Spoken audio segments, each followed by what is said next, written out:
Dear guests, dear participants, you're welcome. Welcome to today's, we start the conference, start the piece. What shall we start with? The Civil Peace Service of GIZ and the Dnipro Academy of Continuous Education are organizing this conference. And today I'm going to be the moderator. My name is Anna Valensa. And to the welcome remarks, I invite Sven Stabrod, coordinator of Civil Peace Service, GIZ, Ukraine. Dear guests, welcome to our conference, THPS, and we shall start. And we start. And do we start? What do we start with? It's a great question. We started in Dnipro 3 years ago, together with the Academy, Dnipro Academy of Continuous Education. We started to think about what can happen, what Ukraine can be like, what approaches can we use, and whom can we cooperate with. We are the Civil Peace Service.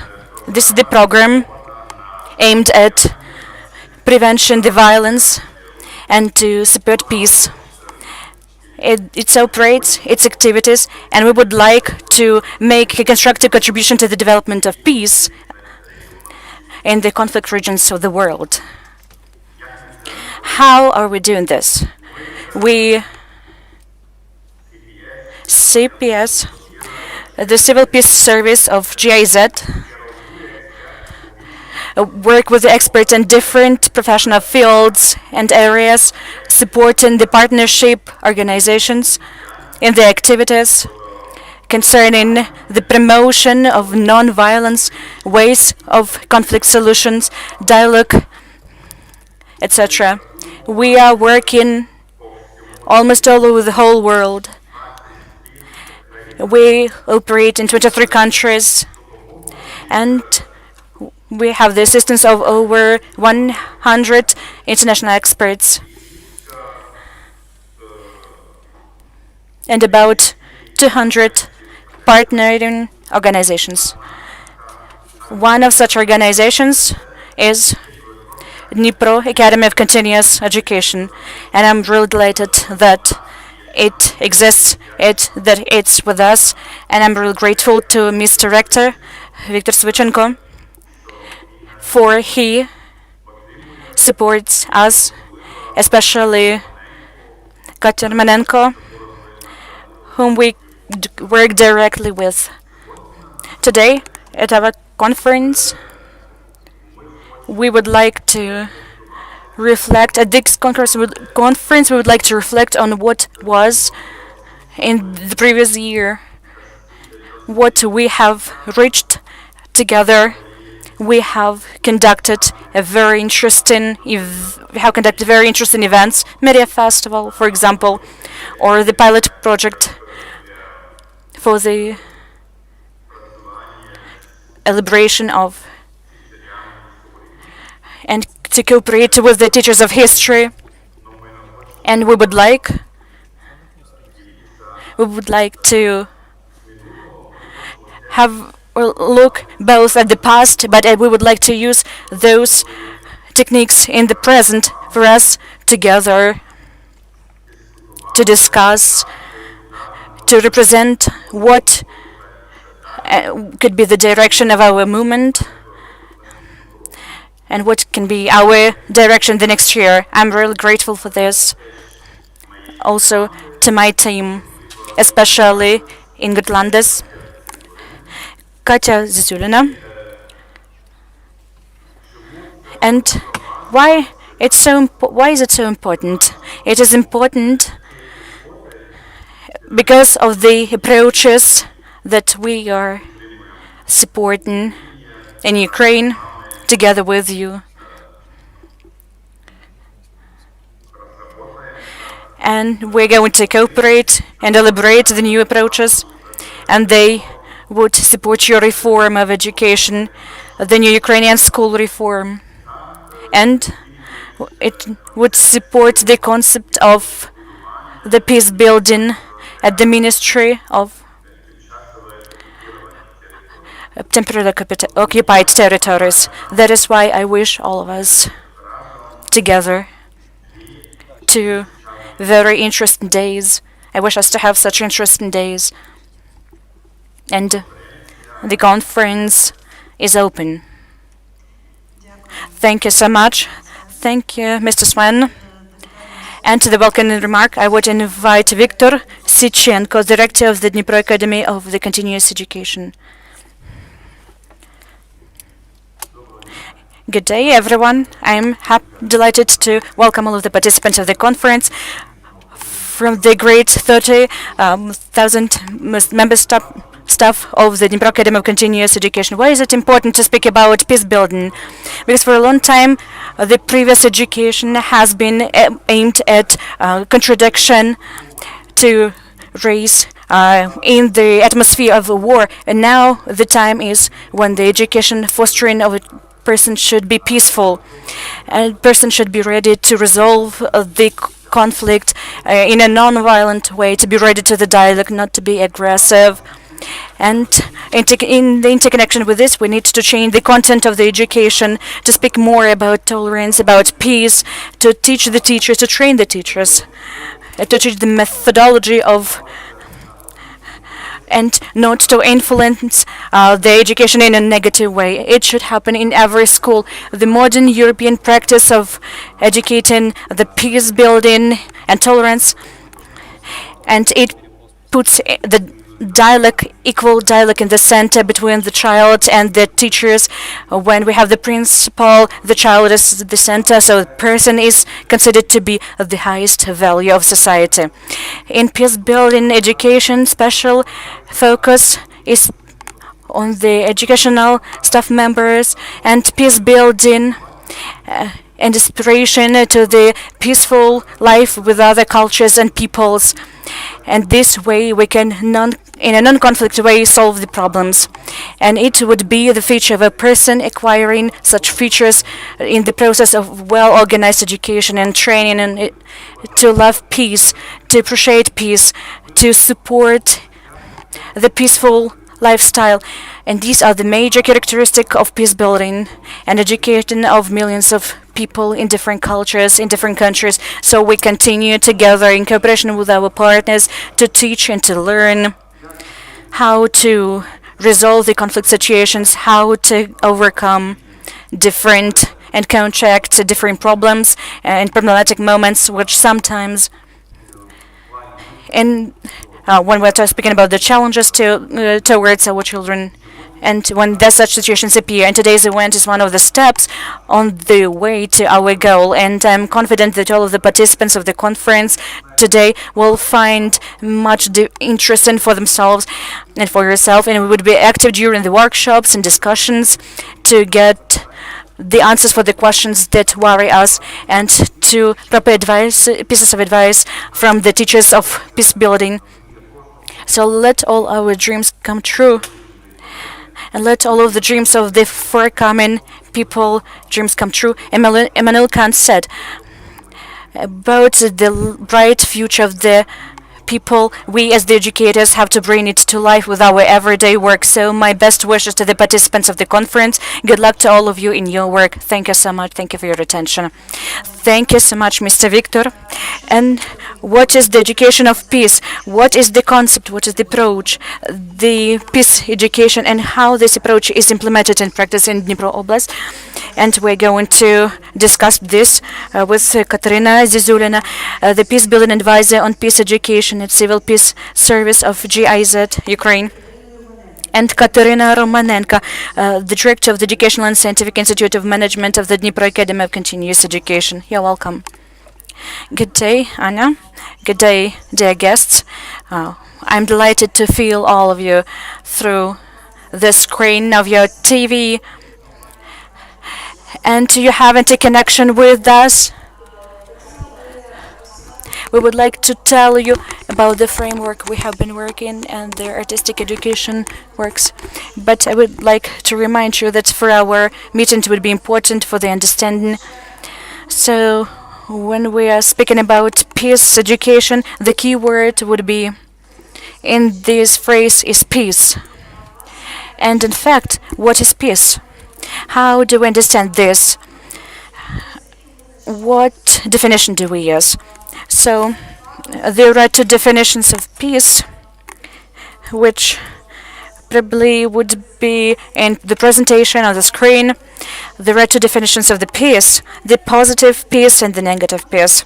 So probably we could start with the first one and the second one. What is negative peace? So this some kind of rejection, and it can be a kind of something negative on the contrary to the war. If there is no war, there is no direct violence. We're speaking about the negative peace. What is the positive peace? The positive peace appears when the society is ready to the conflicts appearing there to be transformed in a peaceful way or not to appear at all. So there is a kind of sustainable structure in the society where the peace is the value, and in fact the conflicts and the war and the violence do not appear. When we're speaking about the violence, there are some issues and questions that raise among the teachers. So what do we discuss? And here we can see on the screen a triangle of violence, which gives us the opportunity to give the definition. So this is the direct violence. It's a physical, let's say so, violence when we're pushing someone or there is a war. It's much more, we understand it much better, and there are two other types of violence, cultural violence and the structural violence. They are quite discrete in the society, and sometimes we live with them, but we did not feel them, we didn't have the sense of it. We did not differentiate them from the everyday life. What can be an example of the cultural violence? For example, the limitation of the women's rights because of some culture appearing in the society. For example, the refusal when the woman is not allowed to go out in the night because the society believes it's a kind of a bad doing action. So what is peace and what is violence? Now we know this. So what is about the education? What is about peace building? So the next sentence I would like to share with you, the next statement, the base that we put into our program, the theory. This is the theory of the culture of peace and its definition. By UN. The next slide, please. And in fact, we can see what is the culture of peace we are aspiring to, the positive peace we're aspiring to have, what chapters it has, what are the values we are to develop in a young person for the positive peace to be in the society. And speaking about the peace education, peace-building education, I would like to say that it's not about one attitude, one approach. It's not about one single program, which is possible to be read in the study guide and to implement it at once. This is a range of the approaches, and we call it an umbrella approach. Please, next slide. And the next slide. And the umbrella approach, in speaking about this, we mean that it includes a couple of spheres and fields which are a part of this topic of education. In the screen you can see the way the peace-building education is interconnected with the concept of the new Ukrainian school and with the development of the civil competences. As when we read in details one of the 12 competences, that the new Ukrainian school develops, we would be able to see the issue of peace and the umbrella approach. I've just mentioned this is the set of approaches and methods and the concept which unite the peace building education. We can't just teach peace and peace building. We develop a kind of an umbrella of competences that assist to assert peace building in the society, and we can say that it's about nonviolent communication and about the human rights and the civil education and many other and a huge range of competences we are aspiring to develop in a young person. And how do we do this? We could share the way it has been happening for 2 years, the way we have been working with the Dnipro Academy of Continuous Education and what projects we have been implementing. Thank you, Katarina, for giving me the floor. The name of the conference aspires to remember what we started with, how it was. So did we start our cooperation with the Civil Peace Service to have the pilot range of schools and to understand where the peace building education, the pedagogy of peace is necessary to our academia. We have provided a contest between the schools. We were going to the schools, we were invited to us at the training courses. We were speaking about the approaches to peace building education. We have arranged the different trainings, promotion trainings, and we have involved 49 schools which agreed to work with us, and they decided that peace building education, the information provided by Katarina, is interesting and up to date for our schools. So we started with the memorandum of cooperation with the Civil Peace Service in January 2020, and in February 2020 we have conducted the first promotion trainings, and we decided that our first direction would be the conflict games. And owing to Ms. Voloshina, who is the author of this method, we have provided for the educators of Dnipropetrovsk Oblast the first train, the first conflict game. And we involved 120 pedagogical workers, and the finish have reached 70 educators of Oblast. So our first direction of cooperation was launched, and we have implemented this. Then we decided, for the sake of sustainable effect of our cooperation, we decided that we need to create a team and of the co-workers of the Dnipro Academy of Continuous Education, because all of the competences should be developed in team. And so we've decided to work this way in Dnipro Academy. 25 workers, so the scientific and pedagogical workers, have undergone the training, have taken the training sessions. It was a kind of a huge range of the peace building education. In 4 days, we got to know for the first time the peace building approaches and techniques. We could see the feedbacks, and we could see that our workers are motivated, and then we decided to continue work in this field. So from November till December 2020, the team of the staff members of the Dnipro Academy of Continuous Education has taken the courses in peace building education and learned the approaches, and the representatives of the team were implementing the knowledge in the professional development programs, and were trying which approaches were much closer for them, and they had to define whether they would like to continue working with us. And I should say that not only 25 but even more members we have, because additionally the 25 participants have motivated other workers of the academy. That is why our team has been expanding every day, and we have come to December 2020, and to extend it much more, to extend the number of the educators, we decided to create the conference, to conduct a conference. And before the conference, we expected that in Facebook and YouTube we would be watched by about 100 teachers of the Dnipropetrovsk Oblast teachers, and we expected that about 100 or maybe 200 people would be joining us at this conference. And it's positive. It appeared that our conference on Oblast level and the regional level was changed into all state level, because Kherson Oblast has joined us. And Kharkiv Oblast also joined us in 2020, and the Kiev, Odessa Oblast, if I'm not mistaken. So many oblasts of Ukraine joined us, and we could see that our topic is interesting. And with the great inspiration, we started to work in 2021.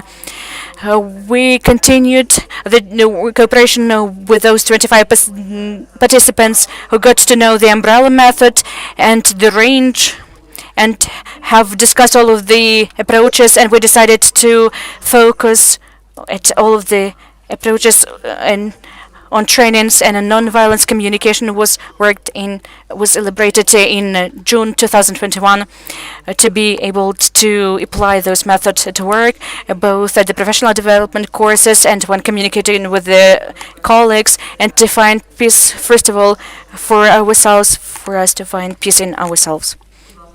So please, next slide. Then our ideas were directed to unite such interesting communities, the children ones, for youth as well as schools, to develop citizenship competencies, and schools that deal with media literacy. There was an interesting idea implemented as oblast contest as formula of the peace, just to be aware for the participants in it. There were different master classes to them on anti-discrimination and other things. There will be a separate media panel on it. I will not go into detail, but that's an interesting direction that we did. And we continued to work. We decided to work together with the oblast educators, and we started to work with a teaching of history and culture of peace. We started this work on September 21st. That's the Day of Peace. And we joined here with Dano employees, and we will have a separate panel. So as you understand, I'm going to announce this to you, for you to listen to this, just to tease you. So yesterday we concluded this history teaching and culture of peace, and you will see on the next slide our happy faces. There was another slide where everybody was absolutely happy that they actually figured it out, because it's very difficult to figure out at once. But we saw that there was a stimulus for us to move forward. Thank you so much, Katerina. And I would like to get here Ingrid Landes, the Peace Building Advisor for Peace Education and Civil Peace Service. And she is going to conclude the period of this 1.5, almost 2 years of our work. Please, Ingrid, now she is remote with us.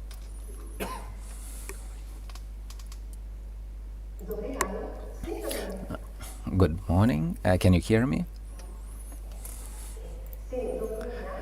Hello. It's a pleasure for me to be here online.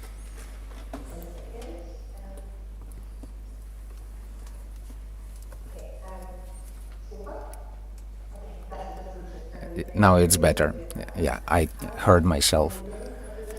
My name is Ingrid Landes. And Katerina is an advisor for peace building and peace education at GIZ. Now I will continue in Russian. I will briefly tell you how we planned this conference. So, as you heard already, 1 year ago, we discussed together in this academy why it is difficult. Why it is important to promote this education, peace-building education in schools. And we wanted to be practical this year. It's important to work with teachers, and these teachers often ask us, do you have any programs like this? And we say yes, and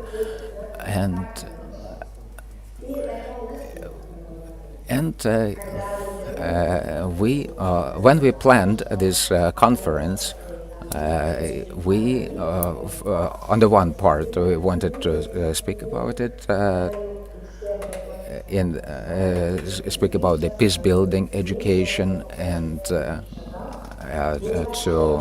elaborate the first steps, and to gather all the teachers from Ukraine, and even get to know teachers from other countries that work in the same direction.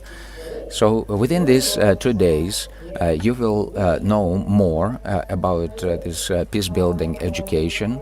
And besides, there are some interesting presentations for you, and different online speakers. We initiate changes in 3 spheres. We'll start with changes in ourselves. And it's about self-development, the competences of teachers. You will be able to discover for yourself the communications, how to work within conflicts. In this block, we are going to speak how your class will be able to be safe space, and how you will be able to discover the world. We would like to show you how to give you the ways to avoid conflicts, and we invite you to think how to teach your subjects, and it's about history, about literature. So, if you look at the program, you will see this first stage, and they have about 3 colors. The first one will be about changes in ourselves, and we are going to speak about with the experts, and then there will be also a presentation on modern methods of teaching in modern school, and then Anna will tell us about this media festival that we took and how it is connected. After that, after lunch,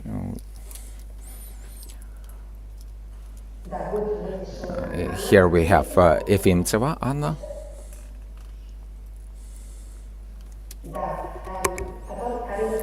And then Karina Korostelina.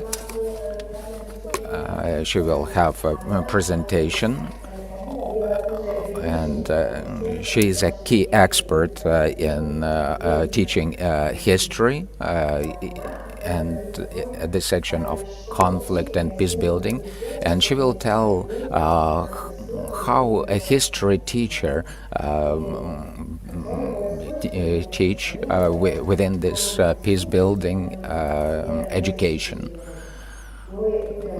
We are going to discuss her ideas, and together with a board of experts, and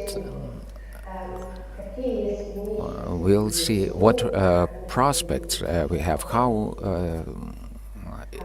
this education process will be done. And tomorrow, many of you have enrolled for tomorrow for different directions. We'll have a series of master classes. We are going to meet together, and we'll listen to different experience cases for education with history, and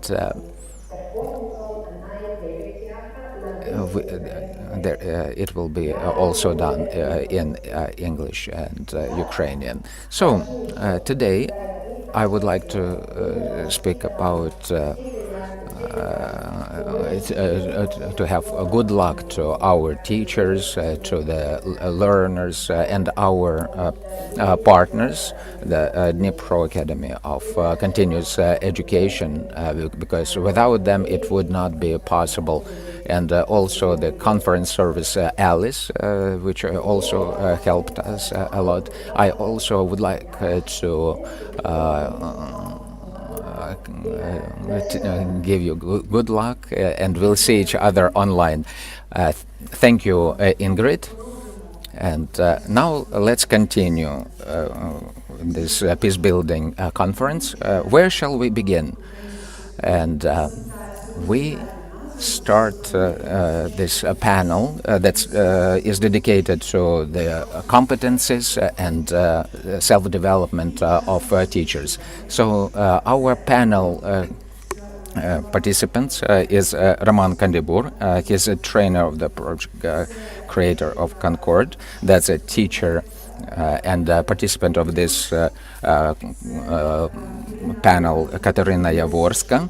That's Odessa School 111, and Mila Leonova, NVC trainer candidate, teacher trainer on school mediation and conflict transformation.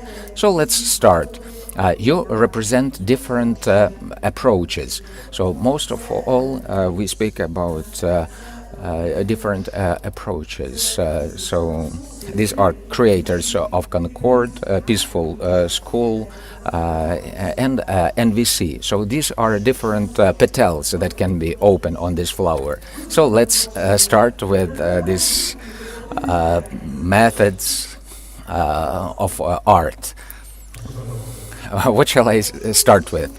What is the essence of art methods to work with conflicts, and how they are different? Because conflict could be something tense and complicated. First of all, why art methods work? Because in conflict and in situation of this way is could be very difficult, and this anger, disgust, other good emotions, to be joyful about making harm to people. And that's a big question, because a person is a biological species, and we have emotions that actually lead us. And if we want sustainable development, sustainable peace, we need to do something with our emotions. And art is one of the ways how these emotions can be edited, legalized, make evident and understood by other party. Because the other party sometimes does not understand what other people have as far as emotions are concerned. That's what we actually teach, how to differentiate your emotions from somebody else's. We actually use art for this. That's drums, circle, and others. Through art, we understand our emotions and make them visible to the other party. Ba-bam! So the conflict is where the emotions increase, and through the drum circle, it can be done when you actually play the drums. The playback, it's when you demonstrate emotions through drama and art techniques, drawing, painting, work with wax. We've done a lot, actually. And for different situations, it could be like a conflict situation, actually. And the sustainable development idea for a certain group, for example, first school child goes to school, it's a long way for conflict resolutions. It cannot happen overnight or at once. Sometimes it happens, but our task is about sustainable development, sustainable peace, when our team can all these evolving conflicts to resolute themselves. They don't need a mediator because we know how to deal with that, and it's about learning. And another thing, it's about understanding. Conflict word is intimidating, and when we hear that in art techniques, we can use this theory of four wings. We actually hear it something like a drama, something to do together, and it inspires. Wow, it's awesome. Roman is a coach. He is an art person. We can feel it. And we would like to know how this theory is in practice. So, Katerina, could you tell us how it works with teachers, such an art approach? The project is extremely interesting, and we need to enter it because we are not born with this. You can be an artist by birth. You can become an artist while living. And this year I've succeeded to be a member of the Roman's group, a playback theater, and among all of the criterion, I was chosen, I was selected, and we have a couple of some specified conditions. So we educate ourselves, and we have to create our own project, and together with it go to the school to choose different target audience, teachers, parents, students. I decided to risk and chose teachers this year. I have quite huge staff membership. We have many colleagues, and I understand that they need this energy, they need assistance, and every day we are among two worlds: Ministry of Education department, parents, students, and much of the requirements, documentation, reform, and to reform the new Ukrainian school, coming from the primary to the secondary school, and we should be ready to this, and the teachers feel the lack of the resources, emotional sustainability. And I, together with my colleagues, have launched trainings and monthly trainings. We agreed to have meetings on Saturdays, and it was extremely pleasant that the colleagues supported the idea to come on Saturdays and to communicate and to try themselves in different directions of art, in different fields of art. It's extremely precious, it's resourceful, and the next meeting will be right before the new year. It would be the reports of the first semester, and the teachers do require this, and the children require this, and the parents require this, and extremely cool, great when Roman conducts trainings mutual for complex groups. There's such an opportunity when the parent, the teachers, students come together. They try to be somehow other, and not to play their own roles, but to try themselves in the role of just a human, having experiencing new emotions, feelings, and new energy. Thank you so much. Thank you, Katerina. So the teachers are open, and the first thing they require the resource. Somehow to refuel their energy resource and what they receive through the art forms, through art, and they can play different roles. And to overcome the barriers between the groups, just like children, students, parents groups. And the boundaries disappear, they are broken. I should say that they disappear and we become just regular personalities, and it's extremely precious because we are used so much to the social roles, the parent, the student, the teachers, but the new Ukrainian school offers us to be together, to be the partners in cooperation, to be in cooperation, to cooperate, to collaborate, and the peaceful atmosphere is what required by the modern school.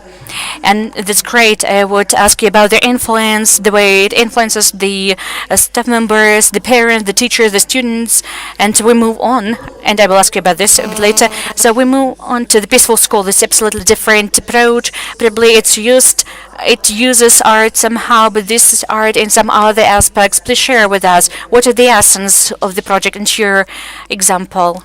I work with a peaceful school, and we have been working for a year, and the second year has started, and it's so interesting and active.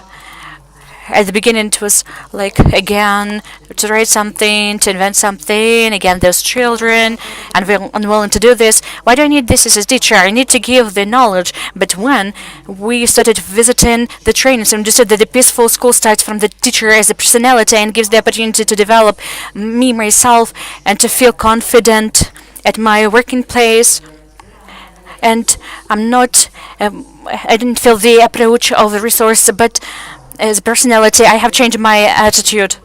As the teacher coming to the work with good mood and feeling comfortable, who feels convenient, who calmly treats children, and such teacher can create the same atmosphere at the classroom. And the peaceful school gives such internal resource to the teacher when we get to know the children from the other side, when we give them the opportunity to develop as personalities. We should present our personalities from different facets. And the peaceful school has nicely combined with the new Ukrainian school. I'm the fourth grade student, so this is the pilot grade, and we in new Ukrainian school start all with, from the beginning. So we have the autonomy as the teachers. I can build lessons the way I feel it comfortable. I can communicate with the children calmly and freely without any authority that we're trying to move away from. And this peaceful school has joined it in such a good way. It supported me psychologically. In these two projects, the methods are quite similar. So the mind circles with the children when can communicate. How do we feel? What mood do we have at school? When the child has the right to express their opinion, the child is not afraid of the teacher, and the child understands that he or she would be heard. And about the project, for our audience to know about this project, this is a national experiment. Probably not, first of all, because the initiators, the authors, is the Institute of Peace and Understanding. Roman, greetings to you, and people who suggested this approach and the education in 10 Ukrainian schools. When we have the training, special trainings, developing the skills, the culture of peace for the teachers, and you mentioned already that the support, in fact, the genius support. The Peace School has been working for 11 years to create this project, and now this mediation has reached a point when it can become a draft law and be accepted on the state level. It's not about the we're speaking about this and forget. It would be more seriously accepted, and our Odessa school is one of those 10 experimental schools which work with this and haven't tried. We had a couple of teachers who were the leaders, and they were studying, and they were studying themselves, learning themselves. Then they began to teach us, and we, the primary school teachers, were taking the trainings, and we were not just educated, we were shown how to use this. And now this year we began with the pedagogical commission council. We had not about what do we have to do, we were told what to do, but we were telling all of the teachers what we can. We were telling how can we assist, what we can do, because the peaceful school works not only for the teacher, but also works for the students, children, both for the teacher and the parents. It makes their co-life convenient, and it's one of the major aspects of the new Ukrainian school. It's extremely convenient. They're united in a great way, I think. And from the practical facets, you mentioned the circle you're using, right?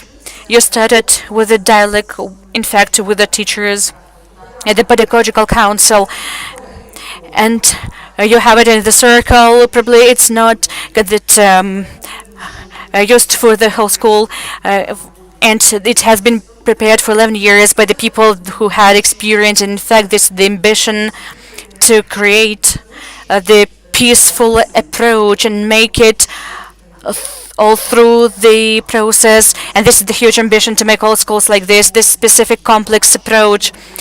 And one more question is about mediation, the mediative component, the peaceful school, the mediators. Is the separate, interesting story. This is the school service of understanding. This is the service. This is the children's service. The senior school, the higher school, students who work with the children, little children who work with their classmates, with their friends, and the children who are able to solve the conflict in the way for it not to grow into abusive situations, for the child to be able to understand the needs and to define them on the level for them not to be solved in conflict. So the conflict is considered from the different side. We consider it not as an argue or something bad, but we just explain the children there is the need, you have the needs, and the other person has the needs, and the children learn how to make the concept and consensus together. And it's very up to date for the Ukraine to solve the conflict without conflict. It's up to date for Ukraine. Thank you so much. We'll come back with the questions, and to the questions, and we'll show one more approach, the engineers of understanding. And this branch, this area of the nonviolent communication by Marshall Rosenberg, and this direction area is extremely popular, and the population is growing in Ukraine, in the societies, to solve the personal issues. So how it works with you? Thank you, Anya. As Anya has mentioned, I'm the engineer of understanding, and this is a project that has been working in Ukraine since 2017. And for 6 waves of the engineers of understanding have graduated, and we're working in Ukraine in the sphere of the peaceful conflict solution, and it all basis on the nonviolent communication, which is provided by Marshall Rosenberg. And it's a popular method as for now that has been launched, implemented, and introduced to the school systems. And we are not speaking about teaching, like people say, let's introduce nonviolent communication, let's speak about in a non-violent way, but to teach the children we have to learn it ourselves. For us to get to know that a great feeling, that coldness, we have to understand, to let it go through us, to understand the point of nonviolent communication. And when we have been studying the project, it was happening for a year, and to become an engineer of understanding, we had to transform ourselves. We had to have the complete sense of the feelings, needs. We had to differentiate the observation from our own points of view. What is the request and what is to demand from a person? And trust me, it's not that easy to introduce it to your own vision of the world. You have to be open-minded, extremely open-minded, for you yourself to start speaking differently. So nonviolent communication, we can say, is a totally different language, which we have to learn. It's a great way, which we have to be open for. And in Dnipro, I started to work with the conflicts, with the schools. And as Roman has mentioned, in fact, the word conflict is extremely not that simple. So people saying we didn't have conflicts, everything's okay, and the conflict is interconnected with aggression, tension, and people start to say that we didn't have it. And in Dnipro, it happened that in one of the schools, the conflict went out, it became public, and there was the recognition that something was to be changed, and we had to do something. It was required to do something, and I've decided to suggest another method of work with the conflict, and I suggested to use dialogue. And I entered this call for people themselves to be able to find the solution that would satisfy all of the sides, all of the parties. And an interesting moment was that to explain what is the dialogue. I've organized workshops and masterclasses for the teachers explaining what is the dialogue, what is the conflict. And when people and the teachers started to see in a different way that the conflict is an opportunity, the conflict as the conversation where we can change something, and the attitude to the situation, approach to the situation was changed a little bit. And it's extremely important to say that nonviolence communication has some kind of contradiction between people, because when we have some system introduced, educational system, and you said that you have to be non-violent, so you must be, and this must calls some where is non-violence if we must do this. So when I was introducing the workshops and conducting the workshops, I was given precious information about nonviolent communication, and I noted that the teachers had tension looking at me, watching their watches. Wow, again, we have to do something, we're obliged again to do something. Where is non-violence? And I had to stop and started to ask, what about you? What is going on with you? What is important for you? What challenges do you have right now? And people started to speak up, and they started to speak more and more and more, and we didn't mind the time, and we didn't observe the time, and we lost the sense of reality, because for the teachers it was extremely important to be heard. And this is the first competence for me. It's extremely important for me, and the competence which the teachers have to develop. This is the opportunity to say the truth. How do I feel right now? What do I have to do right now? And this way to invent the new formula, how to invent that non-violent communication, to give this to the children. I have to interfere Mila Leonova, and we're speaking about empathy, about the famous 4 steps and stages, and blinking to everyone who have heard this and those who have not heard this. We have the 4 steps which we have to stick to. We have to look, we don't have to say the facts we see, but we have to sound our feelings, to formulate our needs, and to turn them into the requirements to the other people. But it's a complicated skill for the teachers. Thank you so much for this emphasis.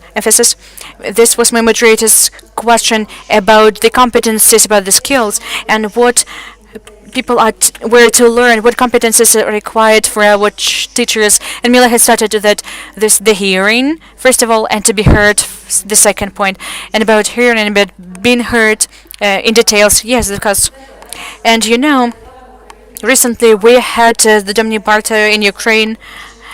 This is the student of Marshall Rosenberg, and he directly was the student of Marshall Rosenberg, and he has said what I've mentioned already. For us to learn, to teach someone, we have to learn ourselves. How can we learn ourselves? It's to listen. But to listen, it's a skill that is totally not absolutely everyone. It's not possible for absolutely everyone, because we're used to, and when, for example, we're speaking right now, I listen to each other. Probably we're recording something in our head. Probably we're recording our speech in our head, and probably we're to listen. To be able to listen, we have to be open to the person. We have to set free our minds. We have to be, even to say, meditative, and to be in the space with the person next to you, to listen to each word, not to cook borscht, not to cook soup, not to think what is the child doing, but to be with the person in this presence gives that quality of communication that we feel the lack of, because communication and dialogue is a kind of space and time beyond the time. This is not the productive time that we're used to run, to do something, but it's to stop and to be with a person.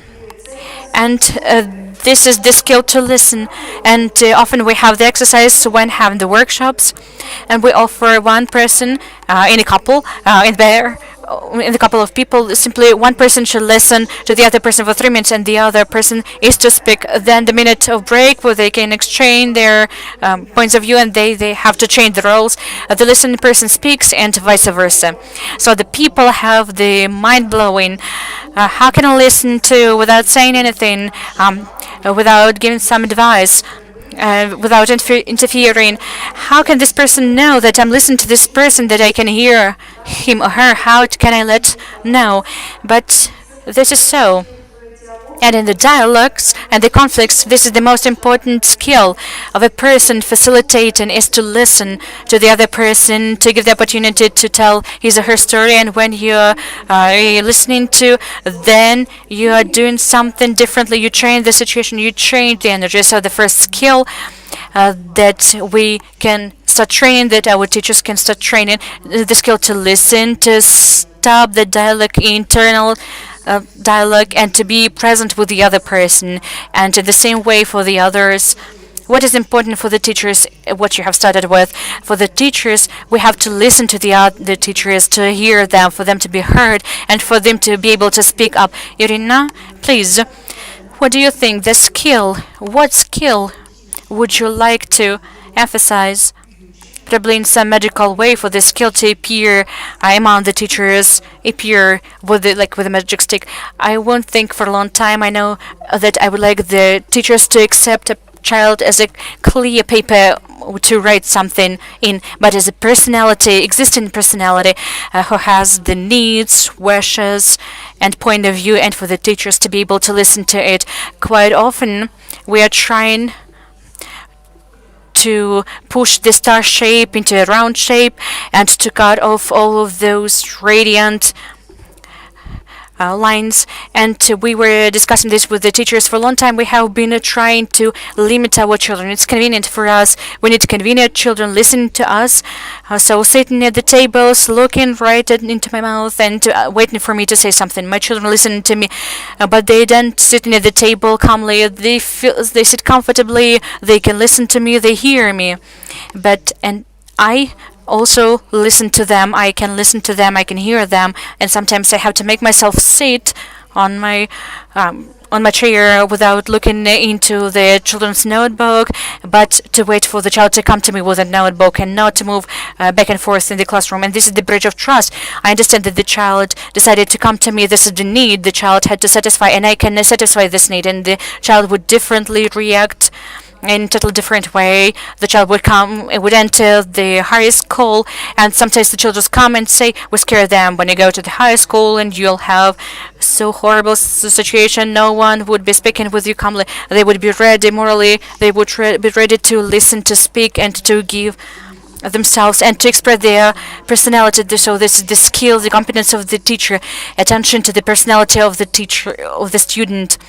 And then we would have such a skill in our society, and as well as among the teachers. So teachers grow together with the students. They teach us much. They are open. Thank you so much. And statistic methods. What competence, in a very strange way, we would like to say magically seen among our teachers?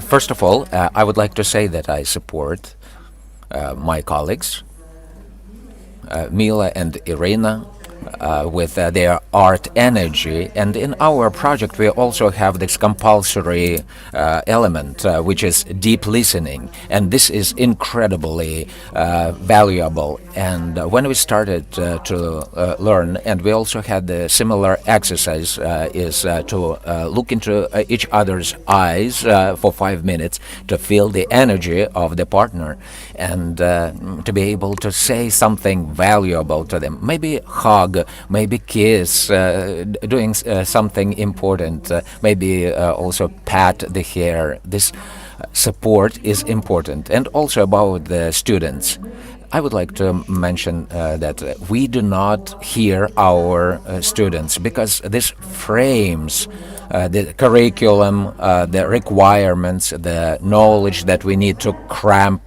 into them. They do not actually give us a possibility to listen to the child. And when I want to give some art energy in one of my classes, and I hear this our parents do not speak with this about this with us, and I think that it is very important, this feedback from the children. Yeah, so this is about the level of trust where even parents cannot answer. Yeah, very personal questions. And when the child actually reveals these issues to the teacher, it means that I am a close friend, a close person to them, and at least they can actually get mutual understanding. Okay, I'm a greedy person, so I have two. The first one, the most important, what I saw when we started working at school is I felt how teachers were exhausted, and I asked how actually you keep up. And they said, when we get together on September 1st, we actually have this 200 something days to summer are left. It was a shock for me, actually, because the work is very challenging. There is a lot of pressure, and from different parts, but the people, the teachers, they care about themselves only during summer. 3/4 of the year they are actually on this internal resource, and they get exhausted. So for me it's very important that teachers can take care of themselves every day. These are practices, daily practices of resource containment, and nobody will do that for you, and a person needs themselves keep it up, mindfulness, physical exercise, intuitive drawing, dances, sports, you name it. And in my opinion, this has to be number one in the list of self-caring things for a teacher. First, put up a mask on yourself as a teacher, and then require from others. For me, it's very important to for a teacher actually to have their own set resource every day, not only in the summer. The second thing is identity. There are a lot of collectives. They call themselves like this, but they are not such. People are lonely. They have administration that press them to do something. They actually have they are on their own. There are no teachers' rooms anymore. It can be a computer classroom or something. It was a shock for me also. And an adult needs actually these needs peer support from teachers like themselves. And it's a connection with other people. It's very specific. It's very important about identity. Who am I? And it's not only about our speaking between the teacher and students, but also with the peers. One person cannot fight on their own. Who is your tribe? Who are you going to hunt with? We speak about this collective as a tribe, and they can take care about each other, and it's an objective of this collective to make goods for each other. But we do not encounter it at schools. And a competency for each teacher is actually to understand that your connection with other parents, those who support me around me, this is our responsibility too, because each teacher is supposed to find something to support. It's a super tool. And it's vulnerable a little bit, because on one part I can open myself, I speak about my feelings. It actually be used against me, because we can speak about divide and conquer. We have seen that we support people to speak about themselves, about their feelings, but then we find out that whatever was said was used against them. So it's all about trust in a team. Mila also has a comment on this. I would like to say practice vulnerability. Vulnerability is not weakness. Actually, it's an opportunity to actually reveal your needs without humiliating yourself, but also standing next to a person. And in such a situation, when we have different children, they are more free, they're more open. But the teachers are the ones who are closed warriors, and they are either into using carrot or stick. So they cannot be flexible that much. So practice vulnerability. And the last question, it was about mediator teaching for schools, for other institutions of education, where to refer to. I forecast where to have it. So the Institute of Concord creators, they have regular courses on mediation training, both for parents or teachers. Any stakeholder can actually refer there and get a good answer, also receive good psychological support, and to learn as long as you have wish. Thank you. What else can I say? I also would like to say about this Institute of Peace and Concord. Each school can actually advertise themselves. So, for example, in Dnipro, it's for creators of Concord. So please just about creators of Concord, how to find you. Come to the forum on December 16th on Facebook. If you write creators of Concord in Google and in Facebook, you will find us. So you will see at the forum what we do, find out about our theory, practice, and today we are having playback theater. We are inviting you. You can see that in Zoom online. It is accessible for everyone. We are weird, but we are cool. That's interesting. They are weird. What is this playback theater? What is this drum circle? So, find the contacts. Mila. I also send everyone in Google, find the engineers of understanding, and you also can actually order the engineer with this button on this website. Whenever you have any conflict or tense situations, when you need to employ other methods to work with conflict, we are always open. We also have workshops, trainings, and it's very important to be connected.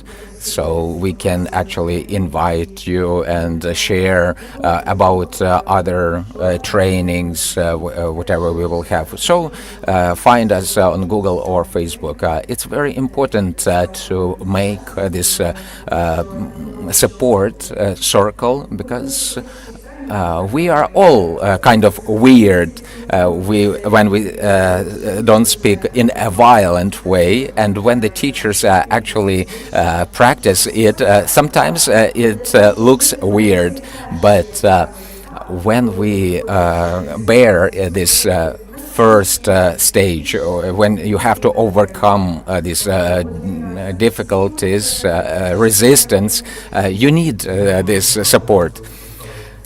So the war was studied for millennia, but the peace is studied for 50 years only. Thank you for this organization, for investing into the pioneers. So let's it not be weird, but daily work for every person. Thank you. Now we are at the stage of starting at the forming of peace-building skills where we are. And First, it sounds weird because normal could be said about violent attitudes, and really our listeners and viewers will be interested about the challenges that you have encountered when you actually suggested to teachers. What was your challenge? Our challenge for the teachers who work a lot and they have long seniority, they get used to this authoritarian work, not to punish, but to suggest. It's difficult for parents when the teacher says, "Attaboy, great job," and does not actually put the marks, and then say, "Keep it up." The mother says, "Be more strict." They have to understand that they learn. They do understand, but this pressure from above, we are not used, and it's not comfortable from us not to be pressed upon. We need to relax and to actually get this communication, because we actually go to this communication room when we speak with our students, with the parents, not to perceive it as actually as our work. So the main thing here is the habit to pressure. Yes, very true. So these are about habits that we have to fight. I also would like to support this thesis, and probably I will tell that again. It's very difficult to get rid of social roles. We are used something like written on my forehead, a teacher. Everybody knows I'm a teacher. Even my husband says, "You are a teacher." Actually, I'm a wife. I'm a mother at home. And that's the challenge. When we started to work with colleagues, when the administrators came to the training, and the discomfort for the first hour was something like, the bosses are here and we are employees. We have 14 women in our team, and when we started to communicate and to listen to each other, to hear each other, we started to share different information, what books we read, what music we listen to, what internal world is in us, because there is a meme in social networks that it's always about meeting of teachers. They speak about some pedagogic things. So it's not about us. No restrictions. Irina will continue. In September, we had the meeting of teachers, and it was something like usual. But this one was different, because we were in a circle, and the teachers cited poems. They spoke something. The teachers spoke, not the principal, not the deputy principal. When the teachers understand what they speak to each other, it's so awesome. That was a very different approach. When everybody listens to each other, hears each other, sees each other, that was a different perspective. Was it weird for a team?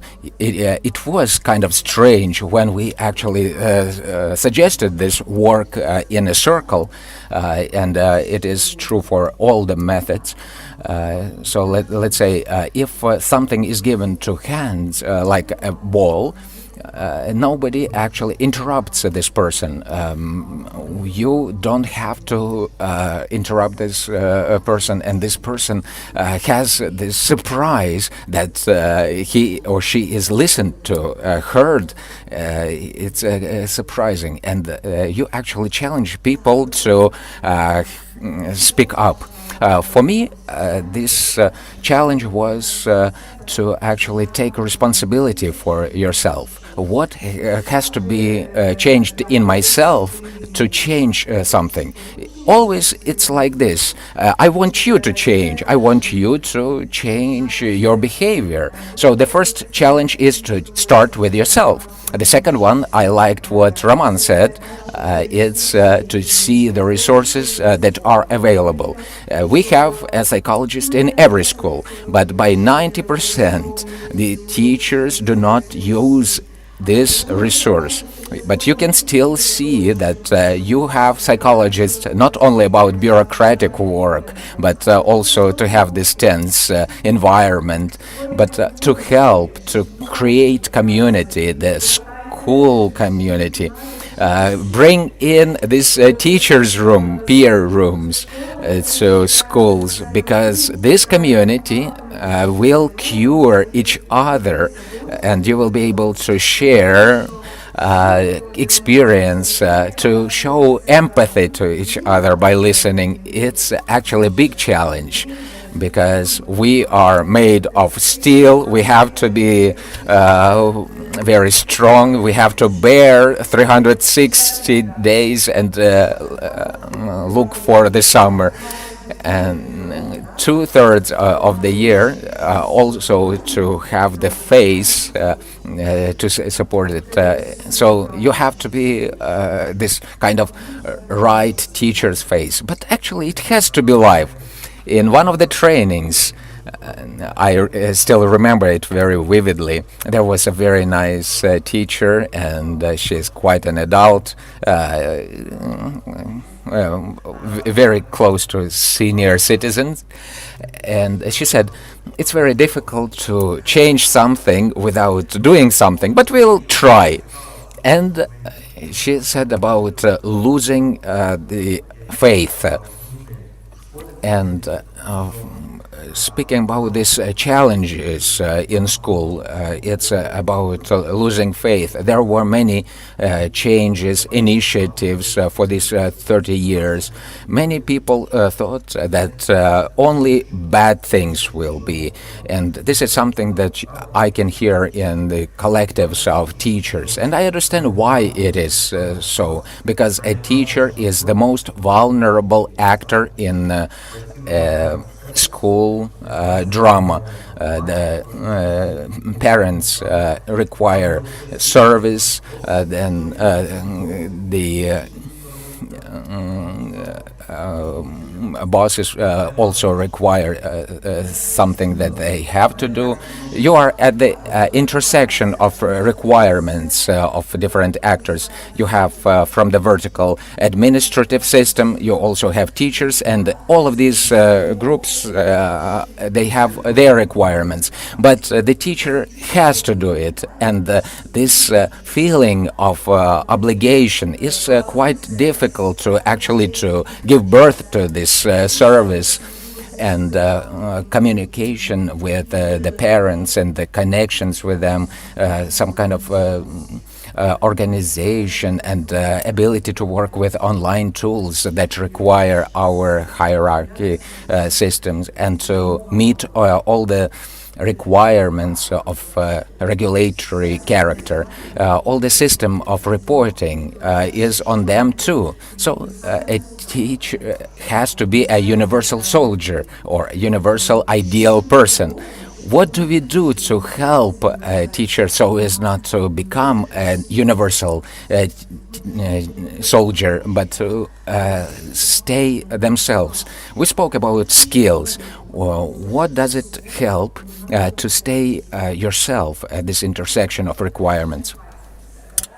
First of all, this is the empathy to yourself, because in order to be in the connection with the others, you need to have the connection with yourself.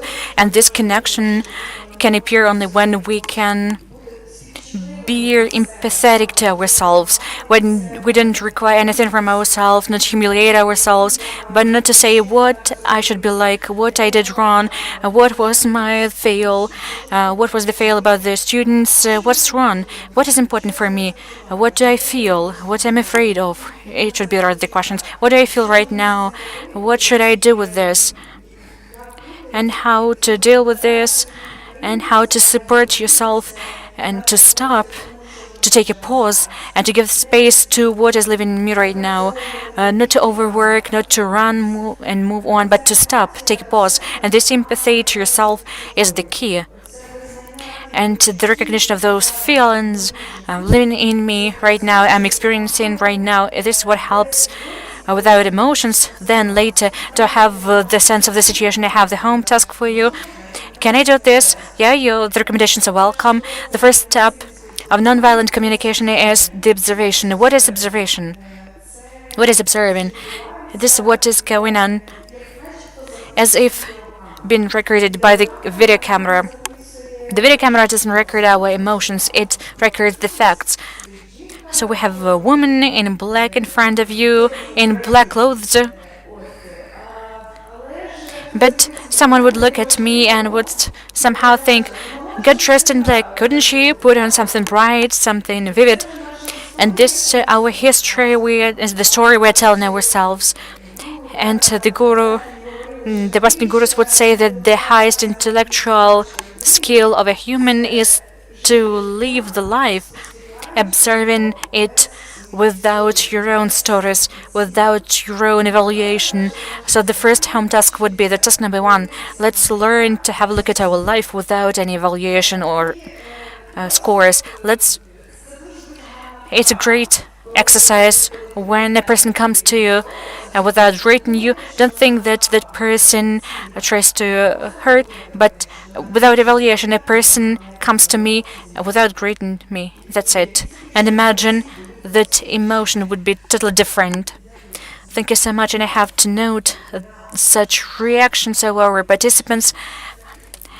And in nonviolent communication, start with yourself. The remark from the audience, just what Mila has mentioned, forming the nonviolent communication skills is extremely important for the educational institutions by Olena. I agree that first we have to start with NVC, and it's quite unusual for us, but not conscientiously, it becomes easy. And I like each attitude and approach to all of the participants. So that's the fact we are right now producing and the audience, the participants, please join other participants because it's really hot in here and interesting. So you're welcome. I would also like to give some piece of advice from our project, the artist of consent. Just let yourself be. Let yourself the rainbow, the range of the feelings. We are used to the fact that we have the white and the black, and we are looking for a piano with the buttons, but and all the emotions you're receiving, this you experience. It's extremely important for you because this you experience. And the most important is that each experience provides you with the energy, the skill to understand yourself. But about the practice, I would recommend you the practice I started with. Breathe. Breathe and practice. You're nervous. At the lesson, something has gone wrong. The students didn't listen to you. Stand straight. Feel the ground, feel the floor with your toes under you, that it's not breaking down, that the ground, the floor holds you, and breathe. And then you'll see the light in the eyes of your students because they wouldn't understand what's going on with the teacher. Why doesn't she yell? Why doesn't she knock on the table? Why doesn't she run around the classroom without collecting the phones, but listens and breathes? And this exercise is extremely useful. Practice this, and I hope that it would be useful for you. Thank you so much. I would like to join to what Katerina has mentioned and Mila right now, because this is about the level of the facts, about the level of our presence right now, right here, to observe what is going on. It's not only about the outside world, not from what we see, but it's also about how we feel, the way we feel. If we feel uncomfortable, it means we have to master what you have, and breathing is the first what we have to apply to, and we can regulate this. And if you breathe in, what's going on? You feel comfortable, more comfortable, and then it's much more comfortable for you to observe what's going on. And when the teacher feels good, it can wonder our students, but it can wonder in a pleasant way. So in the old times, people were saying count to 10, but not just count, but breathe in, calm down.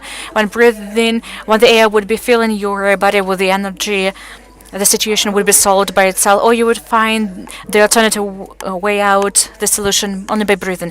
Or at least you would be the center from which the solution can come from. You're not flying away. This otherwise this presence here, and this is the objective observation. What are the objects around us, and the empathy skills to say in simple words what is going on around, trying to step aside, the emotions aside, and the facts on the other side. They are present at the same time, but they are side by side. So, Irina, I would like to offer an interesting exercise. We have been using this in the classroom with the students. This is the prevention of the relations in the team. We are speaking about what we can see, but it is this through the prism of our perception. I've suggested children to stick the tables on their back.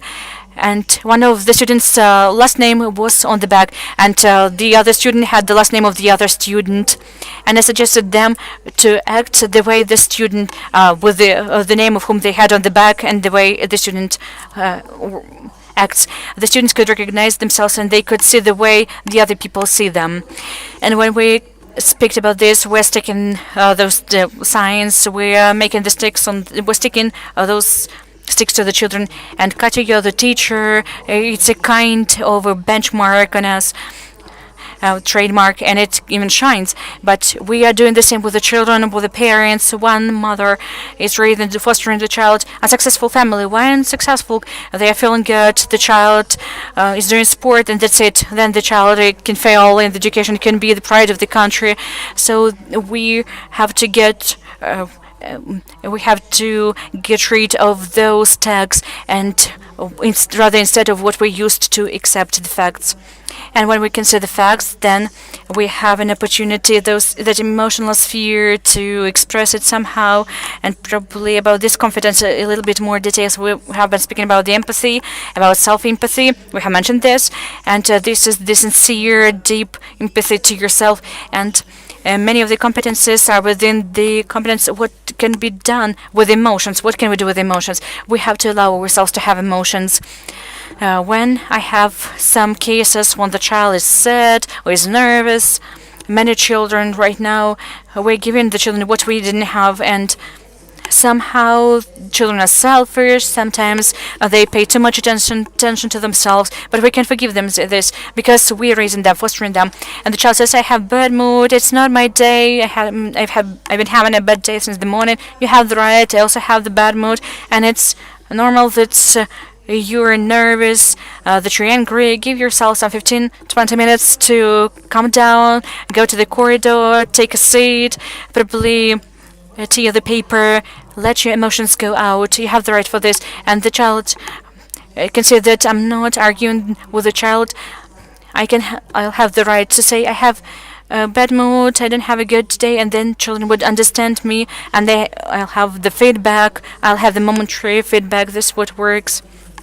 And we can work on this for about a month. I come and say that I have my headaches, and they act as the mice, not because I'm a bad teacher, but because they understand me. Because they have co-empathy, and they have the empathy towards me. This is what we're trying to teach, this quiet, thin moment. And from the level of presence, we're coming to the emotional competence. And I would like not to promote level of empathy or working with the emotions, but some first steps towards starting to trust your emotion and emotions of the other people. And Mila, Arman, and then probably Mila, if you would like. Sorry, I have a kind of a philosophy here, a little bit. I like to say a short story. And for me, when we're speaking about what to do with emotions, the answer is we have to demonstrate them. Demonstration. What is demonstration? The example. I read this in the book by Richard Schaffner about the modern performance, but this is the anthropological research, and he discusses the case that happened in Africa. The chimpanzee has entered the camp of the researchers and had found 2 tanks from the gasoline, and there was an adult chimpanzee, and this is the 0 level in the hierarchy on the bottom level, and the chimpanzee started to crack with the tank and took them and ran to the other chimpanzee. Then the alpha, the chief chimpanzee, came, took the tanks and decided to run with the others, with the first chimpanzee, and then the first chimpanzee with the tanks was the chief. And usually to change the leader, there should be the war. The fight with the blood, with the death, so with the casualties. And there are many different researchers, for example, Papua New Guinea. For example, the tribes were forbidden to fight, to kill each other. And it was done by the colonists, and they came to the village they had to fight with. They had an agenda. They had the wars, agenda of wars, and the schedule. And they had to dance. They had all the harness of the warriors with the spears, but they were dancing. They took the energy of aggression, but didn't lock it. They didn't get drunk. They didn't make anything in a destructive manner. By demonstrating through the arts, through the challenge, they made it possible, and it works. In this same way in our life, we have to change another way how to show, how to express, to demonstrate our emotions. And quite often we're not able to do this because we have the positive and negative emotions, and it's extremely this major problem for me, because some emotions we say that the anger is bad, but the happiness is great. But it depends on the situation. What do we do with the anger, with the happiness? And I think that the most important what we have to do in our society, and what our school requires is to demonstrate the emotions without violence, but also to demonstrate and express yourself. Thank you, Arman, so much. It's quite a conceptual feature. It's about what is the emotion and what is our nature, that is our natural adaptation to the situation. It means that the emotions would appear whether we would like them to have or not. And they would appear, and most of them are instinctive, like instinctive adaptation. And most of them based not only on the instinct that are pleasant, but on the instinct of protection. They are painful, let's say so. They are not pleasant. For example, anger, sadness. Probably this feeling of being disgusted, and they're not pleasant. But saying they are bad, probably we have to change the sense territory that all of the emotions are important, despite the character they have, the features they have, because they are the base of our life reaction. And what Roman has mentioned, it's about allowing yourself to react and to work on those reactions, working on the reaction. Without doing this, without mastering the reactions, it influences in a bad way on our body, and it is the base of our burnout and the mind as well. It's about the new language, it's about the new lexicology, it's about learning in a different way to react.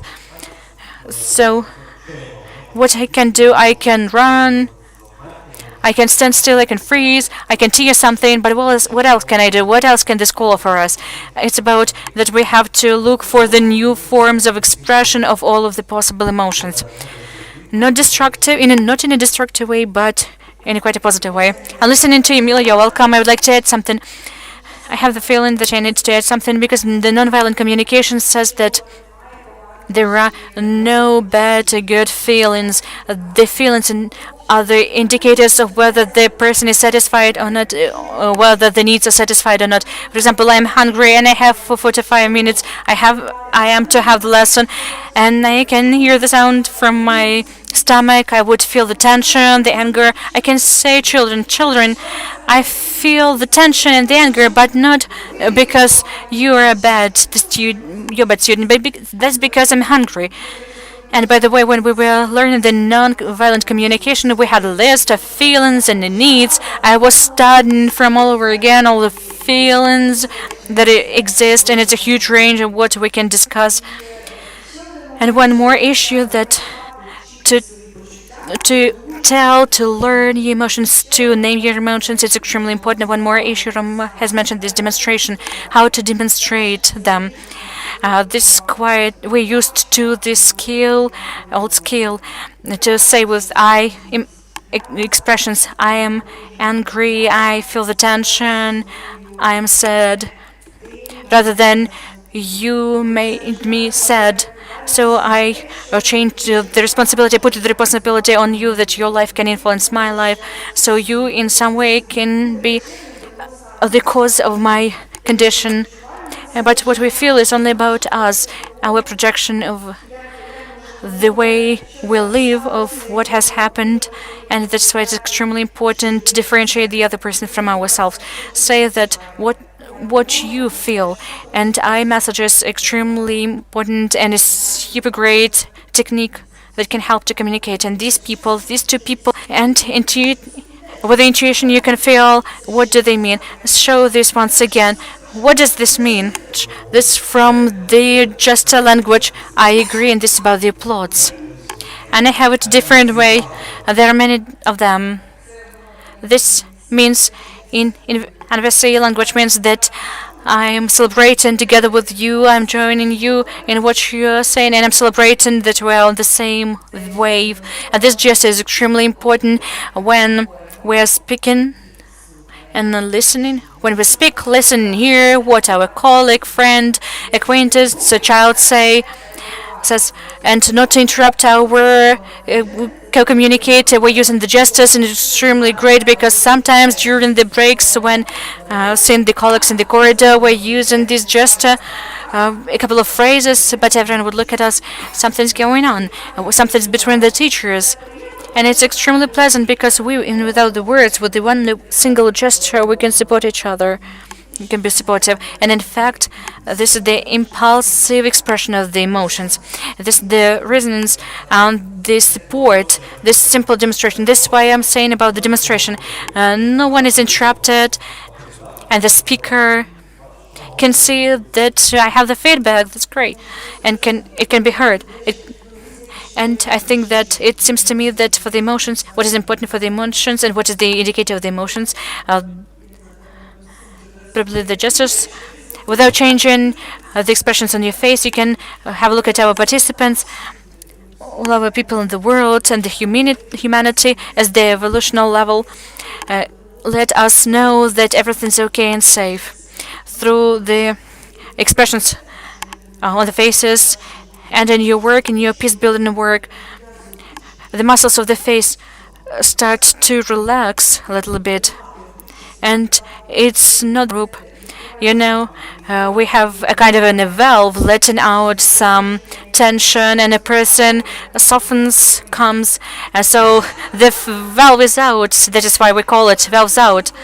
So indeed, when you're together with a person, you communicate in a totally different quality. When you listen to a person, when you give an opportunity to feel that you hear the other person without judging what was said, but you join the person in his or her present condition, the person changes its energy inside of him or herself, and it can be felt by the expression of the face, by the tension in the body.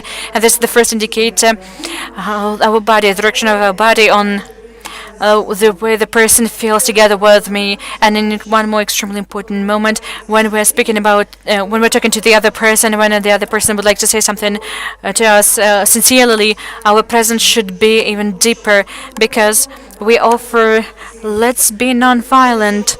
But for a person to trust us, we have to we need to have the deep present, and we have to increase it if we would like to get some sincere phrases, but not the banal, how are you, I'm fine, that's okay. Now, a step where we came from. So let's make this benchmark. First, we were observing, and then we spoke about emotions. And when our emotions have a chance to express themselves, so we are, as a group, we are adhered to a deeper level. We speak about this sincerity, values, interests that also need to manifest themselves, and for truly speak on a deeper level with teachers, parents, and students, you need to go through these levels: physical presence, then we get into this depthness. In your project with the teachers that you worked with, what was the deepest need that was executed, maybe a requirement. I understand that there could be the key one. We spoke with Irina about this change that did happen. So let's speak what was born on this project. As of today, the teachers have a problem that they devaluated, and the problem itself actually appeared. And if earlier the teachers were actually a very respectful profession, now this is a profession that you only can do this, and the relationship to the teachers also devaluated. There is no psychological support or protection. We cannot go to the psychologist and say, I feel bad, I still have to do a lot of things, I don't have time for this, but School of Peace gives this opportunity. You can sit back, relax with a cup of coffee, and you can also fill in this register of marks, and you can actually allow that to yourself. So this is something that lacks to make yourself comfortable and actually self-respect and being comfortable. So basically, myself is the focus of this understanding in the school process. Thank you. That was School of Peace. Mila?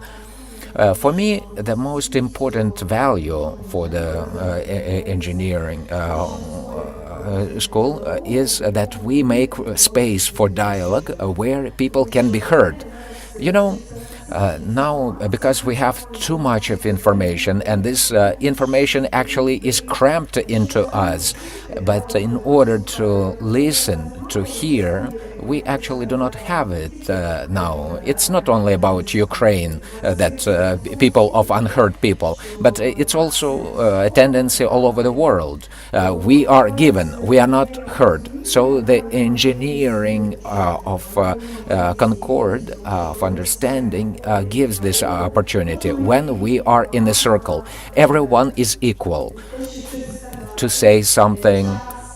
They have time, space, opportunity to be heard is also about equality. And for me, it's very valuable to give an opportunity for people to be heard, to feel this equality. And the trust comes with this comes to speak truth, to be sincere, to exchange ideas, to learn from each other, and to actually make the decisions together. Domination that is usually happens, it dissolves, and people can find creative solutions to this that they had not even suspected. So that could be a value, that's a change, a development, to make a community so as not to be in a conflict in a violent way. Actually, it's about the need in dialogue. We speak about different aspects. I would like to emphasize it's a space for dialogue where you can hear, you can be heard, and there could be safe environment. You can make a community that can give birth to solutions. So this community, each person in this community, they become well off and they feel comfortable. Thank you. You took everything from us. You can actually repeat yourself. I would like to say that it's very important to have support. We have the word that Roman uses is the word tribe. We need to create our own tribe where you can feel comfortable, where you don't have to have a chief that will give you tasks, where it's important to have support, where you will be heard, where you will hear. You will be supported, you won't be assessed. You will be listened and you will be supported. There won't be any comments. That's important. And we so are used to this spirit of collectivism to get to a certain goal with the programs, etc. We forget about humanity, about empathy, support. I came here to the creators of Concord, where I wanted to get support, and I got it there. This support, this is something where I am not evaluated in my tribe. It's unlike in my family even. They can also accept me as I am. So it looks like a New Year resolution, and we still have 1 year to the new year. We can start now. It's so great that we are moving in the same direction, and for me it's about hope also that sometime in the future it will happen. It's happening now. Even here, yeah, I'm speaking about these big changes in the society. We are speaking about two things. What we are doing now, it's about the gradual changes. It's not about this generation, not the next one. If we survive, then we speak about 50 or 70 years. So there will be the transformation like this. That's my forecast. Sign up to my channel. Sorry, but the main value is about the game. Jochen Hosengay, people. It's about we became very serious. As Katya said, there are 5 or 6 social roles, and that's enough. In reality, no. There is a need to play, not to be such a person. It's not ambivalency or about the game. It's a possibility to organize another reality and interaction. If a person plays chess, this person is very serious, but it's still a game. A person who plays on a stock exchange is also very serious. Hazelgate said about 3 game, war, competition. So that's a game with a fate, with a destiny. These could be roulettes, cards, and the third one that we forgot, it's merry-go-round.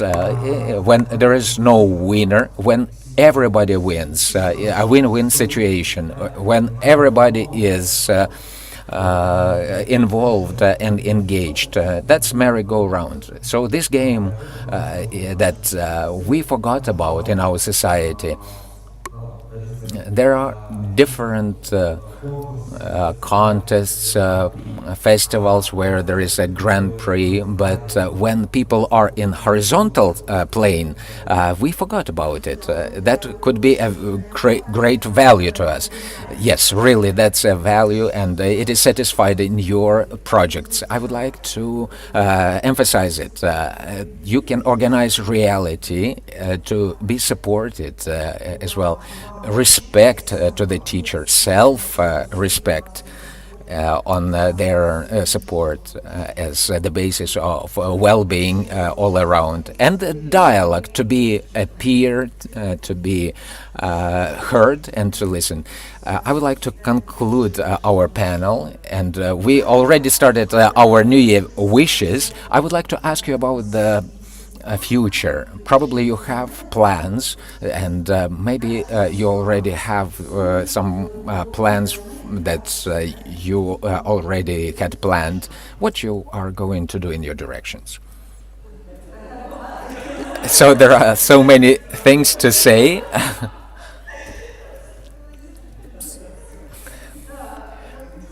I would like to get more time and space. Okay, let me start.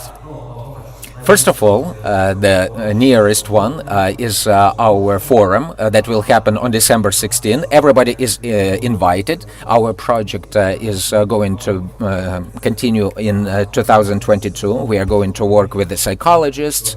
Mila said also that psychologist is not used in school environment. And the psychologist can also help not only students but also teachers. And we will teach the psychologists how to work with a group of teachers. And there will be a school of the school monitor, because there are many competencies why a school monitor can use art of transformations of conflicts. These are our immediate plans.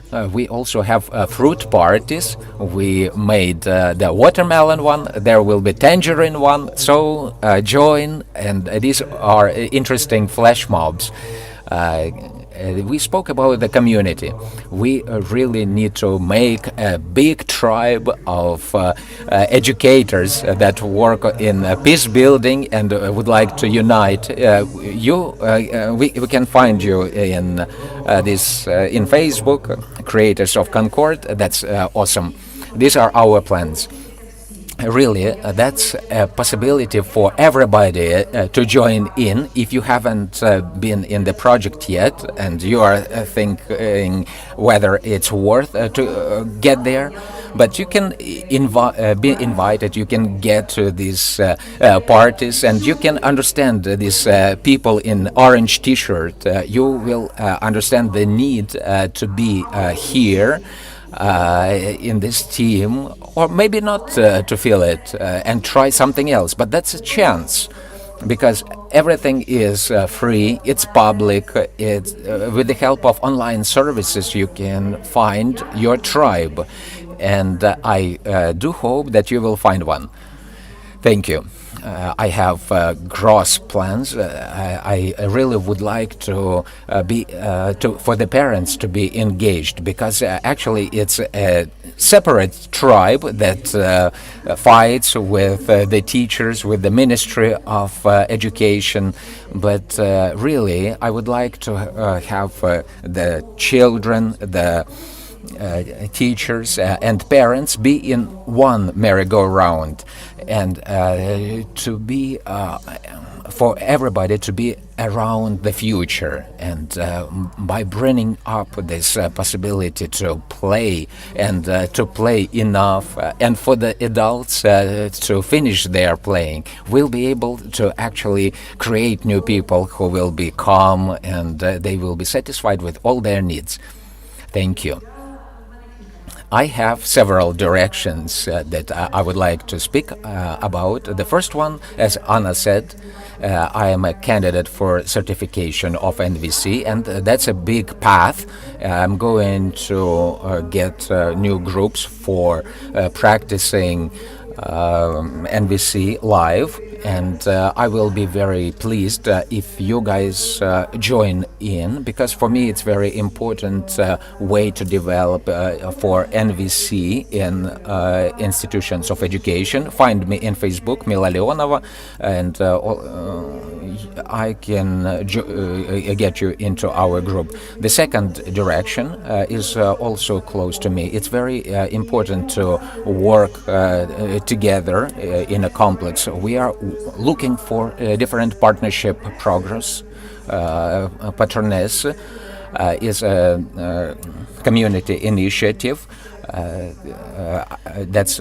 that helps people after being violated. We already organized for children the empathy games for children, but I also want to organize it for the parents.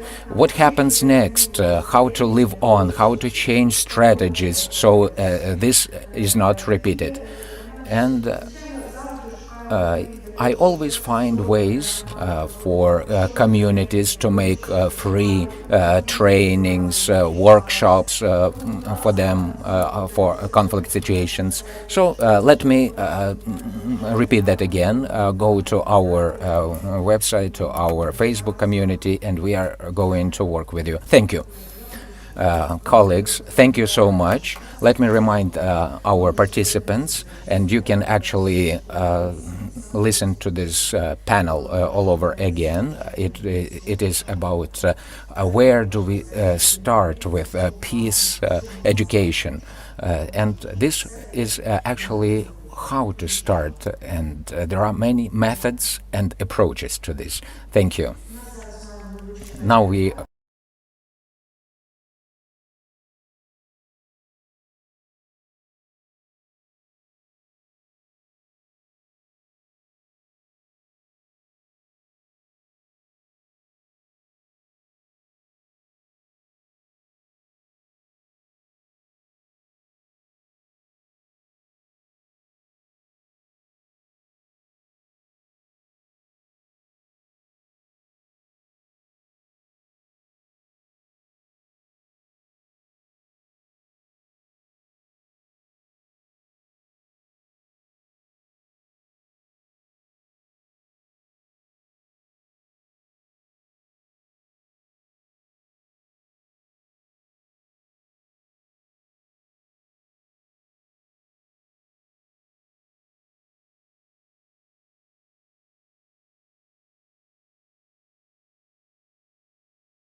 Вітаю, шановні. Welcome, dear participants. We're back from the break. This is the conference, Educate Peace, what to start with. And our next block starts with Anna Yefimtseva, Methodist at the NGO at Camp Ukraine, psychologist, certified expert for anti-discrimination in education, member of the expert committee for conducting anti-discrimination examination at the Ministry of Education and Science of Ukraine. And our block is devoted to the tools in forming non-discriminative class society, class sphere.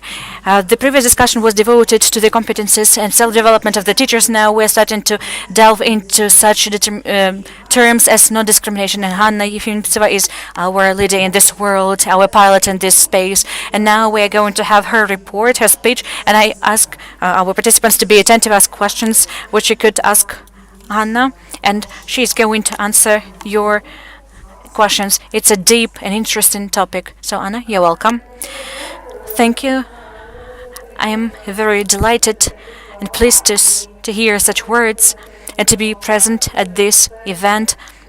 It's not my first time I've been speaking at the conference about civil peace service Ukraine. It's always useful and it's always about a person, child, our future. So the way I'm going to start demonstrating my slide, then what is my topic devoted to? My topic is devoted to, I was trying to make a mix of the materials to make it simple within the framework I'm going to represent it, and to be as useful as possible for everyone present in the audience, child, teacher, for you to know that what you can do right now. Probably right now you would look through some of the issues and reflect on them. So why we are talking about this? We are speaking much about this because the question of non-discrimination, the issue of non-discrimination is being actively considered on the legislative level. Ukraine creates many normative regulatory acts and joins international initiatives on implementation of this issue, on implementing, introducing the non-discriminative approach in education, particularly.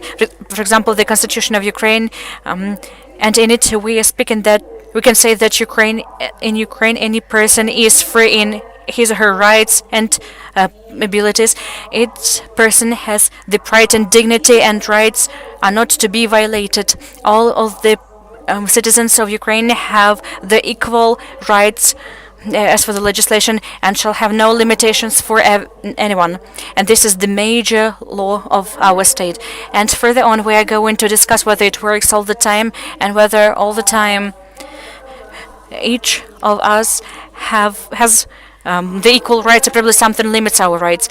So to understand the topic, we have to think over what is discrimination. Discrimination is when we have 16 features of discrimination. By any of the feature, a person undergoes limitation. A group of people feel like good, but there are some people who are not able to do something because for this no conditions are created, or for the purpose of this there are some obstacles, and this person for this reason is restricted in rights. And why are we talking about this? We are talking about this because, unfortunately, in the world, education is one of the most powerful channels which provokes and produces discrimination. And most frequently, discrimination happens discreetly. So, in 2020, was adopted the national strategy of the development of the safe and healthy educational sphere in the new Ukrainian school, where we have prescribed what are the goals and what steps we have to make for our school to be free and not to be able to produce discrimination on any level. I give this presentation, I direct this presentation to the organizers of the event. You would be able to get to study, to examine these materials, you'll have access to them. And these are the 16 features by which we can speak that there might be a discrimination, pay attention that there might be discrimination on other issues. There are some options. And it's not convenient to ask a question because I wouldn't be able to hear the answer of the audience, so probably some issues I would like to ask you, I would answer myself. So please pay attention. There is discrimination by the sex or by gender.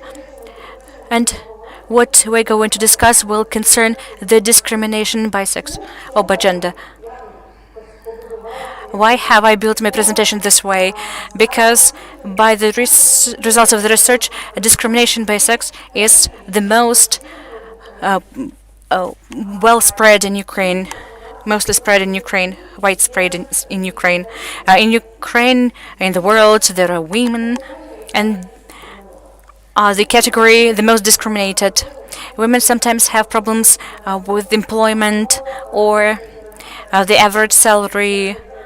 Or the average salary of women in our country is much lower than of men. And even if we're talking about education as the field area, we are speaking that in the kindergartens there are hardly any men. And in the Academy of the Science of Ukraine, men dominate. And in the higher educational institution, there are more men.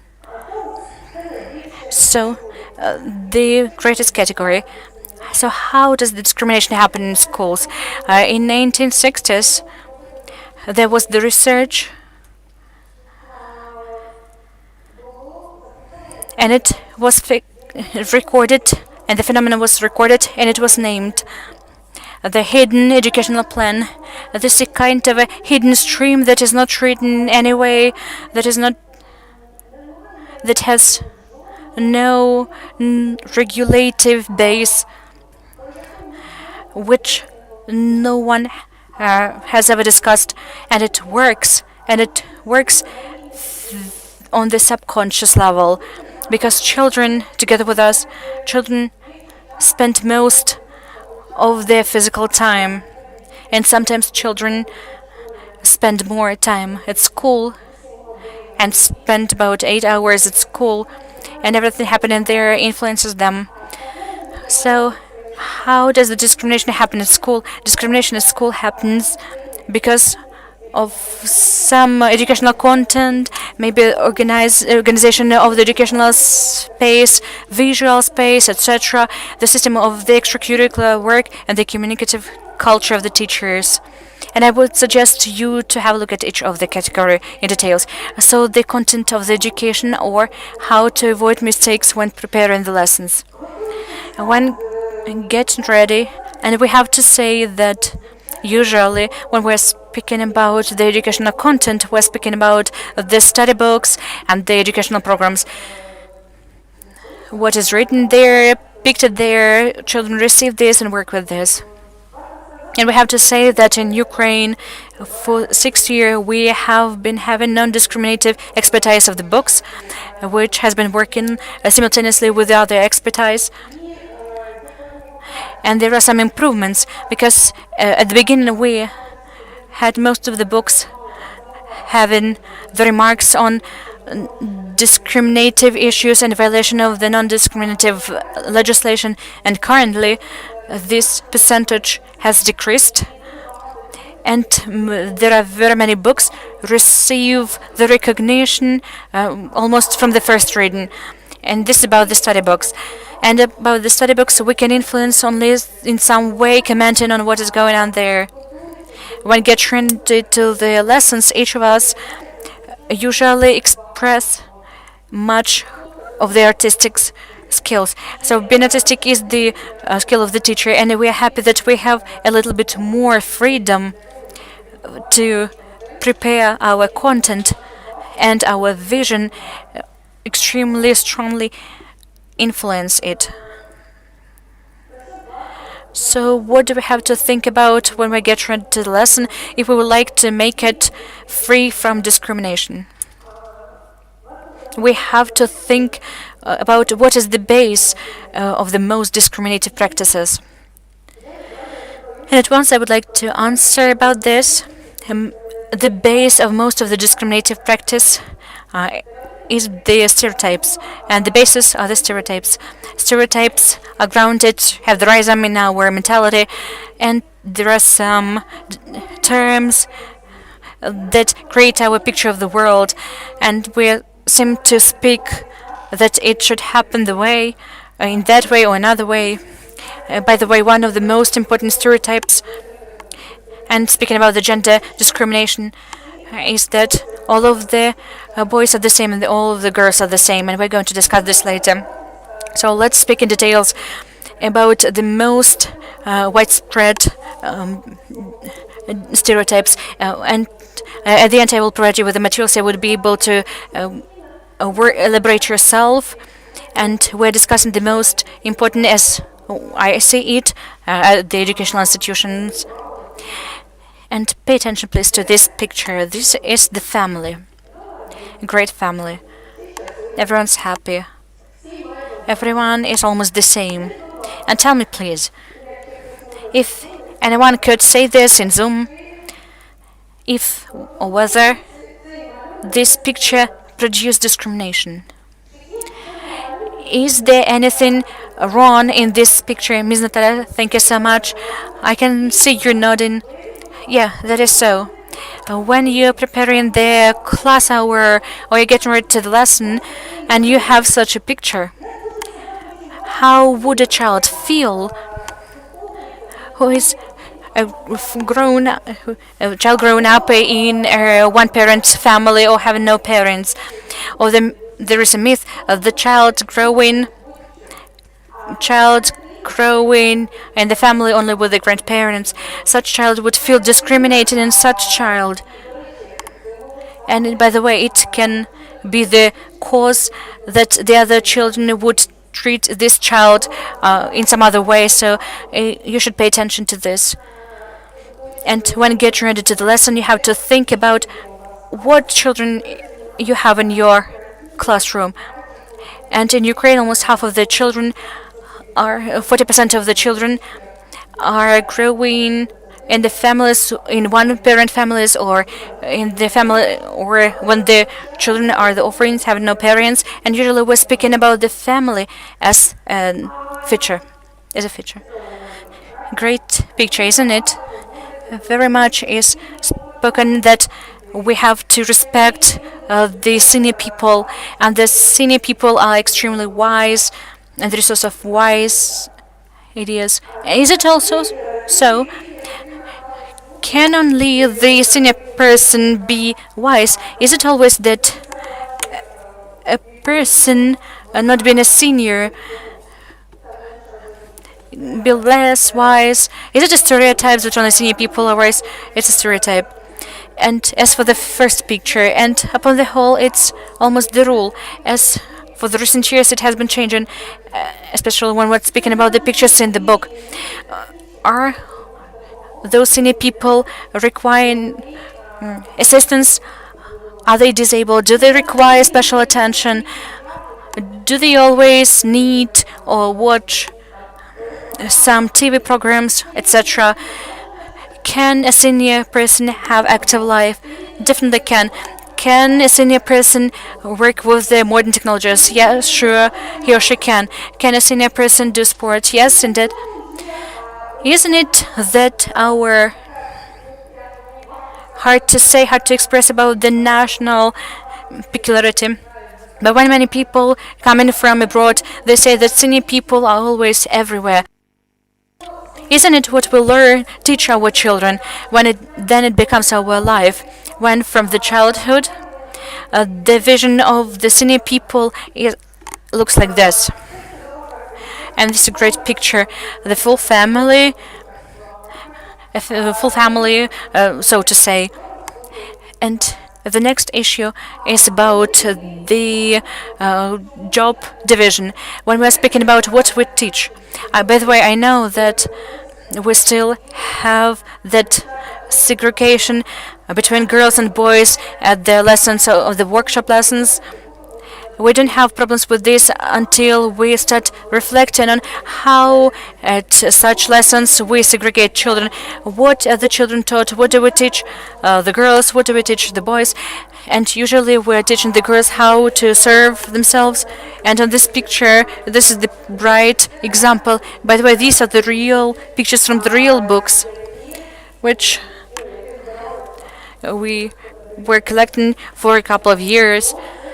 So this is about the segregation of the jobs, of the tasks in family. When we, without thinking, get ready to the lesson and provide such pictures at the lessons, it all makes the base on the subconscious level of the child, because the teacher is the authority for the child, and the teacher is the person children listen to. And this is the segregation by the professions. And quite often when we are speaking, when we're talking to the children, we say that teaching is the women's job, and that raising the children, fostering the children is the women's job, and technologies are about men. And quite often I deal with this when the girl says, I decided not to go to the university to study the IT technologies because the math is not for the girls. But I have to be the chemistry teacher, and quite often I can hear from the boys, this is what we're speaking about. And once again, about the gender discrimination. What do you think? Why do we have such segregation of the positions? Because the men's job is usually higher paid, and in 19th century the teaching was rather for men. Why is it so? Because it was very highly paid job, and the teacher received on the average level had quite high salary. And then the situation has changed, and women came to teaching. So these are quite widespread discriminations, and these are the situations we can see quite often, and we can see this in the books or in different materials dealing with the acting and the security and safety rules. And usually boys break the rules. Usually boys risk. And there is the other side. On the other hand, usually the heroes or the guardians or the savers are the boys.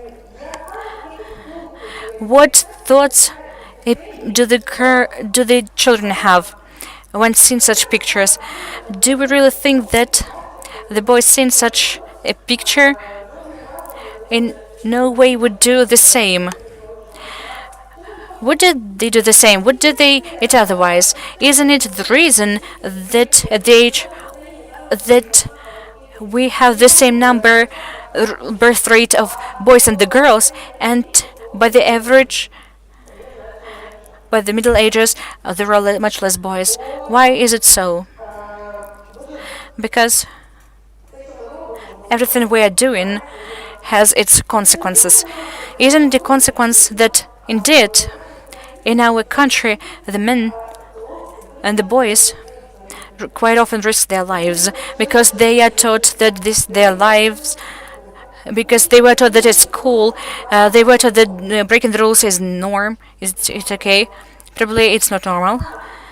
And now attitude to children with disabilities.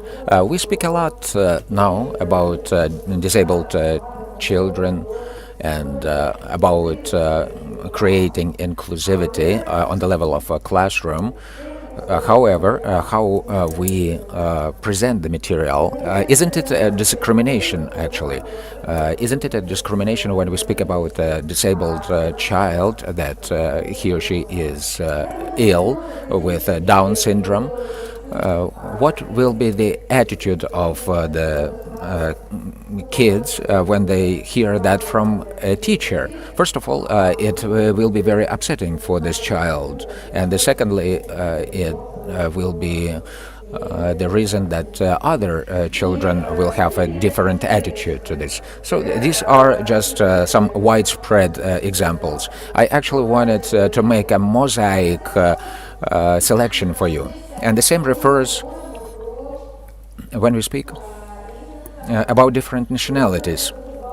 For example, there are many biases in classrooms about nationalities, about Roma nationality or others. When we prepare for the lessons, we need to actually ask ourselves critically, do I actually produce some stereotypes? What does my message bring to the child? What consequences will it have for a child in the future when this child leaves the school? Let's move on. Space of school. The space of school actually can be separated for the attributed and the created one. For example, the attributed, there could be the walls of the school. We cannot influence it much. We have a classroom, we have a certain number of windows, lighting, sizes, and we cannot influence that much. So as to change a doorway, but actually every teacher, every parent and the child can actually change the space on the walls. So what can you actually do on the level of your classroom? Is there access of every child of your classroom, of your grade, to the playground where they can play? We are speaking on the level of the classroom, and every teacher cannot actually solve that on their level. Now there are a lot of work. There's a lot of work done on making ramps, elevators, lifts for a child to get into the facilities. We all work at it, and there are also some desks designed for such children. It's about a child on a wheelchair. There are also some things that are not obvious. I did not put it on the slide. When we speak about the environment of a school institution, the first thing when I think about is actually the school bell. Can a school bell become a thing that discriminates against a child? Maybe even not directly, but discreetly. Because yes, there are children that have actually some disruptions of sensory integration, and they cannot actually get this rattle through.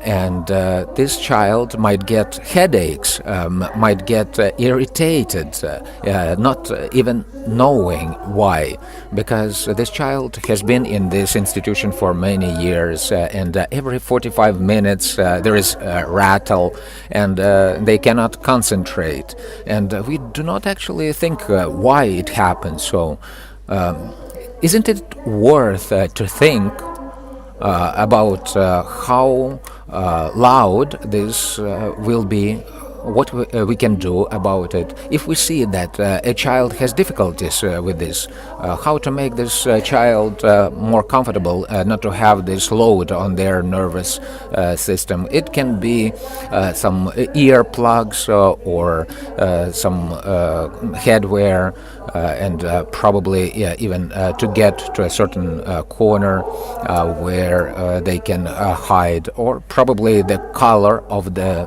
classroom or the lighting.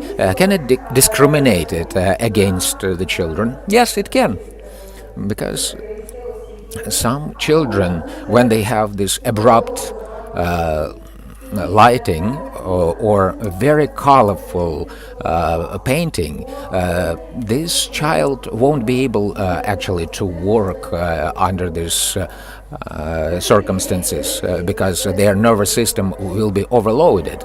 These are some of the things, but I suggest you to look at your classroom from this point of view. Will all the children be comfortable there? Will somebody need a couch to sit and just to relax from this hard chair? Is it worth making softer lighting, or is it enough? Do you have to put up the blinds on the windows? Do all of the children react the same way on it? Visual aids and posters are very important. We already spoke that on posters there could be some things like those who break the rules are usually the boys. When I was preparing for this conference, I went to different websites for organizations that make visual aids for educational institutions. Pay attention. This is the picture that is suggested for the history classroom. These are nice people, they did a lot. But tell me please, is there a woman here? At least one? Can we tell that at least one woman did her contribution to the humanity? And we can hear sometimes that women actually did not have a possibility to influence that much. Probably it is true about this, but at the same thing, we do not speak about the historical experience, because we can see Jacques-Yves Cousteau. He is from our age. That makes a woman invisible. And when we speak about the history of humankind, we speak about men. And only a man manage the world, manage the country. So it looks like only men have this their hands on the world. The next one, appreciation board. It's not from the distant past. We do not have it anymore, but actually I saw it from one of the schools, how to actually encourage the children, and it is updated every year. Can it actually be encouraged? What happens to a child that was ill or changed some circumstances in life, and this child is not longer on this board of appreciation? What about the others? There could be just 15 or 20 children. What about the others? Aren't they gifted too? Aren't they also cool enough? Why do we actually differentiate only these children? Do you actually believe that a child that has difficulty in learning, looking at this appreciation board, will do something impossible and will get to this board, or will just say, I don't actually need that. Isn't it about discrimination? Yes, it is. So here we have these people and we have the other people. These are privileged ones and the others are not.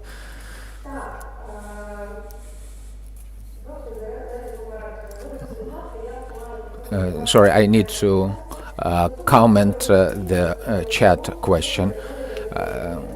One of the walls has to be green, yellow, and orange. It also can be about discrimination.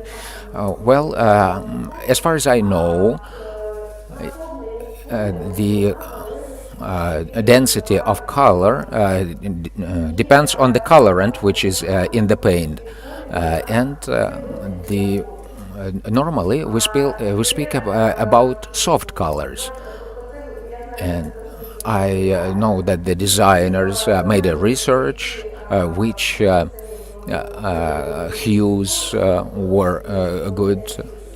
So their research was made, and if somebody made it too bright, you have to think about it. So probably they actually made a mistake. And also look at the children, how they react. I can also tell you about the experience from my school.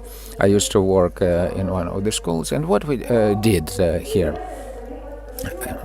There's a message that we wanted to convey to the children. Every child needs to be appreciated and acknowledged. They are different from others somehow. Each of them have the right to speak up. And I found yesterday the internet source such a picture meet a person who is responsible for their words, for their deeds, their success, etc. When they actually look at themselves, they can see themselves and appreciate themselves. When we did so, we actually put up the mirror on the wall, and then we put the writing on it. The school is proud of you. And I think that this appreciation board is the most acting, the best for them. It supports every child, because every child, when they get to it, even our children would come up to it and took photographs of those. They looked at themselves, and everybody was being proud of. This was on the website of gender analytical website Krona.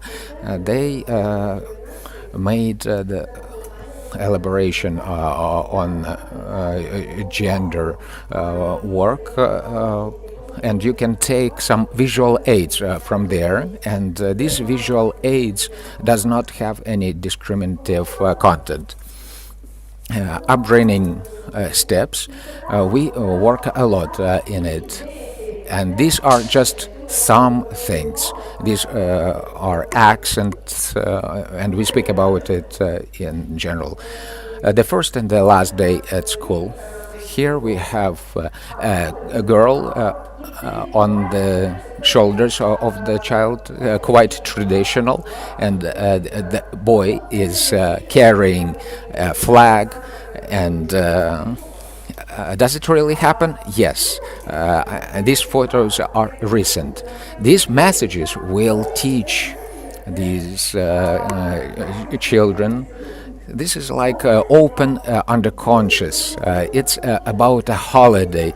The children are excited, or they graduate from school. They will remember that for their life. And what will they remember? They will remember that a girl cannot actually walk herself, because only a man or a boy needs to carry on his shoulders, because she is too weak to walk herself. She has to rely on others. So about this girl, interesting thing. This is a first grader. Who do you think this child is? Is it a girl that was chosen randomly, or does she have any privileges?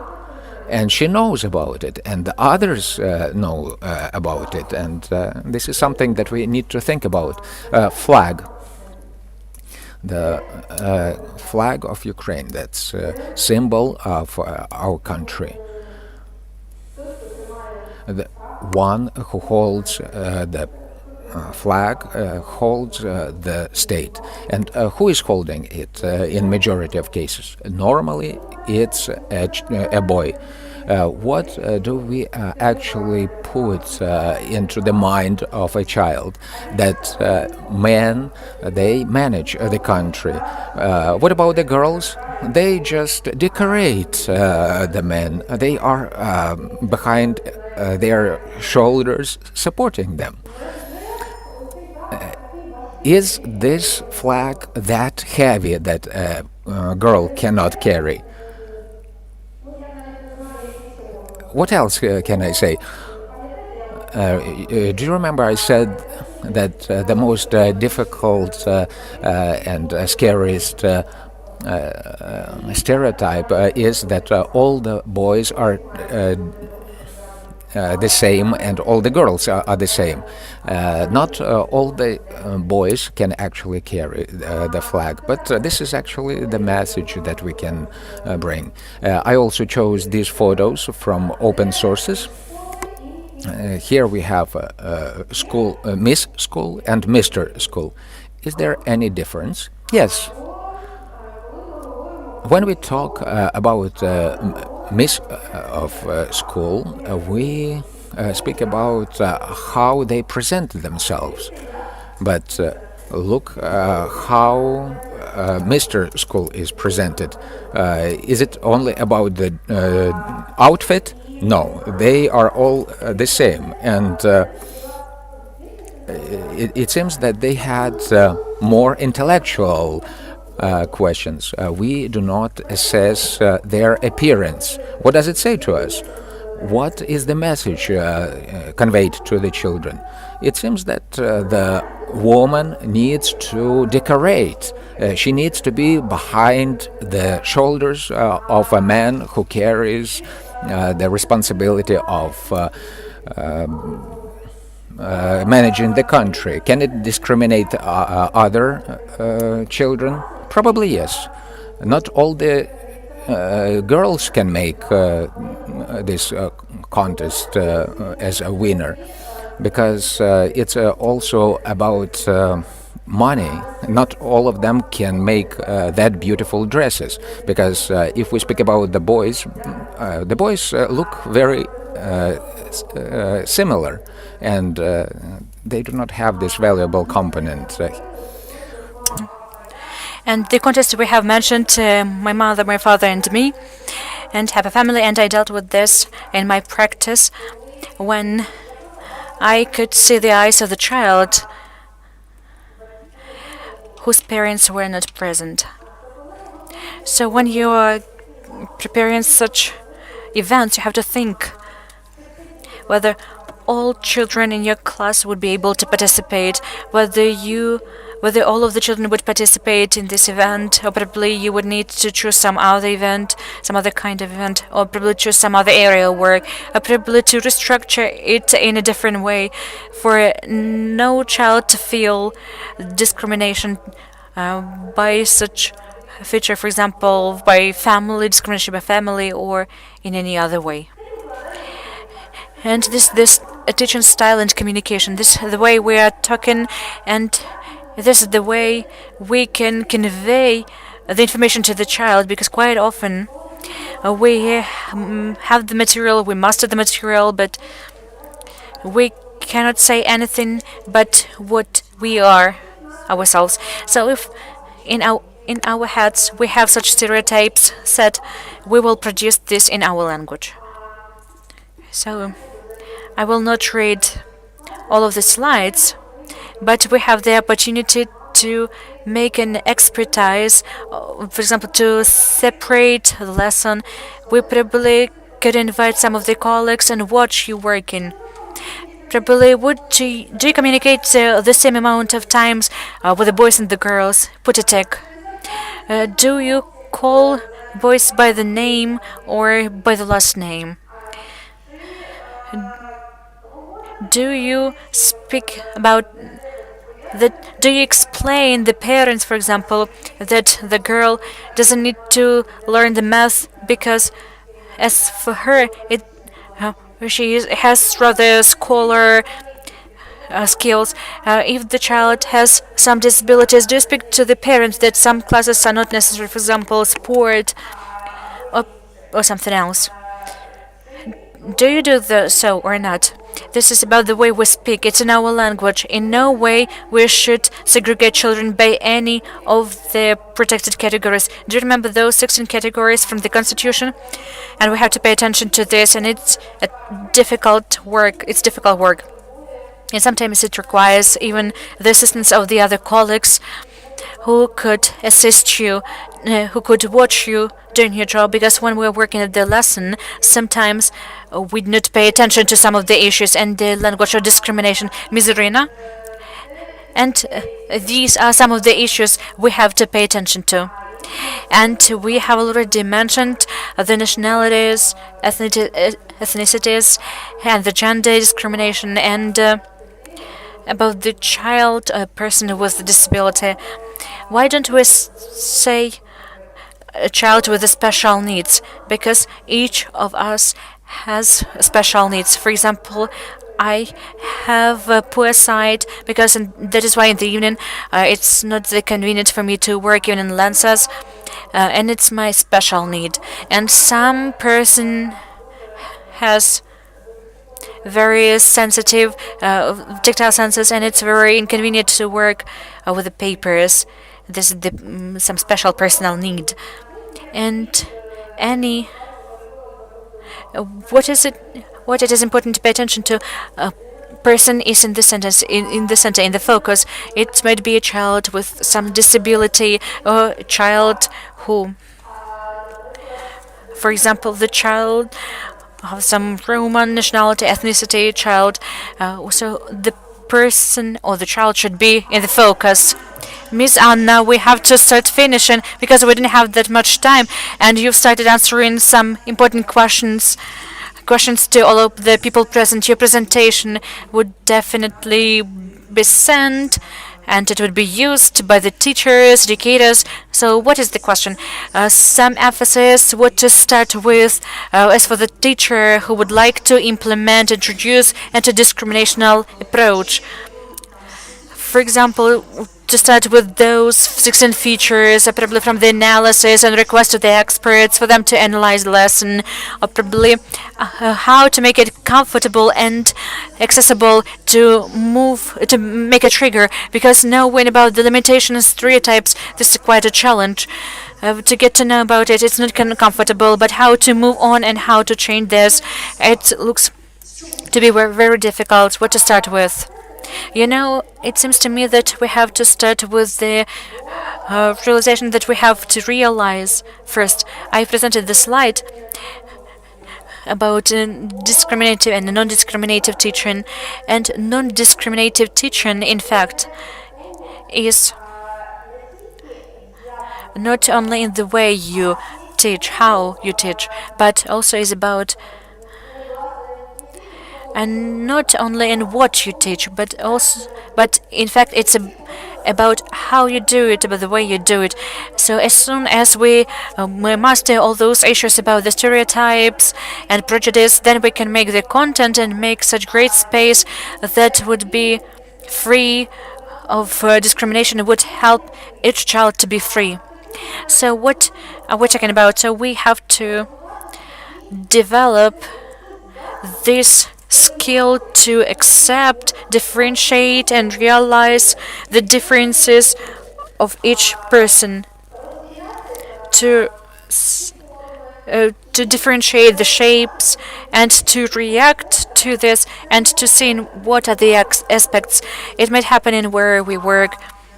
Thank you so much. And first of all, we have the first issue we have to pay attention to, and what we have to think about. This is the value of each child. Each child should be considered separately, and we have to think over what is important for this child. So this the attention to the surrounding, observation, and the senses and feelings, and then to react, to respond, and to interact with those who know how to deal with the discrimination and anti-discrimination. So we need to extend that anti-discrimination discussion panel, and in fact, the notion of discrimination, the work of with the stereotypes and overcome the stereotypes should be an extended movement. That is why I invite 2 more participants of our panel discussion on how to create anti-discriminative space in the classroom. So, Anna Yefimtseva, you've heard her right now. So, the beginning of such approach. And Katerina Zizulina, pitch building advisor on peace educator at Civil Peace Service of GIZ, Ukraine. And Alexander Fivcham, human rights activist, executive director of the NGO League of Tolerance, expert on creating inclusive environments, co-author of online courses and coordinator of the program to support educative reforms in Ukraine, Democratic School. And he will tell about himself later on. So what are the aspects you would like to emphasize? Probably we could start with the festival, the media festival that was conducted by CBS and Dnipro Academy of Continuous Education, in fact. So please tell us about that approach through the mediative topic, mediative event. How did it happen? So what is the discrimination about? Thank you so much. I would like to say thank you to Anya through the screen, because in fact I still remember the feedbacks, approving feedbacks from the teachers after the workshop she conducted on the 21st of September during the festival on the International Peace Day. And this discrimination approach and the materials she presented impressed teachers much and inspired them, because many of them were coming to us and making remarks. It was extremely interesting, and they don't even sometimes think about this in their daily practice, and now they started to pay attention to this. And when we were preparing the festival, it was interesting for us to see what do the children know and what do they think, what do they understand about peace, about the peace building education, etc. Because we in our organization work predominantly with the teachers.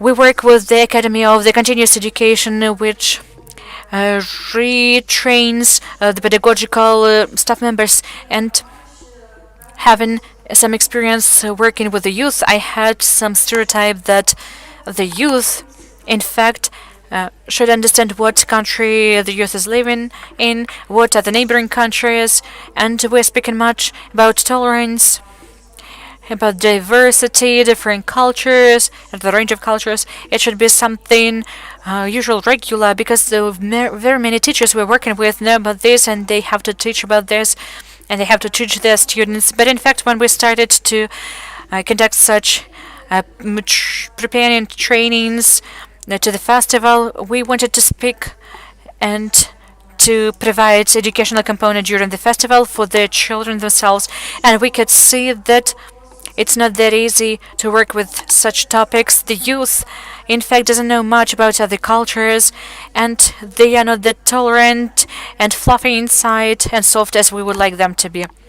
So, during the trainings, and Sasha probably could continue on this, pursuing this, on trainings he had conducted, we dealt with the issue, the problem, because the informal education provides the opportunity to communicate and, in fact, to spread the experience you have inside, so you can't hide it, conceal it, or give the right answer when you are doing some task on the informal education. And we have seen that this is quite a deep hole, which we could make with the researchers on, and to feel all the time, feel it all the time, with the values we are offering.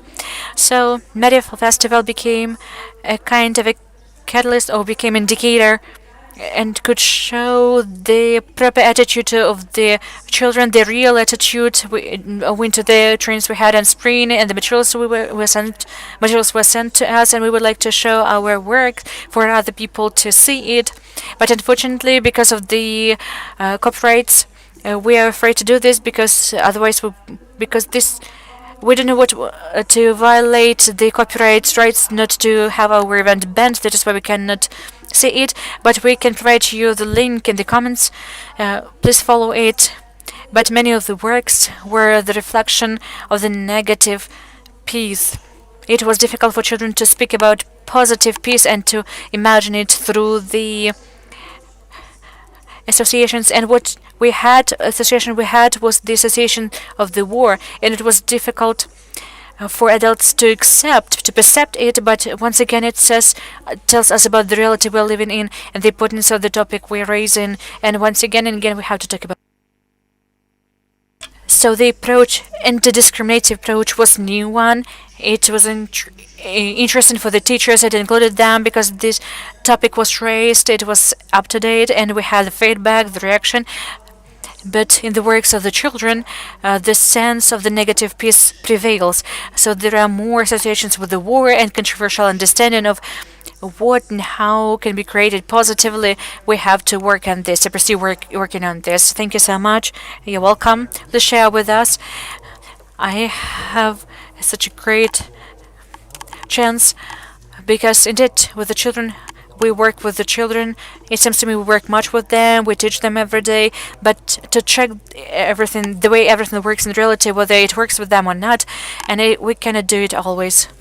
And this Material Festival was extremely important for me, important platform experience, the experience we provide, and we could see the way it works, how it transforms, what children feel, what they reflect on, what they sense, and then what they do, what they create.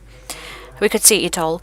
And for myself, I made many remarks for myself, and the most important is that the workshops were created with the idea that we have to have as applicable experience as possible for everything to be realized once again, for everything to be implementable. So we were teaching how to take that path from the stereotypes that might be positive, and it's quite normal in our life, and how they becomes prejudice and how they lead to discrimination. So when we understood how to take that path, we understood the way it happens. We were watching much about people, for example, Albanian people, and cases in Western and Eastern Ukraine. We had a kind of a global dimension of this discrimination. We had the cases of the states, governments reacting on this, what they are doing, and children were analyzing whether it's good or not, whether it's enough or not. Probably we could do it differently, because sometimes they would come to the point that probably the government would take the easiest way, but in perspective, this way was in the way to no way. So it was not enough to react. They couldn't react proper way to work with the society in a proper way. When during the next workshop we were speaking about inclusion, for many children inclusion was a new word term for many children, and for many teachers it's still an obscure term for teachers. The teachers say we have some inclusive children. Probably you could be inclusive as the teachers, but children are the children. They all have some of the peculiarities and specific features, but probably some children you have segregated by some feature require your inclusive actions. And today they require, tomorrow they don't require it. We have to study these needs, and these are pedagogical skills. So the students who seem to be the customers of such educational services, it was difficult for them to understand. For example, here the teacher made some actions, and when we were discussing this, I could see the gap, because as far as I understand, the teachers don't have such habit to explain their actions, because it's extremely important. Because sometimes the teacher would like to do something good and does something good, but the children think, why is it so? Ask questions. Probably they sometimes would like to have fairness, would like everything to be fair.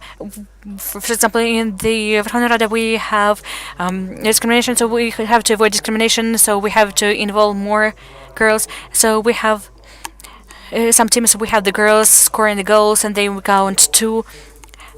This score as two scores. So we count the time from the time when the girl becomes a school girl. She could see the ball, and since she takes the score. So as for the girls, it took 5-7 days a month. As for the boys, it's about every day. When we counted those days of work, we decided to make it in this way for the girls, for the boys not to say to the girls, go to be, don't protect, don't be the goalkeepers, but if the girl, to make the girls to be the forwards, because it's difficult for the girls to score a goal, then the girl decides to stay in sport. When we create such conditions, we need to explain. We don't have to say it's because Stepan is like this, or Marika is like this, but we have to show the base of the approach, and you need to provide some inclusive actions. Alexander, please learn what you don't forget what you wanted to say. You're speaking about extremely important issues. Please emphasize, focus on the clearness, and to be clear. What does it mean to be clear as for the teacher? This is inclusive approach important for each child, whether it's a disabled person or the student or without any disabilities. And this is the first issue, and this is the other emphasis you made. It's about dimension. When you started counting the access to information, how much time was spent for this or that. Why is it important? It is important because from one point of view, for the masters, for the specialists of non-discriminative education, as for the people who use such terms, it's this regular terms, and for the teachers, it's quite unknown, obscure. For example, you can't call a person inclusive. I would like to emphasize this. We don't call people inclusive. We have inclusive approach. The teachers have inclusive approach, inclusive space, right? Inclusive school. The teacher might be inclusive, but the actions could be inclusive. And it is important when you create such space. It is important to pay attention to the safety, security of the child. Without feeling secure, without feeling comfortable, the child can work. And having the understanding of equity, even with the teacher, how was it in my childhood? The teachers would say, when you grew up, you would understand. Now it's difficult for you to master this information, but then you would say thank you. But then you would come to me saying you were absolutely right, but this approach dies out extincts because everything we do should be clear, because only this way the child might express him or herself, and the child would work in the full capacity on the level that the person would like to read, the student would like to reach. And for this purpose, we didn't have to start with creating the rules and without rules, and we offer the rules, you fulfill them, but we have to gather together to demonstrate experience, read the documents, show the practices, especially when speaking about the peace-building education. Very many children today have a kind of self-expressions, which in fact even which are illegal. You know that many children greet each other with the great Nazi greetings, and it becomes very extended in Ukraine. We didn't have to be blind about this. For example, you could see that there is literature about the racial theory, about anti-Semitism, and it's in open access. So I'm waiting for the times when those places offering such information would be necessary for the people, and they would close, and then we would understand that everything we're working on in our state is useful.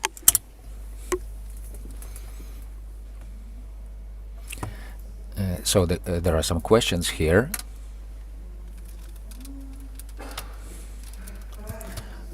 Some advice.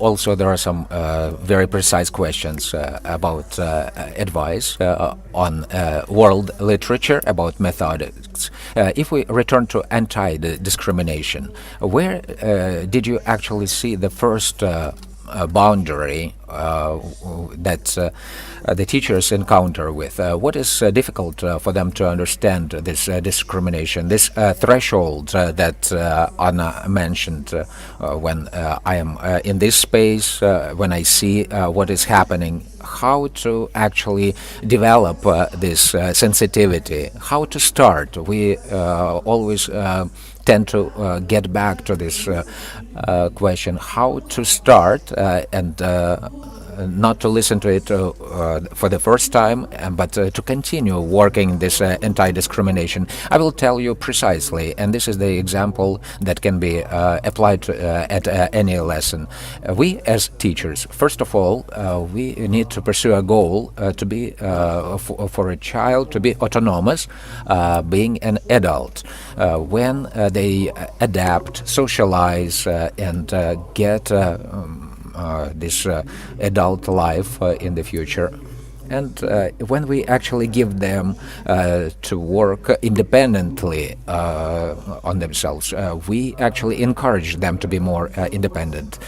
Sometimes children, the teachers would say, when I entered the classroom, there was chaos there. I gave them 20 minutes to make the desks on their spaces. Then I went out, then came back. The children did everything themselves. Actually, it worked a long time ago. If somebody actually does something wrong, then all the collective suffers. Let's say Petrenko or Voloskyna, because of you guys, all the classroom has to do pull-ups or whatever. So when you want the collective to regulate themselves without giving them the tools, you actually make castes, the elite groups that goes into the adult population, power and business. When you don't want to be a mentor there or supervisor, you facilitate such a process. You cooperate that the children will do it in their own way. Maybe they saw it in their family. They saw how a mother or father makes the other person does to do it, or maybe in some TV shows or music. So they actually found the weakest ones. You and you do it, or there are also some guilty people. They are supposed to do. You actually see that it worked, but you also need to do the research about the roles, because in the long run, all your products, you can also use the projects from month to month, from event to event. You can work in this. You can organize monthly or bi-monthly between schools. So when you see how the children actually prepare for this event, how they are all engaged. For me, for example, if there is no training, if one child does not speak up, the training did not happen. I have football, and it seems that we need to listen to every individuality. So it's not about eating cake because we don't have bread.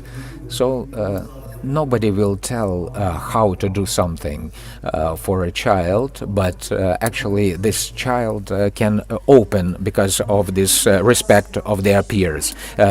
Miss Anne, I have also the question where you can see this difficulty on discrimination, anti-discrimination of teachers. What is the challenge in your opinion? You see, I think that 1/3 of the world is an interesting thing, and actually how the teacher actually sees discrimination or creates administration depends on what the picture of the world is. We have a conditional notion of discrimination glasses. I, as a person with some problems with my eyesight, as soon as I get my contact lenses, my picture of the world changes. So when a teacher gets into this question, the picture of the world will not be the same. Once we thought that we live on a flat earth, on these three whales, but the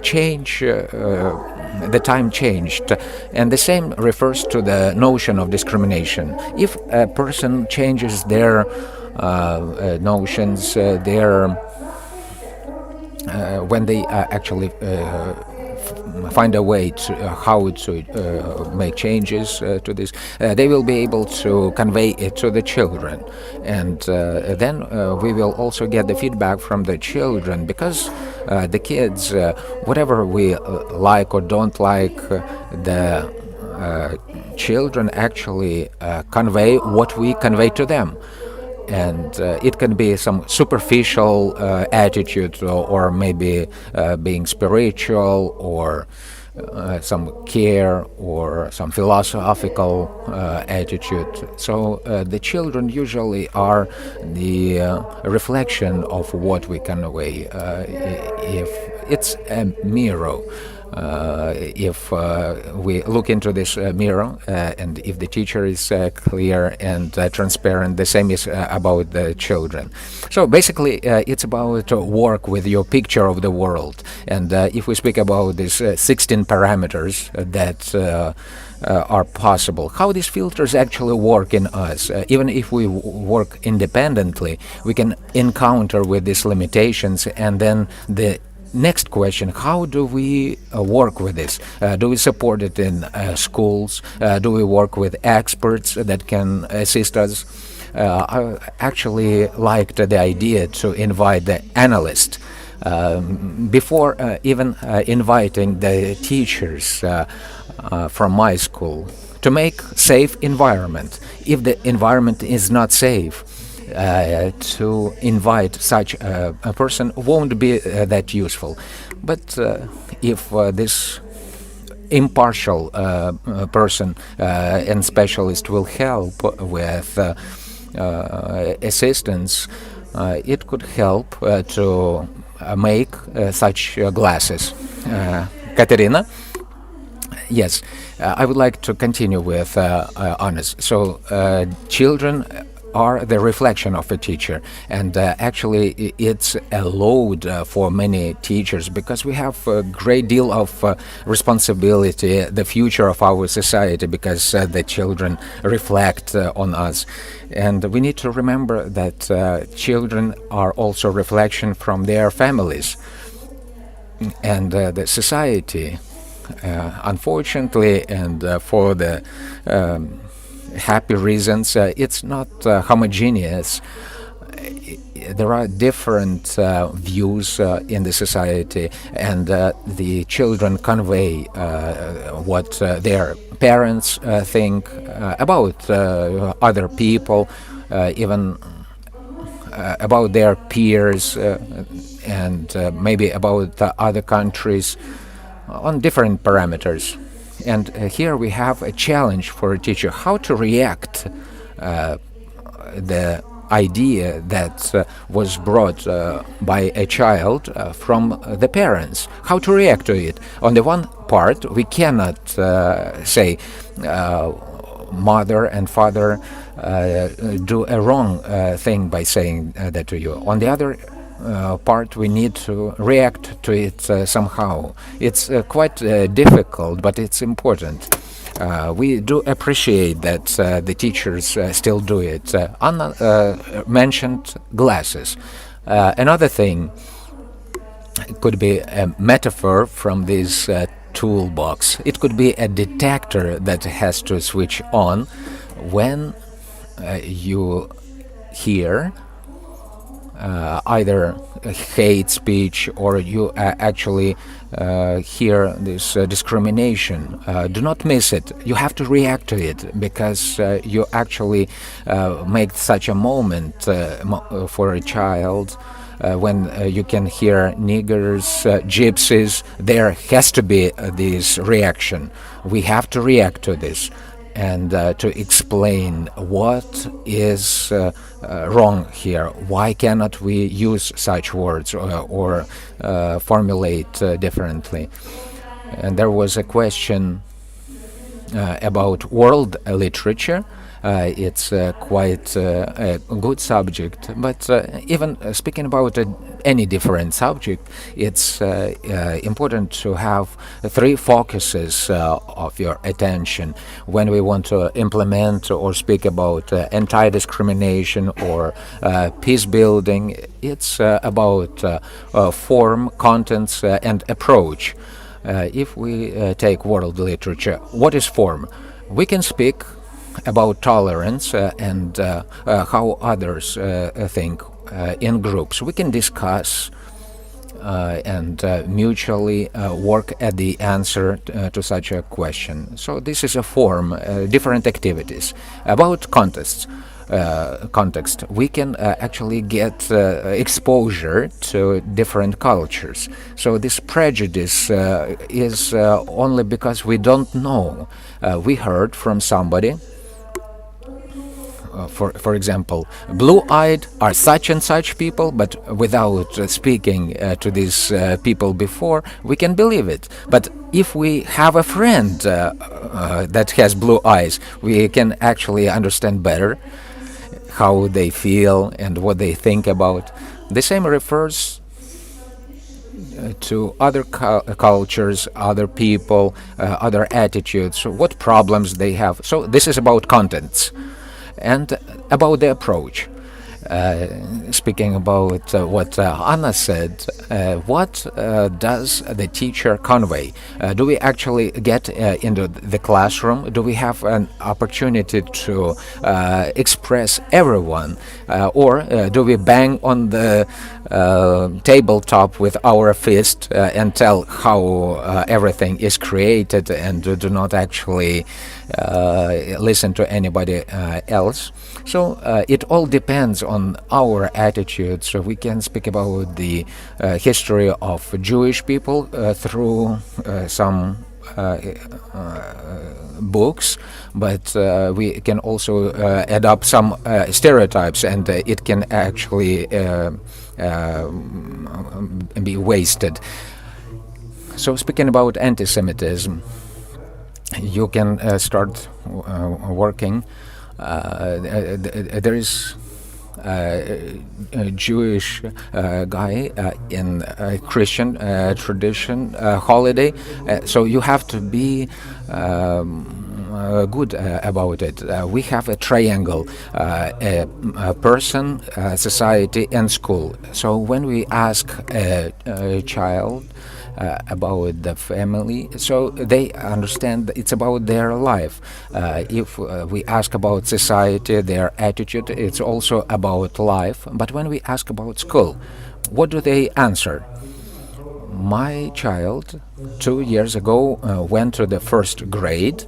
We have the new Ukrainian school reform, and on the first meeting with the parents, the teacher said, you know, there is a reform of a new Ukrainian school, but don't worry, nothing will happen here.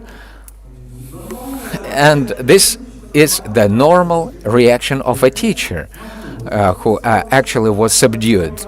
You have to change this way and this way. There won't be any trainings for you, or maybe encouragements somehow for you alone to change. But I also have the requirements for NUS. But there are requirements, for example, to have 30 chairs. I don't know where this environment will be. So the children need to play more, to feel children more. And if we speak about such a comprehensive education, I would like to be answered what happened at school. There would be some other things. I ask, what did you learn? And he says, I can't remember. And it really is the case. But when I ask, what did you do? I can actually listen how I can spend 10 hryvnias in our canteen. Why don't we use such an approach? So these are practical things. It's about our life. And actually we can call our school as second home of us, for the children. I agree that because of time spent, it can be the second home. But let's make school the first school to teach what's happening in the world, in life, how to react, what is happening in family, how to deal with these problems, how to protect themselves. We need to teach that at school. Thank you, Alexander. It's about how to change, how to make it accessible, and to teach the teachers what the problem is. So the problem is about stereotypes. It's about being automatic to make the decision making faster. So if we were learned, if we were taught, then it's difficult actually to study. So the question is also about the change of stereotypes. Where have you seen this? Can you tell us about these quick wins that you have seen in Ukraine, maybe in your work, in the work of other teachers, maybe some regulatory acts, some legal acts? What is happening in Ukraine that we can actually aspire for anti-discriminatory process in school? Well, before you said on the level of the state, I can say about my own stereotype fighting. So first path was about overcoming myself. I know what is happening. I know when you have to stand for something that you actually learned about, and probably that was also true. Well, actually it was about me. And recently, this year, there was a regulatory act that was a decree from the President of Ukraine, which is very important for me on this issue. As you know, we have a protector of the Motherland Day, and now it is called Day of He Protector and She Protector of Ukraine. And you remember that actually the state also recognizes that a woman also protects the country, and the woman also makes a lot to live happily and to be protected and to be developed for the future. Do you remember this picture from the history of Ukraine when a woman also influences the development of this of the country? It can be a marker that helps me. That's on the personality level, on the level of the country. This anti-discrimination is moving. Katerina, so what is for you? What is a small victory for you? We're working on this. We're working for this. What are the moves? Somehow I think, thinking about this, we are thinking about letting down. So letting down is everywhere, and it gives probably some triggers for changes, and then you could understand that there is a huge list of what you have to do, and what you have to implement, what to change. And while as for me, Hannah probably has mentioned what I was about to say, the change of focus, a focal point, and providing more space for women to represent, and representation through different aspects happening in Ukraine. And they broader, we use the feminative forms when presenting during the festivals and celebrating. When we keep this gender topic and celebrate it inside and think about something else. For me, it was important, the law on full secondary education and about the change of the place of the students at school in the hierarchy of the processes at school. about the regulation of the students' self-governance, and about that in fact to write what the student has the right for when implementing its right for the participation in school. And in fact, a small example from myself, the representatives of the student self-governance can be present at the pedagogical councils.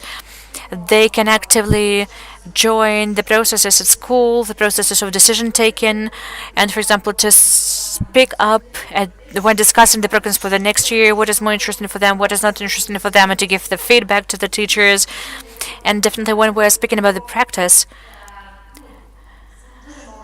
there are very few schools that can praise with this, with the working cases of this happening, of such cases of implementation. And inspire, at least we have the regulation base we can rely on and to stand for the rights of the students starting from the school time. We didn't have to wait for 18 years and to wait for the passport at the age of 16, but they can start using exercising their rights at school. So the gender sphere, the personality of the student, you're welcome. For me, most of all, because I've been thinking much about this, these are the changes in the evaluation system. We know that there used to be, there were the normatives, for example, when we were speaking about the sport and some other subjects as well. Everything was systematized, and now the teacher might rely on the way the child behaves during the lessons in the group of other students at some classes. The way the child lives with this in the extracurricular times, whether the child visits different sport clubs or etc. or the clubs. For me, this freedom for this teacher is the greatest indicator that there is the variety. The teacher not only focuses on forcing the child to do something that might be unpleasant for the student. Sometimes speaking about the disabled students, there might be the child without disabilities, but be unwilling to do the sport. We should respect this. If the teacher has this variety aspect, we have thousands of the jobs interconnected with sport and the physical culture. Probably this is the largest sphere by the number of the professions, and the child might choose anything to participate, to take interviews, to interview people, to publicate something, to be a time manager, to be a security officer, everyone to wear the proper boots, to take away the benches for that, to make a location of the security islands, or to help to prepare some lessons. And if we include all of this, then the student him or herself would make a job description, a kind of it, what he or she would like to do, what indicators he or she would like to have would be the base, and then to evaluate each other and together with teacher, have a look at it, reflect on this, and then there would be the score, the mark would show that the child has the competence, is good at this or that, because probably there is no wish to do something as it is written in the book, the normatives, for example, the standards. But it's also about self-expression, about the way our society works. Probably the child is not interested in something, and this is also the right of choice. Thank you, dear colleagues. It's a great topic, discrimination and discriminative processes and the first steps. And probably this the turn towards anti-discrimination. It's happening. We are all the part of this process, and we invite the teachers to feel that you are the part of this process of anti-discrimination, starting from yourself, starting from your own map of the world. Please use it. Please use the presentation of Anna Yefimtseva. There are the parameters and the standards. You can evaluate yourself. There are coaches in this sphere. There are such events as the Media Festival in Dnipro. There are such processes and organizations and projects that help to understand what is discrimination, what is anti-discrimination, how we exchange our glasses for more peaceful in our educational process. Thank you so much.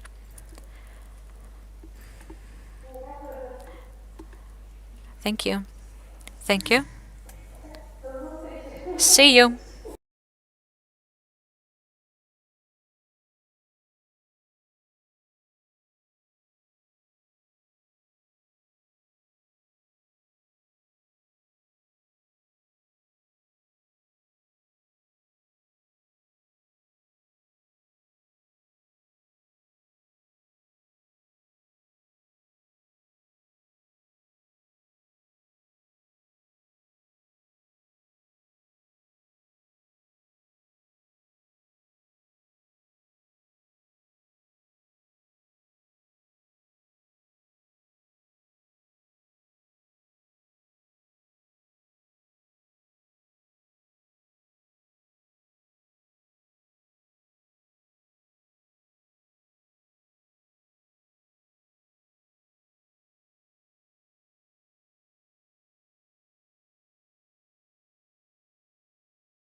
Dear colleagues, welcome. After the break, the conference Teach Peace, what to start with. This is the emphasis for the teachers, and we're looking for the answer as the peace, as the way peace education can be implemented at school. What are the first steps? We have implemented 2 blocks of our conference. First, we're devoted to competences and personal characteristics and features and the competences of the teacher. And the second part was about the anti-discrimination, the way it's possible in the classroom space. At school, how to do this, what are the controversies, and what steps should be taken for anti-discrimination to be our daily reality, for the stereotypes not to influence our life that much, and not to influence that much the lives of our children. And now the block devoted to teaching the history and dynamics of the conflict and peace building. In this topic, we have with us the expert Karina Korostelina, professor and director of the program on history, memory at the Carter School for Peace and Conflict Resolution at George Mason University of Fairfax, Virginia, USA. We are grateful to welcome Ms. Karina at our place at the previous conference in December 2020. She was present with us online. Now we welcome her in Dnipro, together with us, physically, face-to-face. We're really delighted to have this meeting, Ms. Karina. Good day, dear participants. Thank you, Anna, for representing me. I would like once again to tell a few words about the school I represent.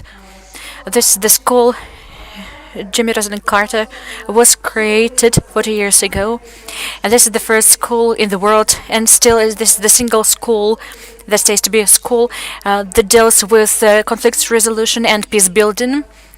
And 2 years ago, we were named Jimmy and Rosalind Carter. We were named after them, and our school deals with peace building all over the world. That is why I'm very delighted to be here in Ukraine and to be present at this important conference.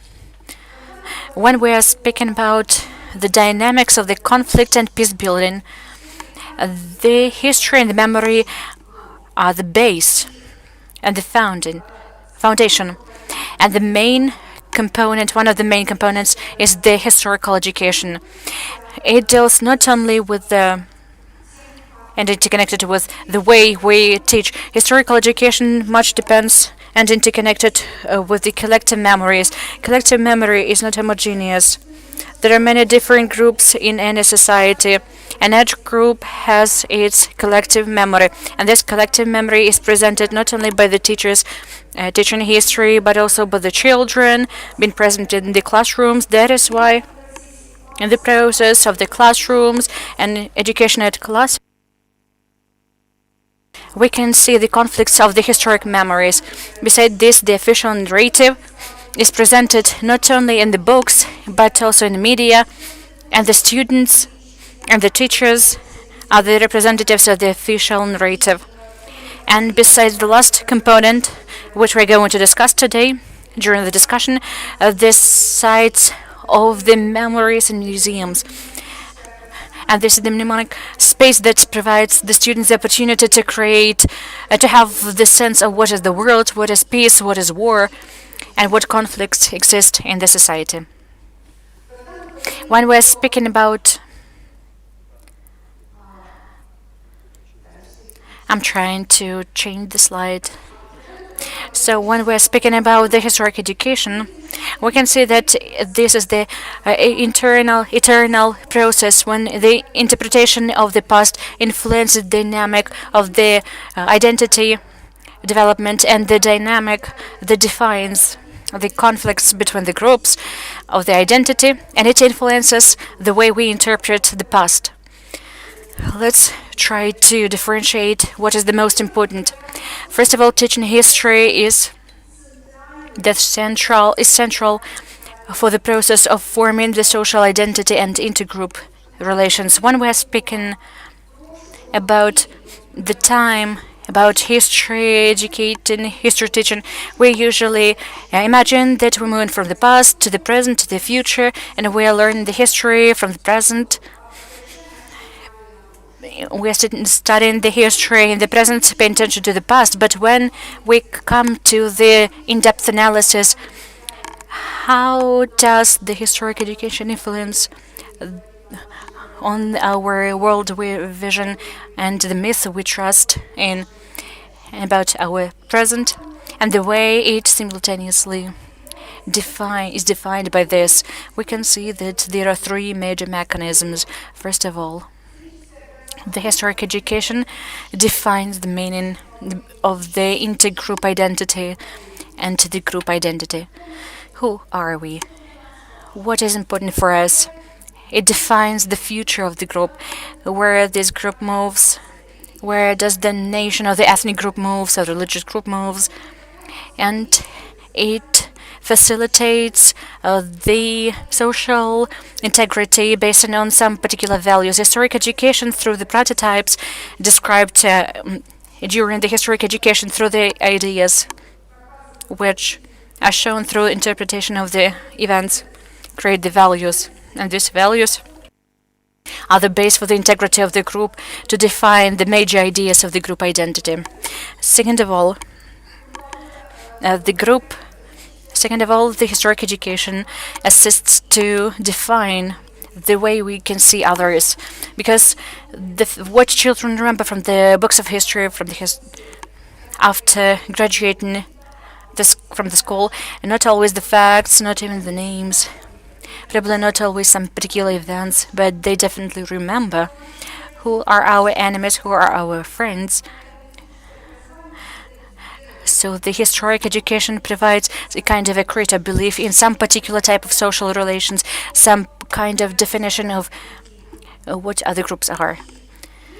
And the third mechanism, that is the one of the most major, legitimization of the intergroup position in the conflict. Who are the parties to the conflict? How can we prescribe some particular actions towards some groups? What are the normative regulations towards them? How do we segregate? How do we separate the government and the power? Who is the most legitimate in the society? It all is defined through the education. So the way we can see it, we have to change our vision about the past, present, and future as the linear, as one line, because the past can be unpredictable, because the present is defines what is important for us, the way we interpret what happened in the past, and what is more, the future where we move chooses the most important events for the values we're expecting in the future, to have the vision of the future from the past, redefining it. Instead of the linear definition of the past, present, and future, we can speak about the unpredictable past. And as we can see, the history teaching plays not only the role of informing the conflict and the violence, but at the same time it can facilitate peace building. And that is why at the conference we can discuss the way we can see those two functions as the teachers of history, how the teachers of history can be the active participants. So the conflicts, how to teach the controversial issues of the past, of the history. And Ukraine is not the only place where such discussions happen. For example, now there is a long discussion between Russia and Estonia, remembering the atrocity crimes during the Second World War. In Poland, there is a conflict about how to teach the history of Holocaust. For example, there was the history book study guide between mutual cooperation of the Poland and Germany, where all of the chapters are written in the same way for both countries. But one chapter is written totally different, the Holocaust chapter, where Poland does not recognize the participation of the Polish people in Holocaust. Such controversial political imprisoners in Chile. It's a huge problem to teach history in Chile. When trying to be objective, the teaching history says that both sides are guilty in it, without describing the power, without describing describing the balance of the power, without describing the tendencies existing in the society during those times, what gives the wrong vision of what happened in the past. Moreover, very many political prisoners are not identified, and the historical education provides us the opportunity to be more active in this process. The history of the civil wars and slavery in the USA and different states of the USA deliver this history in different ways. And more changes are provided in the books. And the colonial past in England, the history of the Vietnam War in the USA, I can make a list of many of a great number of such issues presenting a huge problem. And we can see that there is interconnection between the need for in-depth understanding of both by the teachers, the way the teachers treat teaching, and the teachers of history need more opportunities for in-depth understanding how to teach, what to teach, and how the conflicts function in the society. Unfortunately, for teaching history, usually the students learn how to teach history, they learn the history itself, but there are no courses that would explain the functioning of the conflict, how it works, how to work with the conflicts, how the conflict of identities influence the society. That is why for the teachers of history it is important to understand such dynamics. There are many different approaches, and many countries and social organizations.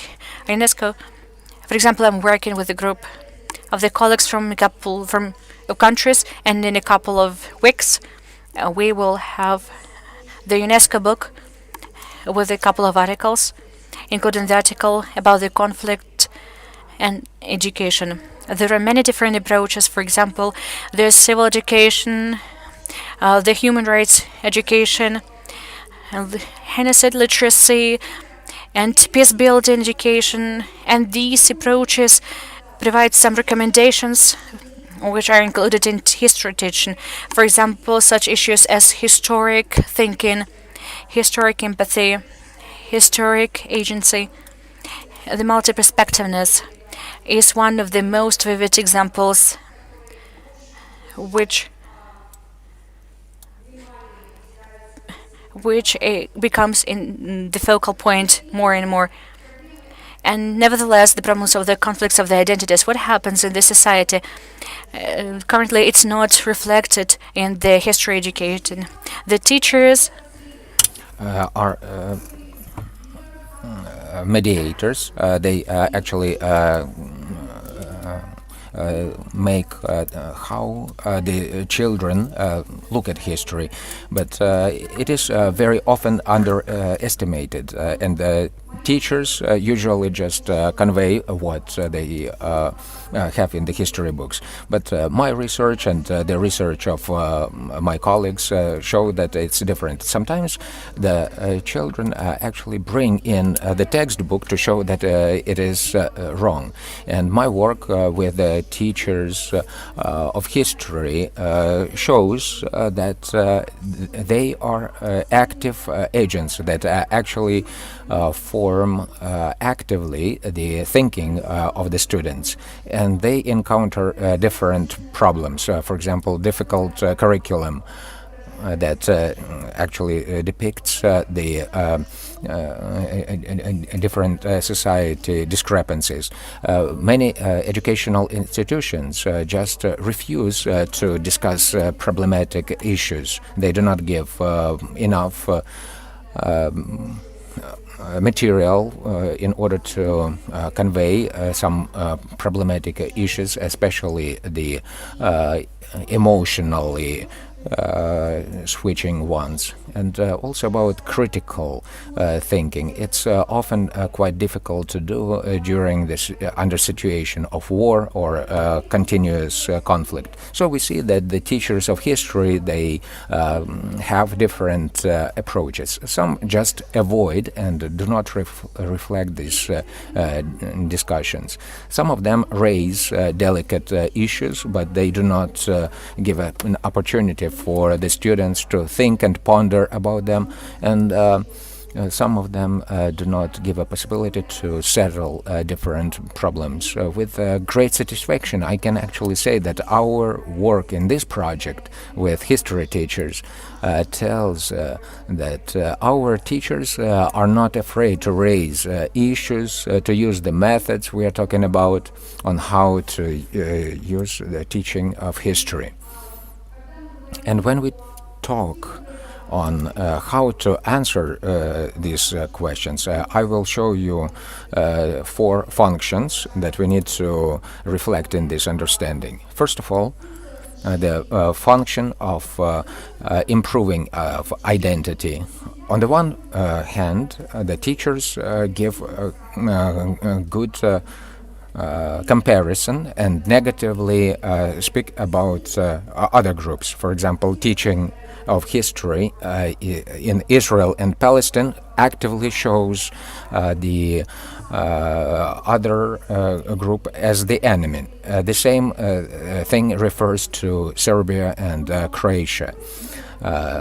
On the other hand, we can see that the imagination of our group as positive and developed does not have to include the other group as negative. For example, in England, Churchill family does not actually show the negative aspects of other groups. Or, for example, in Cambodia, they have a deep understanding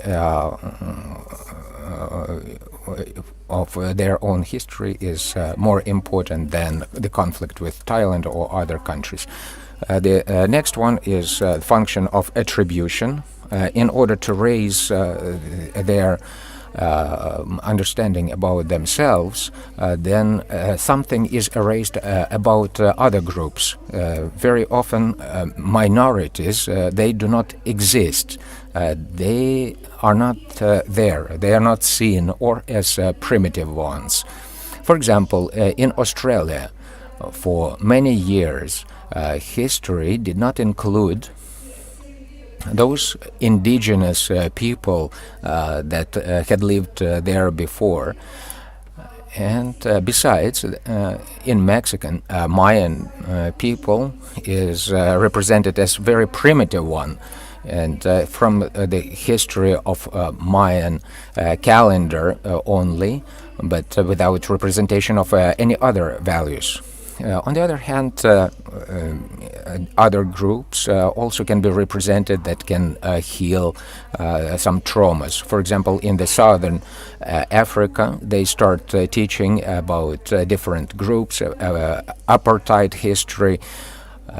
In the US, they also discuss how the Civil War is going to be represented and the actual problems in this Civil War. The next one is interaction function. On the one hand, the history teaching can be represent these relationships as intimidating and or unjust, underlying showing these discrepancies. For example, in Serbia and Croatia, they show the other group as illegitimate.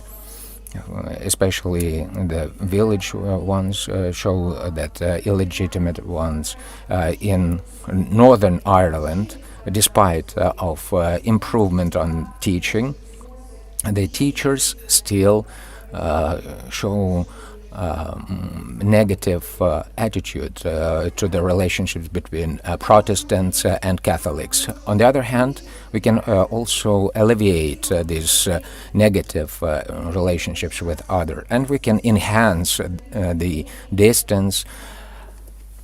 We can make this borderline more vague. In Greece, for example, there was a tender for one textbook where Turkey was not represented as negative as before, because it was actually described as Ottoman empire, but not as intimidating as it was before. But they still started to incite some discrepancies in the society. They even set fire to these textbooks. In Egypt also, to alleviate the threat with different neighbors, there are some changes. For example, the ancient history is much more important than the one that expresses the history of relationships with them. And the last one is a legitimate function. It's about to sustain hegemonic narrative or dominating groups. For example, in Poland, they negate the trauma of Jewish people, but other than that, they speak more about the Catholics killed during the World War II. In Finland, for example, although they have quite a positive attitude to showing the history, in 1918, the war of 1918 is negated. On the other hand, history teaching can also improve decolonization or emancipation, give alternative ways to appraisal of collective memory. In the US, slavery and American Indians were shown as victims. Victimization is quite important, but if one group actually shows as victims them at all times, does not give them a possibility to give them the agency to become more active builders of the society. Now it's being changed. It shows the activity of these people. For example, this underground road, when the slaves helped other slaves to bring to the northern states, or for example beliefs about the Indians. For a long time they were victims of colonization. Now they give a lot of interesting events in their history, how they actually fought for their country, how they created some cultural things. We can actually see some big changes in transition of something that was insignificant to more important, which is also important for such a big country as Ukraine. I wrote about these 4 functions that history teachers can use. If you are more interested, you can actually get to Facebook. There are different references. We made lessons on borders, on types of national identities, ethnic, multicultural, civic, how to teach them in the process of history lessons. And we hope that you will be interested and you will use it more deeply in understanding and teaching history. Thank you. Thank you very much, Karina. And there's a question. We actually have a mutual question, where to start, but it's a very sensitive topic on how to express history where there are a lot of different discrepancies. Maybe you have one or the key item that you cannot actually go further. What has to be a compulsory thing that you can start with if we speak about peace building? It's a very good question. Besides this getting knowledge, research, my work also shows that the most important thing is actually to reflect on ourselves as a teacher of history. how I teach history, what is my identity like, what is nation like, what is my position towards my ethnic group, what is my position to other ethnic groups, religion group, gender groups, how they all impact me in my teaching of history. Today we spoke about discrimination lens, and I say put on your identification lens, and then you will see how your identity actually influences teaching of history. These four functions that I told about, which way are you going to? Are you going to the conflict side or to the conflict resolution? It will be the first step on how to teach it. Thank you very much.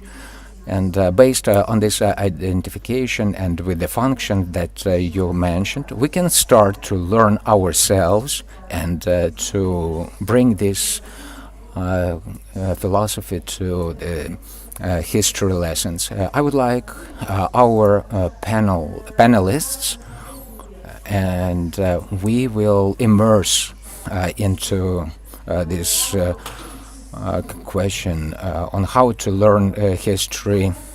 So here we'll have two projects. You will familiarize yourself with two projects. The first one is teaching of history teachers on the basis of peace building education, and the project of Yaroslav Greenberg is hidden memories. Here we have Karina Korostelina, we have Yaroslav Greenberg, co-founder and chairman of the board of the Kyiv Educational Center Toiler Space, Natalia Poneja, a history teacher and deputy director for educational work at the Comprehensive Lyceum number 2 at Przotravnetsk, also representatives of school number 111 in Kryvyi Rih, that's the principal of school, her name is Svetlana, teacher of history Zhanna Babenko, and deputy principal and teacher of geography Tata Olena, that will tell how it works, how the history of history teaching is possible with new lens, with new accents. Who shall we start with? Karina can rest a little, and we can start with the project of memory. And we would like to ask Miroslav Greenberg to speak about this project, because it was quite difficult. Hello, everybody. The Hidden Memories project started a long time ago. It started as the project to remember the Maidan memories. There's an app for mobile phones where we had memories, not just one side of the victors, but also the other party, the ones who were defeated, if we may say so. So when we decided to continue the project, we realized it was too narrow a problem.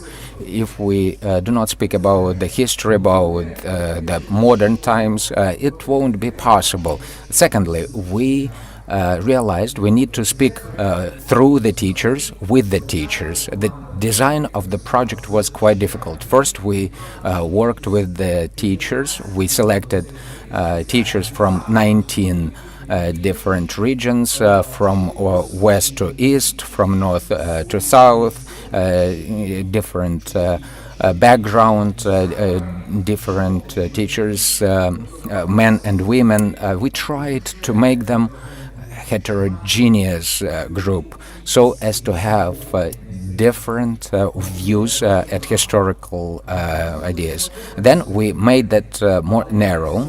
We took the modern history of Ukraine. But actually, we then realized it was not difficult. We started from 1986, from perestroika. Our new principle was not to define what the teachers wanted to work with. They defined themselves, the topics for themselves, and after the first training, we got to online and asked some experts that were not from our partnership or our partner of Germany, CRISP. We invited third parties to enhance possibilities and opportunities for the teachers. That was the second part. And the third part, the teachers elaborated on the educational modules. We helped without controlling this process. If we speak only the controlling things were deadlines. What was important? We tried to retain the views of the teachers for these topics. We could edit, proofread, but without actually giving them our own views. Then, actually, we did it before it. There are different elaborations, and probably most of them that can be found on the internet, they are in the air. And each of these elaborations were approbated, both the authors, but also somebody else, like the outsider, who did not work at it. There were different reports made. They were concluded, and after that they were given to the moderators, and we got the final 11 modules. They went through not only editing, but they were also tested on real lessons, real kids. They were as real lessons, as extracurricular activities, and the most important thing that they had been tested, and the teachers were active, and they could do everything on their will. We prepared the textbook, and this is only the design of the project. After that, we also had the mini projects where the students, together with the teachers, took part. They elaborated on their will, and they did not only in schools but also in the communities. It's quite a difficult design. It took 1.5 years, online and offline. We think that this design was good, but it's just design itself. And after all, everything finished with a mini project by children. Mini project, it's not finished. It's a kind of a continuation. It seems to me that we're continuing because everything we have developed would be in free access. So the project has the continuation. Any school that would like to do the same, it's available for them. Thank you so much. I would like to remind everyone present what is the focus in our panel discussion right now. This is the interconnection between the methodological and the content aspects and the components necessary for the qualitative history teaching and the practical application, how to combine the practice and the theory in reality, because there is a distance between them. There are some contradictions, in fact, and it's quite normal. But our task is to show the way how those correct theoretical scientific approaches can be applied in practice. That is why I have a question to Natalia. Please tell us, how did you feel what Miroslav has mentioned? How was it to undergo such a process, to experience it? It wasn't something new. The participation in the project was new for me because in the Orange Revolution, Pomarańczowa Rewolucja times, we had it. Children didn't have anyone to discuss this. They were coming, and I felt that they needed this discussion. I would always say, "You're speaking with us. What can we do this in this vague situation? What can we do in this such social situation? How to understand what is going on?" And that is why, since those times, I've started thinking that we, with the children, we need to discuss the happenings of the nowadays. Probably it's simpler to evaluate the history 200-300 years ago. It's extremely difficult to evaluate the modern history, and children live with this. They need to define their identity and their attitude to the happenings, because a huge family plus influences them, cluster, and the communication in the institution, what they read, what they hear.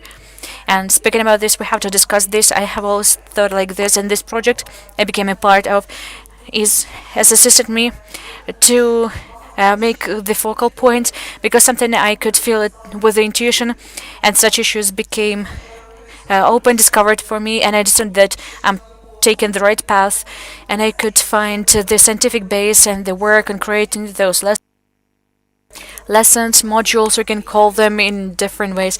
This is the set we can modify for our own teachers' needs. It was extremely precious experience for me and the students we are having the lessons with. We can work with them easily, annually, and it works in a new way with each new class, because the preparatory class worked in one way, the other class worked in different way, because these are the different children, they have other needs. And the mini project which we together with students have conducted was extremely precious, because it was the end of the educational year, and it seemed that everyone was out, exhausted, and we understand how difficult it is.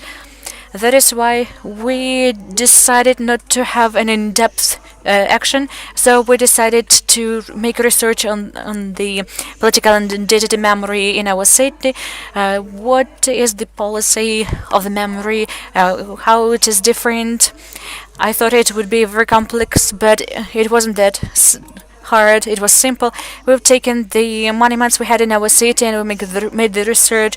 We didn't know about them. Why do we have exactly those monuments? Do we like them? What are they like? What we would like them to be? This was our task. But when the monuments, we touched the point of monuments, we decided to delve into it. What influences it? Why is it so? What about the neighbors? They went to the other city next to ours, and it seemed that it is extremely similar by its policy, but it appeared totally different, because there are other routes, and just like at the Oblast Center on the same issues. Petropavlsk was the settlement you visit. Yeah, Petropavlsk, Dnipro were the three cities, and by the similar issues we were making the research. For example, the problem of depicting the events happening nowadays in the East, how it's represented there in the monuments, how the problem is represented, for example, the war in Afghanistan, because usually in settlements there are such monuments, and we were making the research on them, we were examining them, and the monuments devoted to the Chernobyl catastrophe. These were the three focal points, but it was impossible not to touch the others. For example, in our settlement, all of the monuments are collected in one memorial, huge memorial, where there is absolutely everything. And everything is clear and obscure for the children, students. And we have found such a great cluster, and children started thinking, what is here? Why it stands here? Why is it here? Do you understand what was the message of this monument? So that was the most important thinking. Having the grounds, the real life grounds. We are used to the fact that the children tell what we would like to hear from them. It's quite often situation. It's quite typical. Children say what we were waiting from them, and now they were afraid of that. They were saying something we didn't expect. Do you like it? They would say yes, we like. But in fact, I could feel that they said we don't like it. We don't want it to be in this way. They would like to say something else, and we're scared to tell their point of view. So the children did say this, and without thinking about it, that is why it was extremely precious. We should stop here. We will come back definitely to it. Katerina wanted to give a feedback. I would like to emphasize how interesting the project is, and I would like to mention two issues quickly. The determination of mnemonic space is extremely important issue of forming the conflict or peace, and currently we are to conduct the contract in the book that is almost ready. One article is to be finished. Mnemonic spaces, monuments, monumental sites, influencing the culture of the world and the settlement. And the other important issue, such researchers, for example, including my research, most of them influence the way the adults what is the view of the adults of such mnemonic spaces. And I know a few researchers of this. I know a colleague working in England, and an article about the children's perception of mnemonic spaces. It's totally different from the adults' perception, the way they see the monuments, the way they see the cultural sites, the places of cultural memory. Such projects are extremely important not only for the work as teachers, but also for rather academic understanding how such spaces influence children growing and children fostering. Thank you so much, Ms. Karina. And to make a balance the project, the second project, we would like to introduce you. I don't even know whom to ask. Svetlana Vernikova, the director, or maybe Jana Babenka, the principal. Olena, who of you? Olena Pavlish, who of you? Ms. Jana, you're welcome. What have we been doing? I would like to start. I can't start. And Karina wanted to comment, and I also would like to comment and add something what Natalia has mentioned to what Natalia has mentioned. We have a long-term project if we are speaking about the memory and the names, as Karina has mentioned this quite clearly. And we have such researchers. Our girl is finishing the project while we are here. She's there collecting the materials. It would be called Krivari Operation Decommunization. And we're together with the children who after us would be presenting. They participated in the project, local project, devoted to the day of the city of Krivari. So the last names of the people, the heroes. This is the quite industrial large center, the Iron Heart of Ukraine, as the city is described, and we have mentioned what these people were famous for, what was their contribution to the development of the city, and this is catching to what was mentioned. This topic is also close to me, and I should say that in such a good team, this is our method to work. We never let down the teachers. We don't leave them alone. The teacher, the administrators work in team, and we are lucky to be part of this peace-building project, peace-building education. I should say that Svetlana and Elena would say their words, and I would like to say, yesterday I mentioned this to Karina, that probably the factological knowledge are enough for me, but the analytical, critical, and to combine it all. But as Natalia has mentioned, this is the problem. It's not new for me because I have great experience of teaching experience. And for example, long ago I had a controversial issue. Why for such a long time in the independent country we didn't have the peace between the participants of the Second World War and the national opposition movement. And one of the girls, Alisa, she is going to participate today as well. Today we have also discussed my aim. We were aiming at don't argue with the adult members of the family when we went at the end of the 10th grade. We were studying the Second World War, and the grandpa had another point of view. I was saying, tell the facts, tell what says today's science, how it explains the events, but don't argue. And this topic is close to the experience that I have as a teacher, and I think it's a good quality for the teacher. When you know much, it seems to me, but the new project sets new goals and objectives, and you don't know all of the answers to all of the questions, and it's a trigger to work, to look for the answers, to search for them.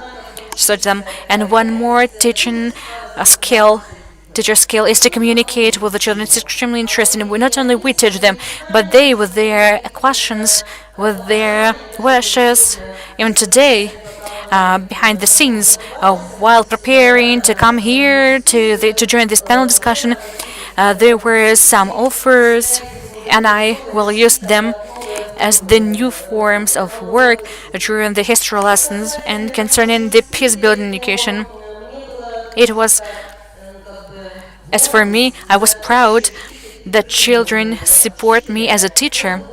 And we were discussing, for example, with them the 10 goals of peace-building education.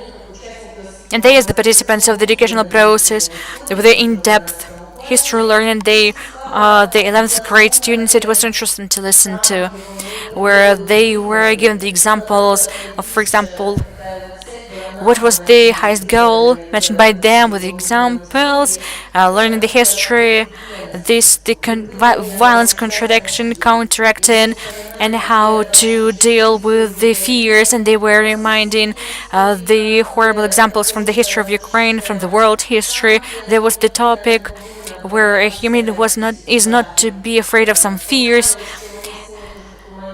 And the small action event we had offered by the Oblast Council to have Holodomor commemorating days 1932-1933, and we had the event Holodomor Don't Keep Silence talk, and we were commemorating the people who died during the starvation, and we have many ideas. And during the lessons of history, for example, the last what I was discussing with them, this was the Brezhnev times, neo-Stalinism, and the times of stagnation, and it was in the same way. And probably I would like my colleagues from my school to catch up and to continue this dialogue. Tell a little bit, Svetlana. I have a request. Tell a little bit about the design of the project, what has happened together with us as with the coaches, and how it has influenced your further work. Okay. I'm very delighted to share this topic with you on my behalf as the head, because first of all, I was coming in order to see what we are able to do within this project at our school. Zhana has mentioned that we have the history classes, and it has been since 2000s. It's a great experience, great way, and when this experience is ended by something new, we are trying something new to integrate into our educational process. We have graduated many children, and every time we would tell our children, we rely on you, we hope for you, you are our future, and as soon as we are old, you will be the ones who would be at the steer and the wheel, and we would like something to change in our life. It has always been so. And Anna has mentioned that we are always a team, we work in team, and personally, I need it extremely much for us to promote some idea, any idea to solve any problem, to offer some project for us to have more of us, to join more people, to involve more people, to the work. I can't say that it's easy to work with the teachers. I can't say that overnight the vision of the world of the teacher would change. We are the people having many stereotypes, but when there are three of us and we come with this, it's totally different.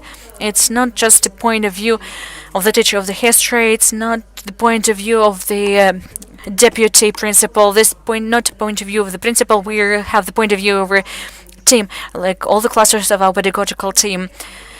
And when we were offered to participate, we were interested in it.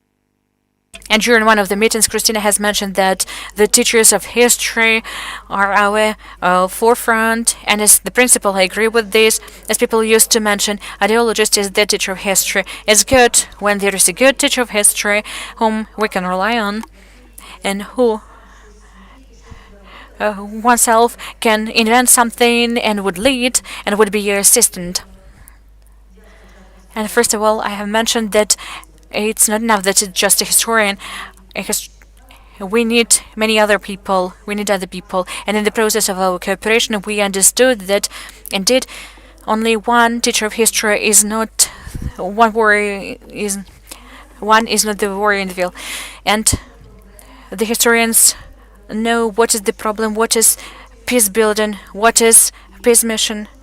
And we understand that our major goal is to teach children to love their own, to know and to disseminate their own, rather than hate anyone else's.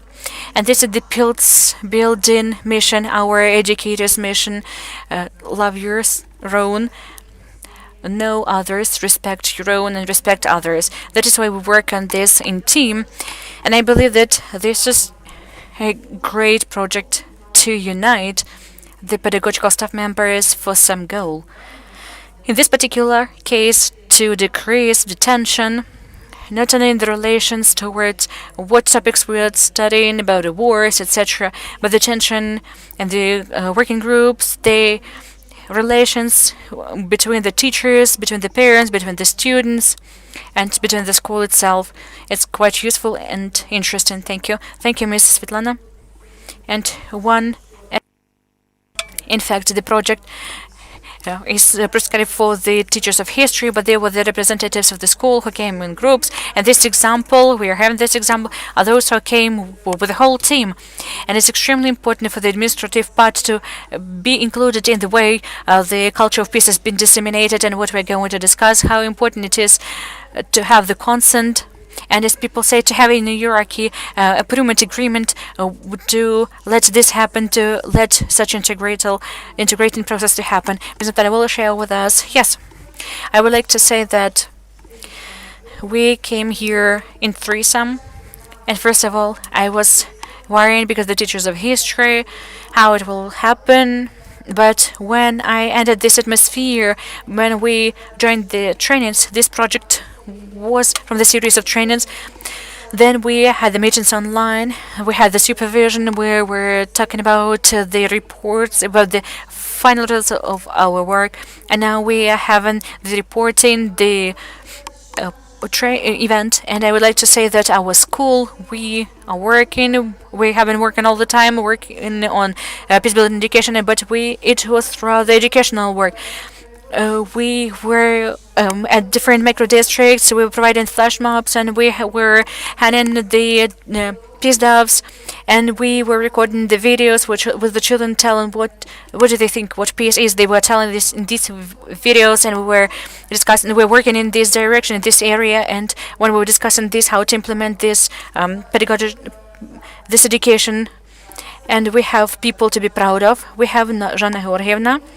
And we, as the teachers, not being the teachers of history, we started thinking how to implement this education in our lessons. Geography, I am the teacher of geography. Geography and history are close together, and they have different interconnections. And my lessons, I had one plan of the lesson, and I'm thinking, how can I use this peace-building education? And grade 11, where we were having this, and with the third, where we had the peace building education. It was the history, that was the literature, and it was the geography, and it was a complex. It was in complex. We worked together, and together with the children, we had a lesson applying such forms of work, and the same. You had such lessons with us, and we are playing the same project with us. Karina and Anya were having the lessons with us this way. The lessons, that was the game where we were playing with the indigenous people, anthropologists, active forms of work, but they were touching the very important topics, extremely important topics, the reasons, the causes, and the causes of appearance of the hot places because of the different war places and inter-ethnical and military conflicts and the cause of the appearance. And we have defined, after having this game, we have defined that without understanding, when one had one task, the other had the other task, there was misunderstanding, and meeting together they could understand. They were speaking different languages, and we understood that we need to understand each other. Not always the conflicts cause the wars. Conflicts shouldn't cause the wars. We should constructively, by means of the dialogue, solve different problems and conflicts. So the children, our children, gave the feedbacks. And why? Because we had the Russian-speaking school, and it was the multinational school, multi-ethnical school, and children were used to communicate with the people with ethnicities and to respect the others, to treat the other people respectfully, and it was pleasant to work with our children. They are very tolerant. They treat tolerantly other people. And the peace-building education was the pleasant grounds for our school. Thank you, Ms. Elena. What you discovered, what you showed us, is a trilateral. Why? There are three of you. So the first one is three hierarchy levels. It's a team. The second reason is an interdisciplinary one, because the education of peace is in literature, history, and geography. It's an integrative moment. And let's move to the issue, the core one, problematics in historical education, sensitivity and discrepancy, and some events that, as Karina said, about unpredictable past. Really, we cannot foresee, as Augustine once said, there is memory, as they said, the present of the past. So now we decide what is the sense of the past. So how we can actually get to these past moments, these sensitive moments. So Miroslav, please. Our project is called Hidden Memories. And the hidden means that some people hide these memories. And one of the tasks is either to be spoken out or preserved now for the future. And our project originally, we thought about the historical topics that are sensitive and controversial. And they can also be sophisticated. And it was important for us that these topics of controversy is absence of the historical consensus of the society. It not always is controversial. About Napoleon, we can discuss and keep discussing. It's not sensitive or that sensitive for Ukrainian school children, but there are some topics that are very sensitive. We know about Holocaust, about genocide of Armenians or Holodomor. This is a sensitive topic. It's very sensitive topic. And that's why we also focused on such topics too, and the difference between them. It was important for us, for teachers, not only to touch this sensitive topic, because it's easy to touch. Any topic can be sensitive, but with the modern history, it is with that simple, with a snap of a finger. So these topics have to be worked on, so that the teachers work not only with the with the history, but also with the emotions at the specific place and classroom for the children. That's why we included several webinars that were dedicated with work with the emotions that are imposed by history. And controversy of the topics is that we have to listen to both sides, even if one party cannot speak out or not represented, they just didn't come. But anyway, the teacher can give the information from this side, show this idea as well. Another thing which was important for us, the result will be not only the knowledge, but the value that is formed by the students following the results of the lesson. Here's the value for you. No, the value is a personal value.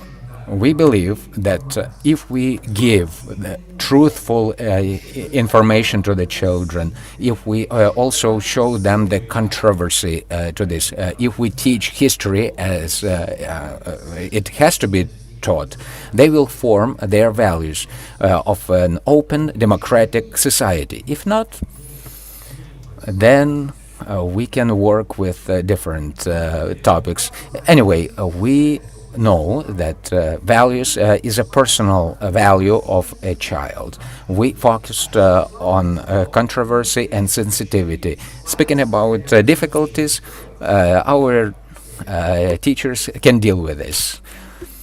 So really, it could be quite difficult to answer what is important in this topic or in other accents, and we can get different answers. Somebody also said that teaching of history is not only about teachers and students; it's also about the family, because how it influences the child, because nobody wants to know that there was the grandfather of NKVD who was in the shooting squad, or one of the grandfathers was on one side, the other one on the other side. What if I have a different perspective on the modern history like my father? That's why it really makes teaching of history very different. And we also speak that no matter what, no matter the differences are, these relationships with in the family have to be on the same level. Yes, really, this valuable answer can be given. Natalia, could you say about this sensitivity? I'm listening and thinking about it, and really, it's quite difficult because any topic can become sensitive. For example, Canada topic was a topic of sensitivity in our classroom where there's bilingualism, French and English in Canada, and Russian and Ukrainian in Ukraine. So why do we have this here, and why do they have it there? For example, my position is different. Why it's so difficult to impose my position, what I think, and it's one of the risks when we actually want to impose our position, but we fight ourselves. And it's so good that we can actually be away from it. And in this case, our students can be heard in their positions. That's one part. And the other part, if we speak about the Soviet Union, it's also about the family. When we spoke about the Soviet Union, we can say that a lot of people in Ukraine, they have a different position, and it's quite difficult for children to survive, so to say, in order to understand how these points of view can be equalized. The children have different position, the textbook has different position, and their grandfathers and grandmothers have different position too. So I don't mind it when they say that I can read about other points of view on their essays. So when you read different positions, you can also develop your own. So all these points of view have to be heard. And although my position is not the same as what is written in the textbook, they have the right to have this different position.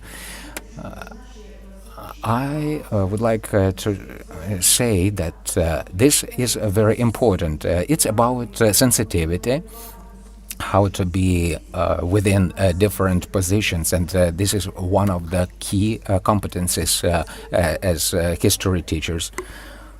I would like to add one thing. As we spoke in trainings, and the participants will also confirm, we said that agonistic memory, and comparing antagonistic memory, when we have two parties, when they fight each other and they want to overlap one idea or memory onto others, you cannot have one history, common history for everyone. And one direction is also agonistic memory. We can have different positions and be comfortable about having different positions of other people. There could be different groups, and this multivariable is very important, and still be comfortable, which is very convenient.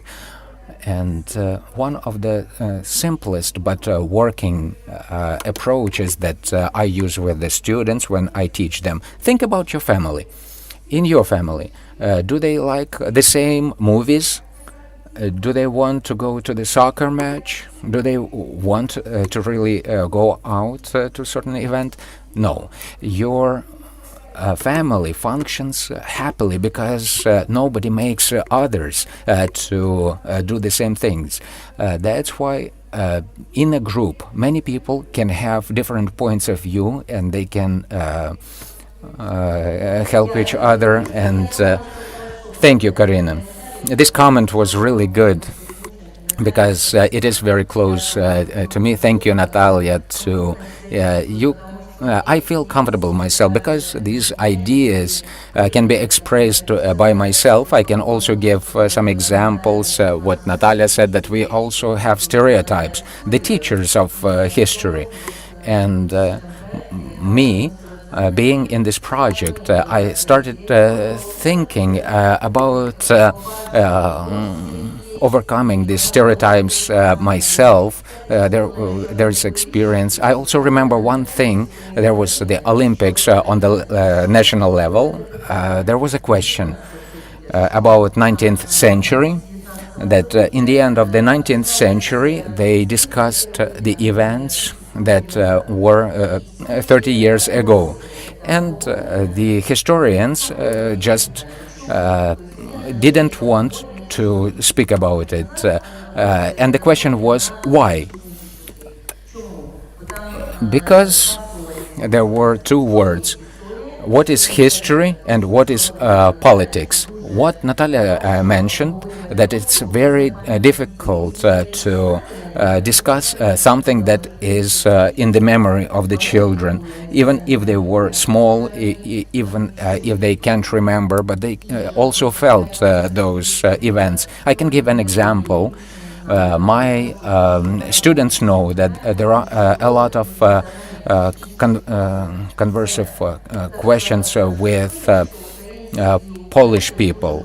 Our history is that we have had a lot of clashes with Poland, and there's a Ukrainian Polish commission that discuss different things. Teachers, researchers, scientists, they discuss it. So I have my own experience. First, when I was in Krakow, and the tour guide spoke about 1612 Khotan battle that Polish people actually won, but she actually diminished the Sagaidaczny hetman. Why don't you mention him? Because he also used the offensive practice. We are guests. Let them tell what it was.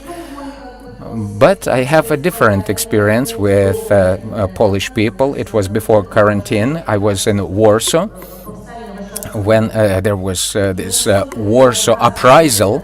And I was so impressed by nationalism and patriotism of Polish people. They were not... I was also proud for this nation, actually. So I have two memories, and they are contradicting. And I think about it itself, how I can show that to the children about Volyn, atrocity, about other things, so that they go into internet themselves and make their opinion themselves. So I do not respect people who know answers for all the questions.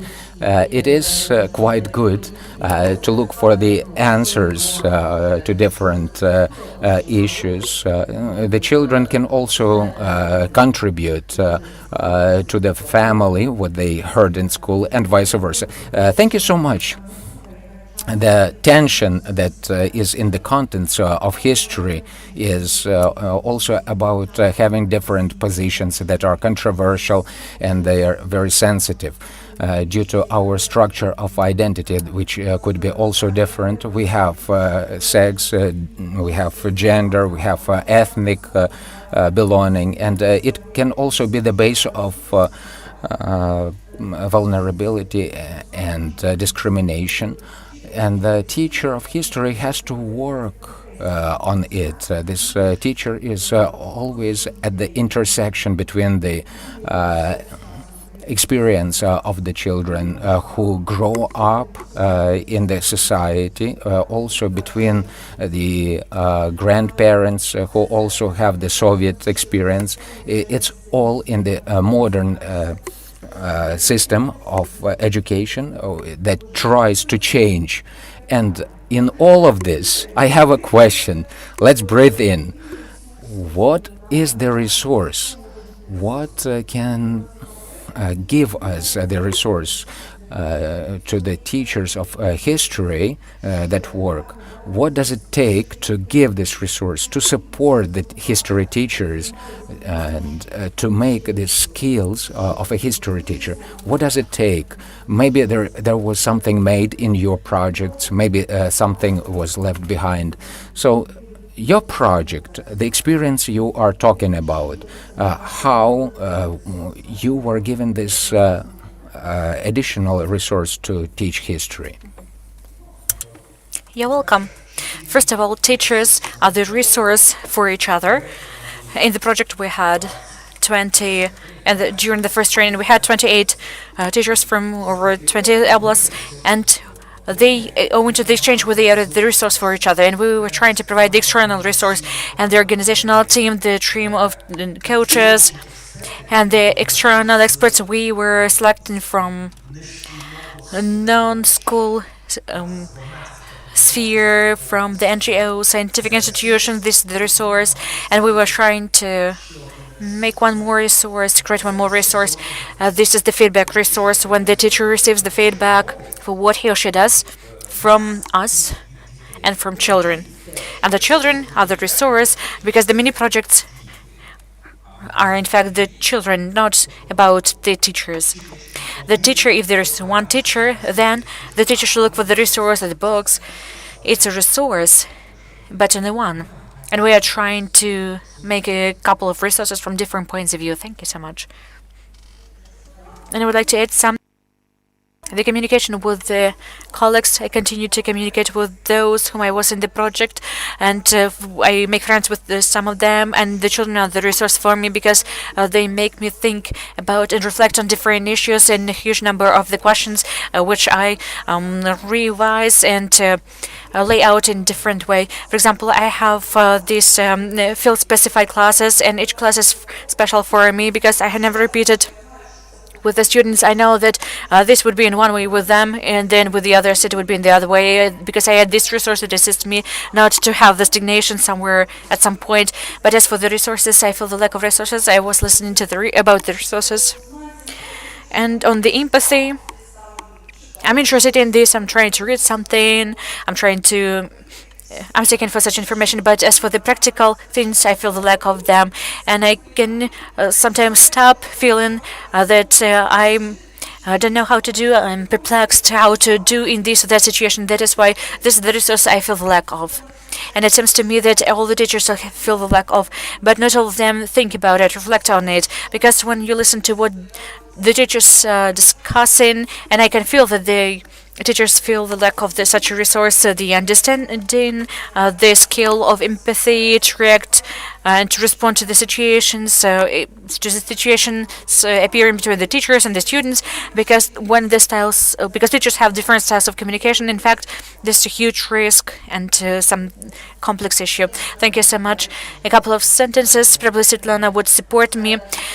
From what Natalia has mentioned, I would also support this, support most of the words. If you would like to have the result, for example, no matter what a genius I am, I would be the only one, and around me I would have the dimension comfortable for me, the space comfortable for me. But when we have the experience in different projects and other projects, and they've been on the level of the city, for example, that was interconnected with the mechanisms, for example, human rights advocacy mechanisms, and particularly the rights of the children, and how difficult it was. Probably Svetlana would say a couple of words about this. I don't want to change the topic, to change the other project, to change the projects for the others, and the project we are working in. We need to discuss this, and in fact, we are extremely subjective. Anyway, we subjectively treat everything we give our children. We can try hard, we can make pauses, we can reflect on something in our minds, but our subjectiveness stays. It's our experience, it's our life wisement, and we have already experienced something and would like to deliver this. Probably the children have not experienced something. The literature, we can consider literature as the literary history. There is something invented because the author wouldn't. It wouldn't be a literary piece of art, then it would be a piece of documentary. But when we are reading some literature, some story, the children have their own thoughts, and we need to learn how to listen to them, not to speak as it's written in the book. There is this issue as critic. The author would like to say this or that by this story. It's wrong. How do we know what the author wanted to say? Probably the author would like to say something else, but we're speaking the way it is written in the special instruction box, critics, and we'd like to ask the children, what do you think about it? What's the point of view? What can we think? What reflections were in the head of this or that character when doing this or that? Then we would place them and give them the right to have their point of view, which they back up with the arguments. We can say that we are the people, and we can say that I think in different way. And indeed, we would be closer to the children, because it's not obligatory that they agree with us. Yeah, good, you all have the best grades, but the child might disagree with us, but say some smart things we would not come to. Absolutely, it's about the teacher. Is important to be heard, for the teacher to learn to listen to others, for the students to learn to listen to the others, because it's difficult to change your position and to think indifferently about your position. For example, when I was speaking about the project, we need to think whether during the project you had space for your own points of view, your offers. Please let us know if it was so. Indeed, we wouldn't be real if we don't speak. If we don't tell what we think about it. We can step aside and say, this is the point of view of this or that critic. This is the point of view of the author or someone else's, but what about my point of view? I'm a human, or just like you, I'm older, and I have experience, but I have my point of view, and I would like it to be heard by you, because I would like to listen to your point of view, to hear your point of view. I would like to express mine. Then we could understand each other somehow. On some level, we could find some lines of conduct. We could probably have totally different points of view. It happens sometimes. Jana would like to say something. Yes, I would like to say a few words, a couple of words to continue the idea. One history teacher is great for the institution, but when we have the whole staff members working, probably not everyone, there would be some people who would not be interested in it or something of the kind. But if most of the people work, because the schools are not that big as they used to be once, about 1,000, 2,000 children, huge schools, and we are working with the same children, and children analyze how we work. And that is in our labor. And I can see that these ideas, or the ideas of the project, need to enter not only the lessons of the history, but also other subjects. For example, our children have been working with the coaches, and there were interesting contacts. And this one more resource where we can take this from. And Natalia has mentioned, Miroslav, it seems to me, has mentioned this in cooperation with the society, NGOs, and with people who were involved as the experts. And the last one, I have been dealing with the history of Holocaust. I didn't have the Jewish roots, I have the Armenian roots. And I can see the result of these many years cooperation with the Institute, which provides different contests for the children, Holocaust and history and tolerance events. I don't see on the domestic levels. I can see anti-Semitism. For example, as Elena has mentioned, our school was with the languages of ethnic minorities, and we have children of different nationalities, ethnicities, and the students, we have the same students, we have the same cluster of students. So at lessons of the history, we delved into the history, and we had huge resource. We had huge base of the resources I brought once from Jerusalem, and now I can see the result myself, not somewhere in the report, but I can see it, I can notice it in my work. So our society, our space is full of the NGOs and everyone looking for the answers. The teacher of the history, it is important to surround him herself with the specialists who are looking for something, seeking for something, looking for the answers. And I would like to come to this one of the resource. It would be a question to resource. It would be a question to Karina, and I would like to discuss this.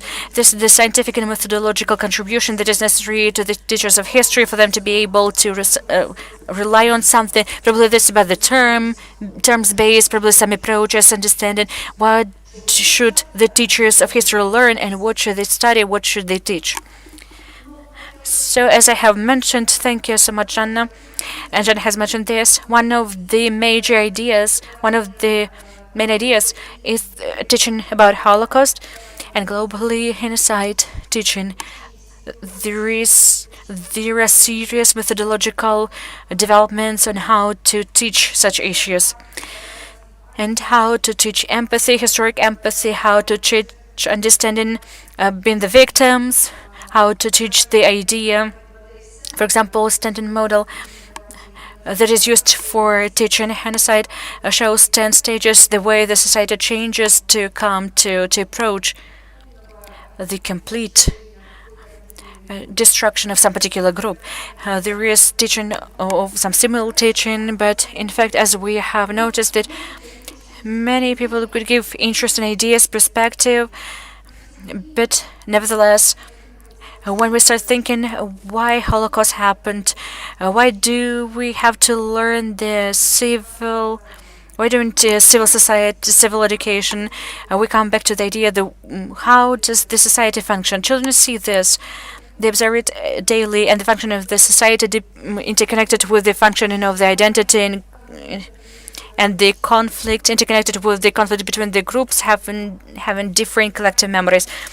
And as we can see in this project, when the teachers come in and learning different concepts of identity, how to form, and we have already mentioned some types, when we create different types of social categories, and how can we change the society through these social categories. I think one of the most important major approaches would be to give the understanding to the teachers, not only how they function, but how the teachers would be the representatives of these social categories. So these major terms and the structures help to rely on something inside yourself. For example, as we have mentioned, the understanding of the social boundaries, how it functions, how they function. And we have been discussing for a long time the term of violence, but not so many people know that there is a cultural violence, structural violence, and how do they function, and how they function. And it's extremely interesting. Yesterday in the training we had many of the trainers speaking about the fact that the children don't understand the active and the passive piece. and understanding of the piece. They do not realize the understanding of the piece. Probably this is some fluffy pinky vision of what is peace, and that peace is the structural functioning of the society and what is necessary for this. Probably that is why 10 tasks to form the peace that yesterday was well discussed by the teachers is what we should rely on when forming the program in methodology and didactics. Thank you so much.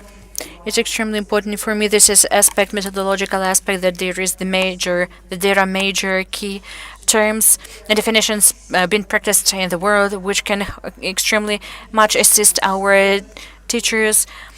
So to let them know the terminology, how the way that you can use this during the lessons, and to interpret, and they can interpret this and provide their own visions of the most difficult definitions. Probably sometimes it seems some definitions seem to be extremely complicated. For example,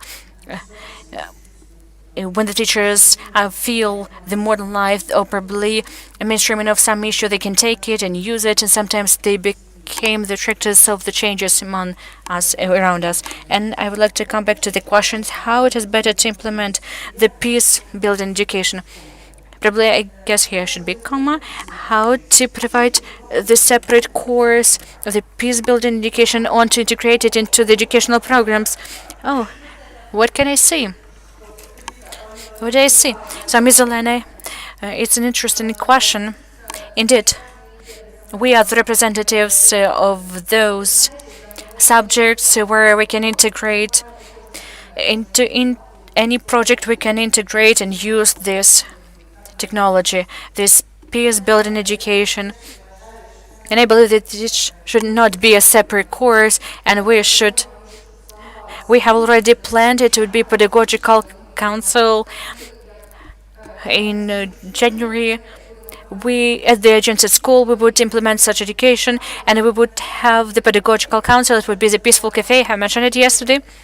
And we will convey this information to the teachers, and all of them, each of them would be able at the lessons to implement such peace-building education elements. It's not a separate history. I was reading the comments and the questions, is it possible if it's the teacher, for example, the natural sciences subjects, any teacher, even the sport teacher, we have already mentioned today. It could be anyone. Thank you so much. You're welcome. I totally agree with you. We didn't have the separate elements. We did not need to invent it. Quite accurate is the number of the subjects and for integration, and I think that we did not need to have the separate history because it's a part of the integral part of the world history, and we can in full scale show it there. And most of the questions could be unclosed, unveiled, owing to the cooperation and the same conflicts. Why did they appear? And for us to discuss this, and not for them not to come to the present days, for example, just like the conflicts in the Ukrainian-Polish relations, we can unclose and unveil it in a nice way. So the peace-building education and media competences were described, and probably the civil competence should be also described, and it should be an integral part of all the subject. For example, the sport, such subject is sport, because the civil competence, we shouldn't invite anything for this. For example, for teachers, we could make the focal points, separate focal points of the recommendations, and probably to make a different. So in today's, we need to have focal points in our books. There are many issues and many questions asked by the teachers, and many issues to reflect on, and the teacher working in this direction. The students say that my questions are extremely difficult, but the life is not simple. That is why the questions are also complicated. So I'm for integration totally. I would totally agree that it's great to integrate into different subjects, but I would stand for the fact that if we had the study guide, having the study guide for the teacher on the peace-building pedagogy or education, it would be much easier, much simpler to disseminate this information, to integrate this later on in your own subjects. I don't think that we can work without it. And as we have mentioned, the media literacy, everything's structured, everything's done. we have have something to use, and the peace building education is not like this. So probably this the issue to you. It would be great to have this study book, and we would tell you some secret information, a secret to the whole world, for the whole world. We are in translating the Karina Kristalina book devoted to history teaching. It's especially for the teachers of history, where there are the major and the key issues of the attitude and approaches to educating, to teaching. So please wait for it. Miroslav, you're welcome. In the latest couple of months, this is the fifth discussion where it is suggested to provide one more subject, one more course at school. For example, digital literacy, digital security, humanitarian law, human rights, cultural of peace, and many others. We know that the school has the limited time resource, children have the limited time resource, but if the peace is not the subject, not school subject, but the approach to the subject as itself, from physics to the sport, so it would not be reasonable to have separate subject. The teachers should be competent in the pedagogy, in such education, in such peace-building education. And I wouldn't agree with you. Peace is the subject. We have this school. I mean, not for the school students, but through different types of teaching. For example, we were teaching our teachers, training our teachers, and they know how to deal with the conflicts in teaching the history, so some kind of knowledge exists in, for example, our school. We have the 4 years of underground, then we have the PhD level on the conflict resolution, we have the education such levels, and we have the system of knowledge, which unfortunately not so many people are aware of, and not so many people know this, and including such system of knowledge is extremely important. Another very quick comment, teaching future history teachers how to implement this peace-building education into higher education facilities. For teachers actually to be more competent and prepared. It's like on the front line when somebody was not prepared for such front line. And for children, you are standing like naked if you do not have skills to prepare.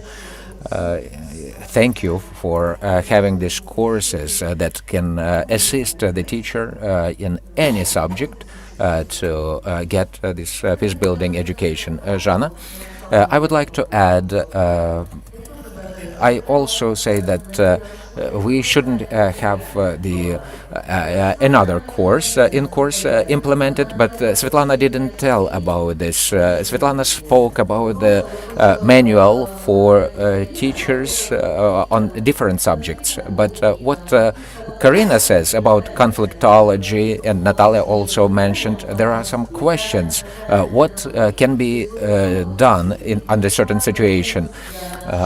Such a manual, not for teaching the students. It's more for us who already work with this, with the diplomas, and for the students who are going to get the diplomas. It would be worthwhile for them, because you see, on a lesson, if we take the education aside, but also the situations when come up during the lesson itself, connected with the conflicts. There could be teacher, student, but also student to student. It's not only about the contents of the lesson, but also the form of the lesson. So if a teacher has such peace-building skills, we can avoid many moments like this. Thank you. Anna, to the questions about the students. The school with profound learning, we have had many students for many years. We had history teachers, interns. There were 5 or 6 teachers, and they worked for 5 or 6 months. There were 5, 6 people for 1.5 months. I remember there was a School of Territory of Rights of a person. So these young people, the graduates, and they have to go back to school. And when asked, do the children have rights and responsibilities? They say yes, but what can we actually tell to the kids when they say there are rights and there are liabilities? Very quickly, because for me this is a very emotional, deep moment. Now we have Kharkiv project, where Kharkiv University implemented the subject on conflictology. Every student gets it in Kharkiv higher education. My school teaches it. And when the students come to schools, when they get this 101 conflictology course, and then they roll up their eyes, and then they see how conflicts work in society. There are different subjects where it can be implemented. The main thing is actually peace. These are lives of people. If we do not teach peace as something abstract, but as a comprehensive, complex system, what can we expect from the society? So this is shout from inside, because I think that the school system needs to include the education of peace as a subject, plus history teachers, geography teachers, literature teachers need to include that in their teaching. So let's concentrate that we need to train the teachers, and the higher institutions have to also think about it. Because an adult, when they do not have this experience of being heard, they can be violent, and we cannot expect some constructive from such people or from generations that are to come. The one before last question, where we are now. So peace-building education, will it help to overcome the stereotypes in society? How do you feel having this peace-building education in history education? How can it help to overcome stereotypes in society? How does it change in society? So breathe in. Who is going to start? So please, Irina. We have to believe in it. If we do it, we have to believe it. As in one famous movie, I see the aim, I do not see obstacles. So I've been in Holocaust teaching for many years, and I try to find time in special courses in teaching history. By the way, I also was involved in international humanitarian right, wanted to implement it since 2002, and the questions from the history was from Ukraine. That is why, if we saw these prospects and perspective direction, the result will be there. So the influence of peace-building education is going to be introduced. How it will influence the society. We already feel it. I see there is civil education in school. I like it. The students like it. There are some elements in it. We speak about conflicts, about tolerance, about identity, about different theoretical things that the students need to be explained about, because they actually don't understand firstly. And today, children, the ones that finish schools, they are quite different than they were 5 years ago.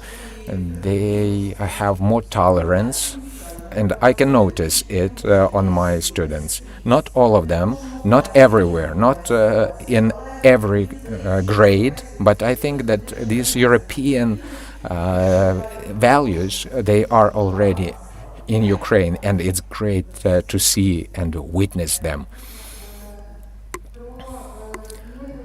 Not about history. I would like to say that I also speak about the basics of health, and on our lessons we have topics where conflicts can be resolved, how to behave when having conflicts. So this basic knowledge of conflictology we still have in our school course. So probably in grades 10, 11, we do not have this, but starting from grade 5, we teach children to resolve conflicts. So already we have room for the subjects where it can be taught. Miroslav, so if we say, can stereotypes be taken away by education? My answer is no. So education actually is about turn on the critical thinking when stereotypes are seen. So it's about being different stereotypes. They can help you out, but for example, it bothers to have stereotypes about Polish people, but not about Brazilian ones.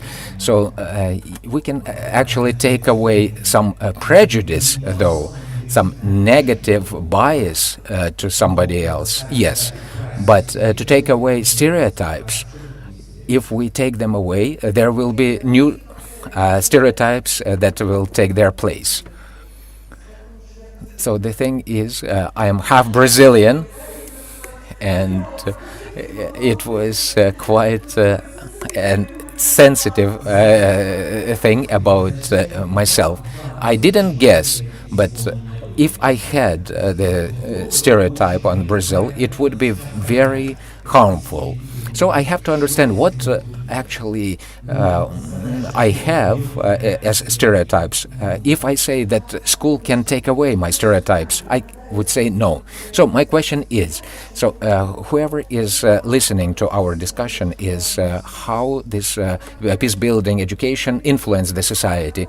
I can confirm as a psychologist what Miroslav just said. Stereotype is a normal functioning of our mind. Social categories, as we spoke on the training, it's our normal functioning of our minds. But if we shift from cognitive level to the behavioral level, that's where education helps to get from this discriminative level to behavioral, from stereotypes to discrimination. So education actually helps to cut away it. So on the last panel we spoke about discrimination, but actually if there is discrimination, it creates discriminations. If there are if there is an environment for people with a disability in school, then there could be stereotypes for people that cannot do something themselves. So basically, if we do not see the discrimination, there will be the justifiable discrimination. So basically, school is where we get this question. And the competence of a teacher is to be able to ask these questions to themselves, to the children. And it was very important, this question, how to implement this peace-building education for parents. Is there a program like this? So, who knows about it?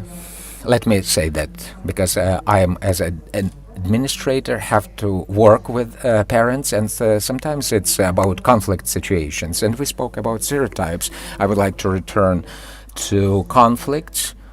However, we also learn. So the conflict is not that scary. You have to treat it differently. It's just different points of view that just coincided. So, and we have to find this golden middle to find the consensus. So, conflict is our life, and our life is composed of these conflicts. There are many of them. Even if we like something today, we not necessarily will like it tomorrow. So Miroslav says, what we have to understand what stereotypes we have and then to do something about them.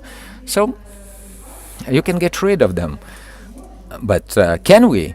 And how long does it take to get rid of them? If we speak about the relationships with parents, it's quite a sensitive issue. And why so? Because we can be on different parts of the dividing line, but we have to stand close to each other. We have to understand that school is not about performing their mission, their upbringing mission, because no upbringing like school will substitute the family. So there is our mission to help in upbringing, the getting some knowledge and philosophy, but we cannot actually take the responsibilities of the parents, and the parents actually cannot take our responsibilities. We also get money for what we do, and in such a case,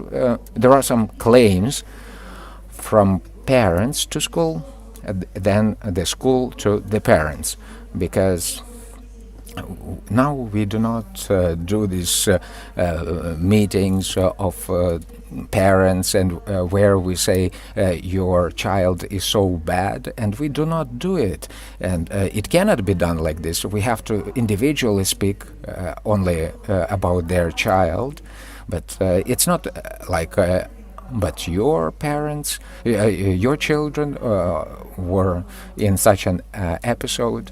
So it means that not all children were involved. So these conflicts that appear between the school and the parents, they can be productive. The ones that have to be actually solved. So peace building, education, and parents. So there is a program. Let me say that. There is a program, the curriculum, one curriculum, I was actually part of it when I worked in the Crimea before occupation. There was a program, Peace is Our World, for the Crimea is our home. It was included the parents that were educated. It was about multicultural approach of the Crimea. One of my students, now she is a teacher, she also said about Croatia, and they also taught about peace for the parents, and they actually said to become accomplices, or better to say partners for this process. Yesterday, when we planned doing this strategic planning of this project, every group said, but we would like to learn how to work with parents. This topic we have to start finishing. You all will have an opportunity to express your points of view. And about the parents, I would like to say that this is the painful issue topic, because the trainings, yeah, we do have such trainings, but it is so difficult to convey their point of view to the parents. And even at every school, we could develop some training course, and there are some people who could do this, but the parents do need this, require this, but probably they themselves do not realize this, and they have not come to this point. Will we be heard with our courses? This is the main issue, main point. But as for today, what we can do is to hear those parents that the school should decrease the level of conflict that usually parents come to the school, to show them the role model how the conflict should be solved. And quite often, and today as administrator, I would say they usually come with a request, a question, what would you like? What is your vision? And quite often they usually make a pause and saying, I don't know what I would like to have. So what is the conflict? Quite often they have the conflict for the sake of a conflict, and we need to show the way we can resolve this conflict. And we could do this without any courses. By this demonstration of the position, we could push and make a trigger that the parents would need this education. One more emphasis: this is the position of hearing. And this pause the parents usually make, probably different groups might have such, and probably different identities, different people would have this. When out of nothing, from the bush, someone would ask, what would you like to have? It's kind of a shock, and we need to keep silence to wait for them to utter something. For each group, teachers, parents, to start uttering their points of view. The teachers are working with the parents, but with the future parents. So the great part of those who are now growing with a peace education would be the parents, and they wouldn't lose their knowledge. So speaking strategically and to start bottom of the school in some time, we would receive such parents, we would get such parents. I don't say that we didn't have to work with the parents we are having right now, but we have to understand that working with the children, we work with the parents, without saying that children work with their parents as well. So without arranging this, but I have to continue the sentence I've mentioned, the children, that you are going to have your families, dear children, and you would like them to be peaceful, you would like to have peace in your families, but I would like to say that our children, we are working together right now. We're chain peace that connect us with their parents. Last week we were here in Dnipro. Minerai Center invited us, so we were at the museum, the Holocaust Museum, the Holocaust History Museum. We were there, we visited it, and the class manager present here wrote me. The children came back, and she is responsible for their lives and health, and she wrote me a message that parents are writing, thank you so much for the children visited this museum. Children are extremely delighted, and they had great impressions, and this is the bridge. And I believe that the parents are grateful for such events, and probably before making a conflict, parents would understand something and would find other words. So I work with the children. This is that bridge towards our current parents and the children. Miroslav had mentioned it in a great way. It's super great about we are growing the future parents. And probably we have to finish but about the future, and a couple of words from the project, a couple of words about the future. What is your next step? What is your vision of the future of the project? So what would it be? What would you like to have? Olena has been mentioning that we will start much broadly use the knowledge we have received from the project in order to teach others. For our team to be extended, to involve more people, for these to be all the teachers of all subjects, from physics to the sport. We would also like to have this, as Miroslav has mentioned. And personally, I would like this problem to be mainstreamed in the broad circle, and I believe that our project, what we have prepared, is the small stone, teeny tiny stone, brick. And our recommendations are primitive, they are probably not precise, probably they are not that practical, but we believe that this would launch some processes, and that is why I participate in this project, that is why I'm here. What can I say? I would like to continue what was mentioned before, and I would be delighted to join the project. I'm hearing about it today. I've heard about it before, but today was mentioned much. I can do everything at once, but it's close to me. I would like to join this project. Yesterday in the evening we were discussing this, and we were saying that we wish we had more than 5 people from our city. We have a large city, and we would like to teach, probably to transfer, to convey our experience, share our experience for each school, to receive this knowledge, to transfer our experience from some point of view, for us to be coaches, to be trainers. And I was about to say the same. In my vision, and what yesterday came to us, I can clearly see that there is a group of extremely motivated, educated, active teachers, and they have to be the next level. We have to teach, we have to provide trainings for trainers, for them to be able to deliver, to convey their knowledge to the other teachers, to other people, first of all. And definitely what we have mentioned, we need some particular course where the teacher would be able to make their own blog and workshop. And for this course, to involve new teachers, people from different subjects, and probably somehow to make it online with some credits, etc. And the third issue, yesterday we have mentioned this, we discussed this. We need to teach parents, but to teach teachers to communicate with the parents and with the society. And I'm working in peace building field. And I can see that the teachers and the parents are one of the most active peace building agents. And I would like to join the words of Karina and the way it can flourish, it could prosper in the society, and teaching the teachers and the facilitation skills.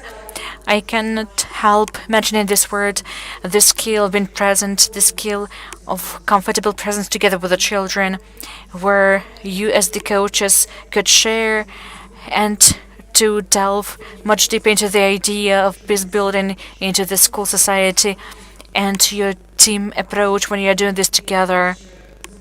And I would like to make an announcement that the next panel would be consisting of the participants of children. The participants would be present here, the participants of two projects and two other projects. Our two projects, I'm correct. There will be children, they would be present, we would ask them, we would see the effect of your actions in the eyes of the live participants, the children, of the real life participants. Thank you so much. A small pause, 10 minutes.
So welcome.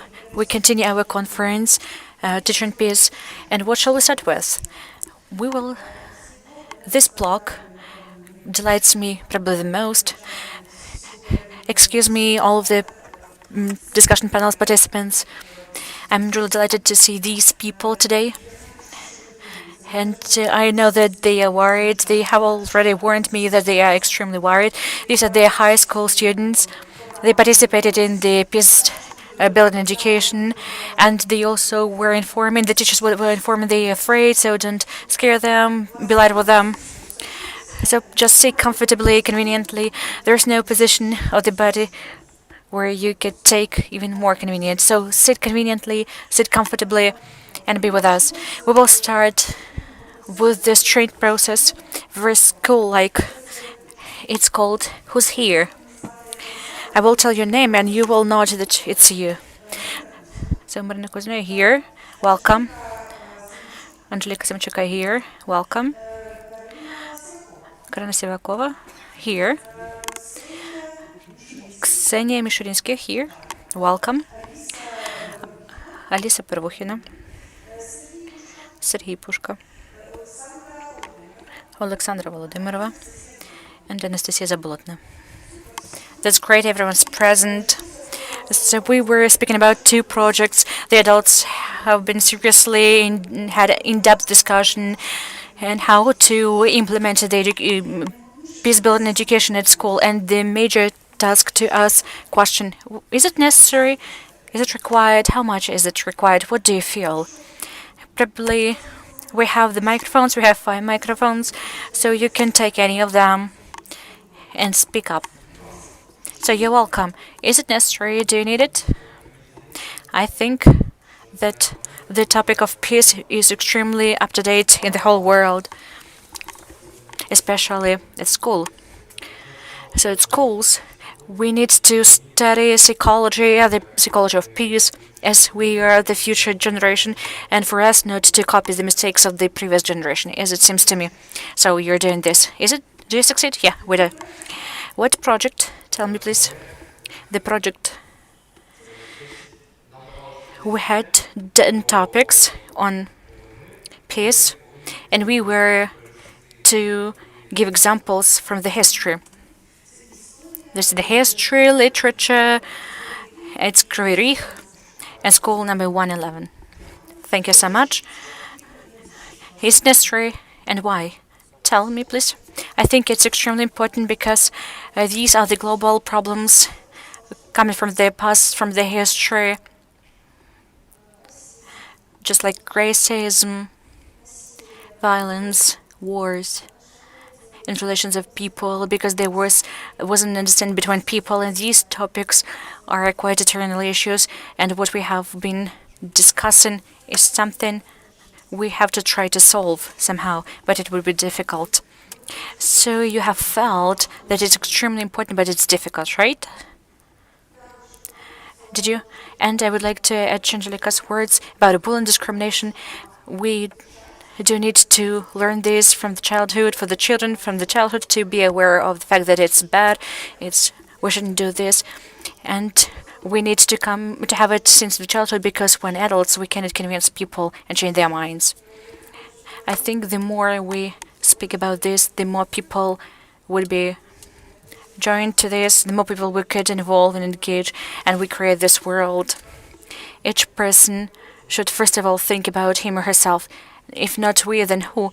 Whom should we rely on? Rely on waiting for someone's hands, we wouldn't succeed. And it's extremely important to teach children since the childhood to resolve the conflicts from within. As the conflicts from within create the conflicts from outside with our friends, relatives, teachers, and people around us upon the whole. And when a person having the conflict from within, the person grows up and can't resolve any conflict in the family, with the friends, and definitely not in the country, not able to resolve the conflict in the country. That is why it's extremely important to teach people to understand themselves. It's important. For example, I didn't delve into the problem, but when we had the peace building education at school, I started to seek for this topic. I understood what is the discrimination, how to resolve situations with the bullying, how to do the world the way for us not to have racism, bullying, how to resolve it all. To feel that it influences your lives somehow. And it would be interesting how, in details, and it is necessary for people to understand that each person has his or her own point of view and the vision of the world, and all of the conflicts interconnected with the language and creed. For each person, it is more convenient to speak this or that language and to have this or that creed, and we should respect each person. And I would like to add that a person should understand that you can harm one person and that person can be harmed as well and insulted and become a victim. It's possible. And we discussed this for each of us to understand that the way you do this, in the same way people will treat you. So when speaking about the topic of bullying, we come to the topics as such topics as a person does what he or she wants, but the society doesn't give the opportunity to do it in full capacity. Then we come to complexes. It's a difficult situation, psychological, problematical, insanity, etc. That is why at schools we have to pay much attention to the psychological factors. And this topic of peace building is a place where you could unveil yourself or to show something of what you have from what you haven't said. What I can hear is probably some psychological issues. Yes, many of us have some problems which we are trying to solve. For example, we don't know how, because we have never seen such role models, for example, among our friends, because it's not much discussed. For example, this topic is not discussed. For example, the contradictions from in the language. It's up to you what to choose and how well people treat you. You know this. And you can ask for help, because you don't know, is it normal to ask for help at this moment about this issue? It's just like a place you can tell what you cannot feel safe, secure inside. When you don't know what's happening inside you, for someone to give you some advice, to recommend something, to share experience, and with this experience you could build on what you think, what you can do, and what you would like to do. And in the dialogue with the others, and when we are listened to, we get a permission to think my own point of view. This about the dialogue is about. If, as far as I understand, did you succeed to do this? Did you manage to do this? Tell me what you wanted to say. You were taking the microphone. You wanted to say something, your point of view. For example, yes, I can be a role model, an example. Till the 9th grade, I was afraid to unveil my potential capacity. I couldn't come to the public and to give a speech, to tell something. And as a result, in the 10th grade, I decided to go to the art, to join art. I decided to come to this. I can say that I have the capacity, I can do this. I could improve my self-evaluation. And I started to believe, to trust in myself, and to reach my goals. That is why I think that each person should leave the comfort zone and start doing what he or she would like to do. This is the internal task, so I would agree. I can agree with Sergey. I was the same person. I want to press on myself and speak out. It's quite difficult for me, but it's not that bad as it used to be. I was self-contained. I didn't want to come up to the blackboard and to answer. But in grade 10 and 11, I got more support from the teachers, and they said, "You can do it." And it actually brought up my self-estimation, and now I can actually say why, how, and why. Yes, we can speak about different problems, and if one person wants to speak up, he or she can listen to others. So the same refers to me. When we got to the higher school, we had different teachers, different subjects. Thanks to Жанна, our teacher, she brought me to different contests, Olympics, and then I told that to my mom, and I said, great job to myself, and it's very important that we can express ourselves. So could you say about any influence of the projects that you do on yourselves? So yeah, these projects actually help us to express ourselves. I hadn't participated in such projects before, but with the time you get used to it. You can feel free. It's more difficult now than it was in the classroom. It's still an interesting experience, but everyone also needs to reveal themselves in front of the camera. What project are you talking about? Well, we shot about Holocaust, about Holodomor. Tell us about the project, about Holodomor, the last one that we were talking. I took part in it. I and the girls, we had a book, people who died during Holodomor. We found our city, we found our people of our age, and it was quite difficult for me to speak about our city, and I was telling about our city, about this Holodomor, and we were talking about the children. So the age was from 14 to 17. So these were life stories of the children who actually died. And when you understand that they are from your city, that it happened to your counterparts, it's very touching.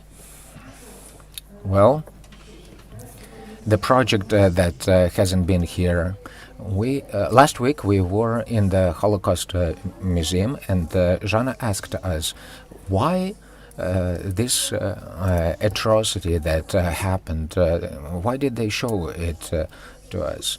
I am for the fact that the children teach history, what actually happened, so as these very mistakes are not repeated in the future, that it can be rectified.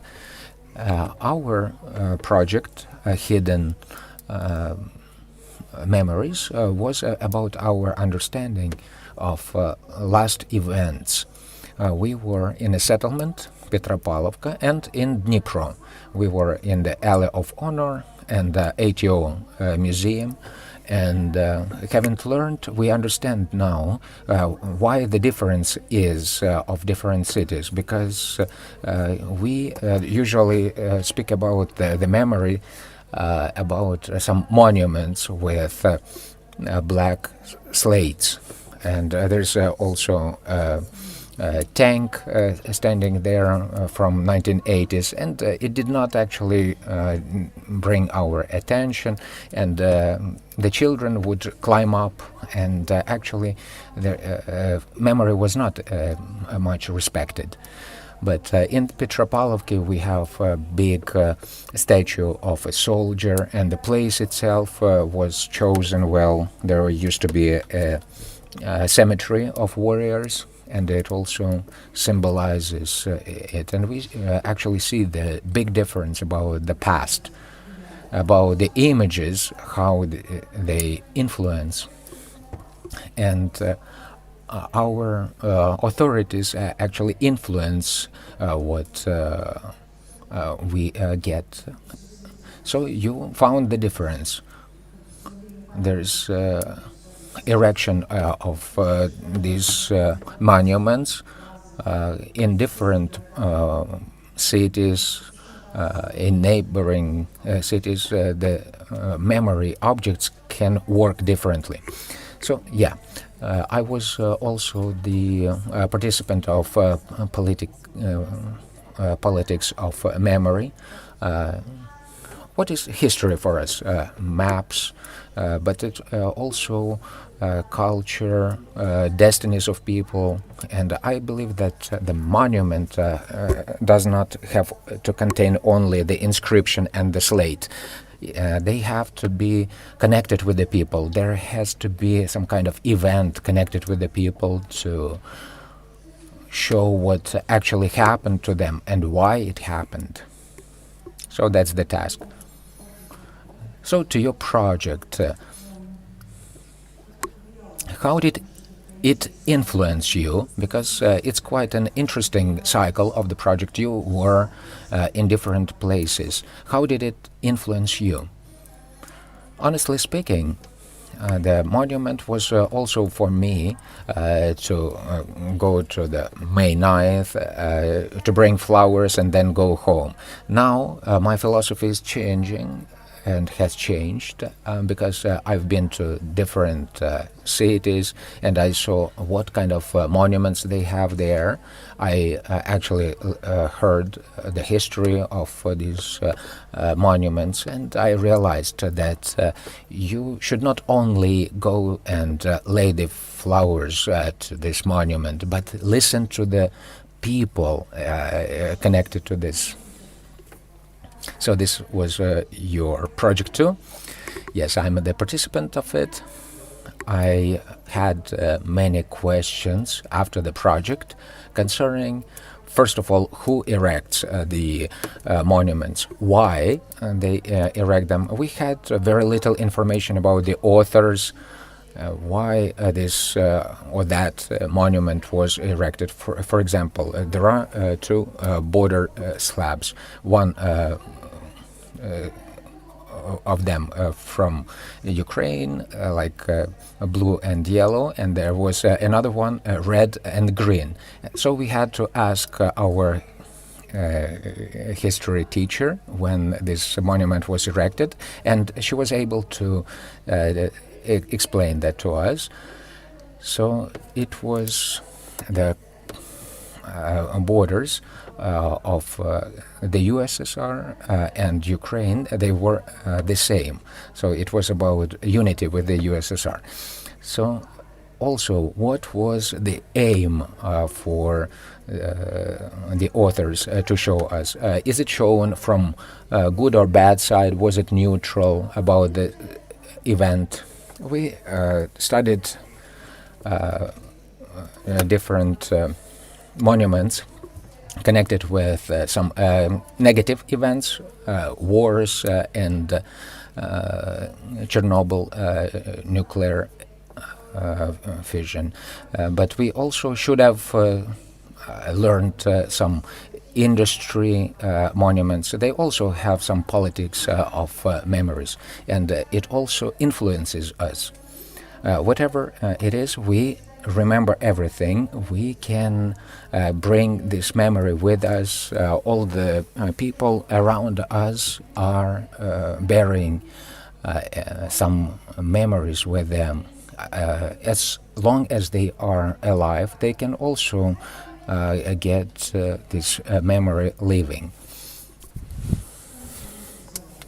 But these monuments can actually talk through you, and we can say that monuments really are connected with decision makers, how, where they are erected, and where they are erected also influences about on the people, whether they are in the parks. Will the people go there? What these monuments symbolize? I would like to add specifically for the May 9th about going there, lay the flowers and leave. In our city, we went to the monument to fallen soldiers, and it was quite interesting. There are some slabs there, and there are names, surnames, dates when a certain person died. We actually did not speak about all of them, but only the prepared ones. And probably some of these people actually were honorable, distinguished on something. And we actually see that this very person has some memories on these slabs. It's not only about the lessons where they teach us about these people, but it was kind of live to us. Why is it important to speak about the past? And it's not only about monuments. You had a different project on peace building, education, and approaches. How it works to you?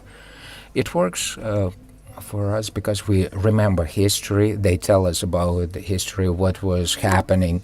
And not only do we live in 21st century, we also find out what happened before, how everything happened connected with the World War I, World War II, what chains connected, why we live in such a world. What does it give? It gives the understanding what was there and how we got there. First of all, for me, it's a heritage from our ancestors. We should not forget about that because they did everything to provide peaceful future for us. Is it some kind of basis that you can rely on? Yes. Just to understand that history can repeat itself. So history is cyclic. Yeah, we should not repeat the past mistakes. Maybe to try to change this cyclic nature. As they say, we need to learn on the mistakes, not to repeat the past mistakes.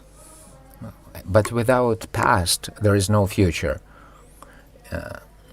If we hadn't had these new discoveries, we wouldn't have had what we have now. So, where it all evolved from. Okay, I would also speak about the conflicts with the future. It actually happened before that there was a conflict that started by our ancestors, and we continue this thing. And it turns out we actually forgot the problem, but we continue it because we got used to this problem, and we do not want to finish it, and it brings to the conflicts. We won't even understand why we have such things. We risk to have this old conflict. It's very important to ask ourselves, why do I do that with why my relatives, my friends do it? Why do we speak about it at school? Why I'm told about it at school? And why? That's how we understand what is inside of us, and then we can convey that opinion to the outside. It helps a lot. So that's critical thinking, critical opinion on what's happening. Because it's happening, it can hit. It can be repeated many times if we don't ask these questions ourselves, and you have the scenario and the script, and then you follow it, and then we can repeat the problems and probably some conflicts. What could negatively influence the self-estimation in the way you feel yourself in society and what is going on around you. If you make And if you don't learn a lesson from this, then everything would be repeated. History is needed for us to learn the lessons, to avoid the situations probably in the future. We would repeat our mistakes, probably would do something once again, but it would be history. It would be past as well, and people would avoid it to do something better, to make something better. Moreover, we are the generation which has not so much, but more opportunities to influence all of these problems. It used to be a bit more difficult, but now I believe it's more accessible. All of the topics, we know about it all, we can easily speak this, and we have the right to do this. And I believe it's great. So you have the sense of influence that you can, through peace building processes, peace building education, you can influence your life. Probably someone would say this and would like to do the same. So one more person, two more people, that would be great. In the past, everyone was afraid to speak about this, about the government, because of the government, and we are not afraid to discuss this, to speak up.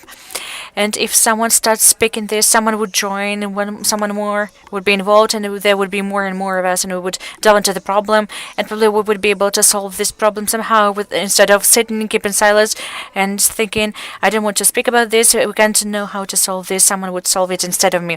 So this is about the responsibility, right? What I'm hearing, someone would solve. So it's about the way you transfer the responsibility onto someone. But if we're raising such an issue, you take the responsibility for this, right? Yes, our history teacher says, if you're not interested in history, the history and the politics and the history, then the politics would be interested in you. So, listen, everything is so nice and looks so good. And sitting in the circle of the teenagers, I can see that there's some stone, and probably there is a stumbling stone. Probably it's a tough topic, it's boring, peace, doves, etc.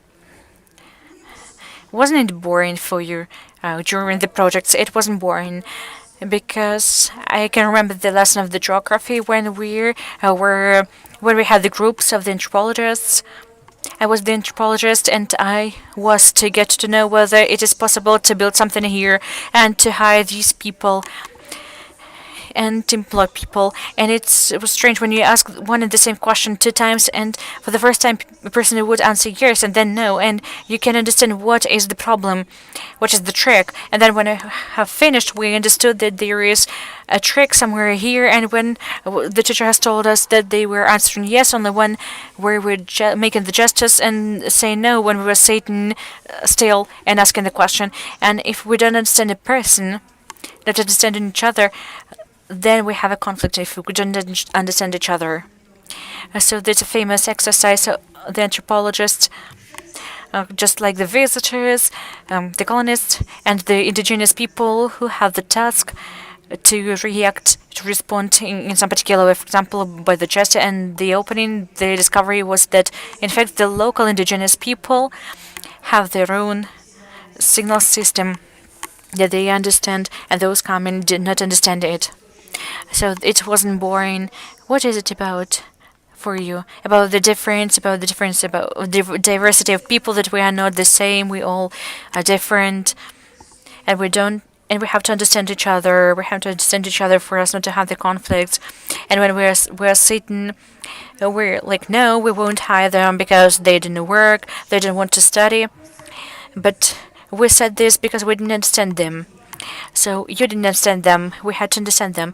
These are our lenses, these are our vision, and that restricts us and limits us. And we had 3 subjects where we were discussing these issues: the history of literature and geography, and Karina has mentioned geography, and I will tell a few words about literature. We were discussing, based on the story, the world and the peace. We have translated it into Ukrainian, the world, the war and the world, and the war and the peace, and that was the issue. Or just like the land, the ground, just as the cover, and just like the peace without war. So that was the issue.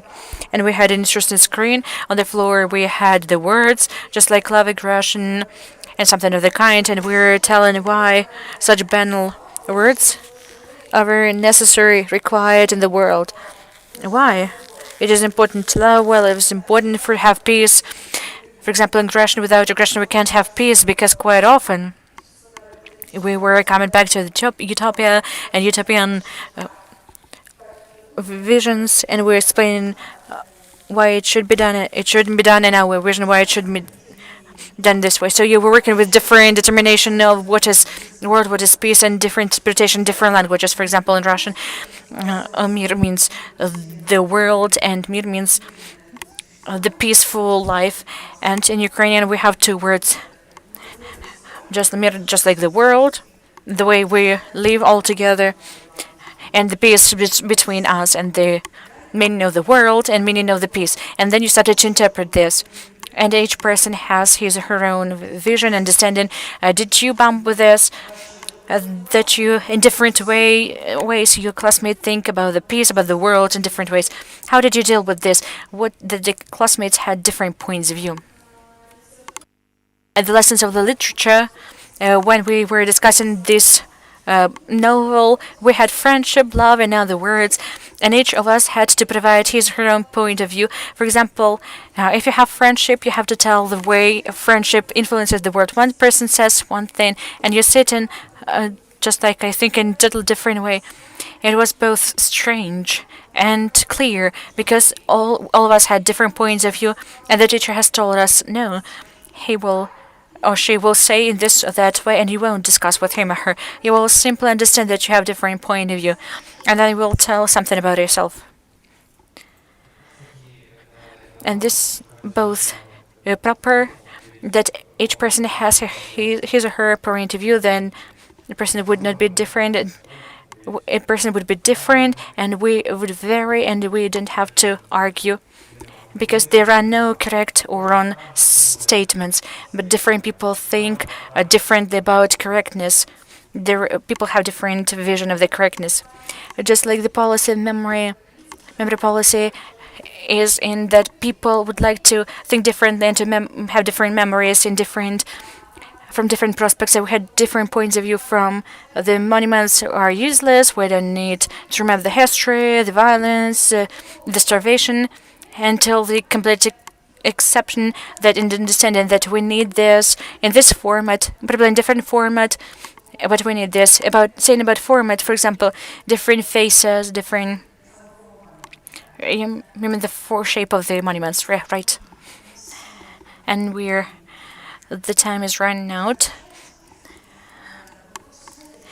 And the questions about the future. And we have been speaking much today about peace building education in Ukraine, as adults were thinking about it, the way we would like to such peace building education to develop, to assist your teachers, for them to be much easier to work with the peace building education. What future of the peace building education do you see? What would you like to have? Do you remember about interdisciplinarity? We were speaking about this, and for the teachers to cooperate together. What about your feelings? What would you like to have in the future?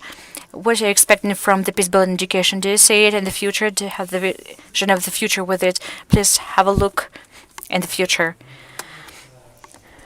It seems to me that I can see the future the way a person does whatever he or she wants.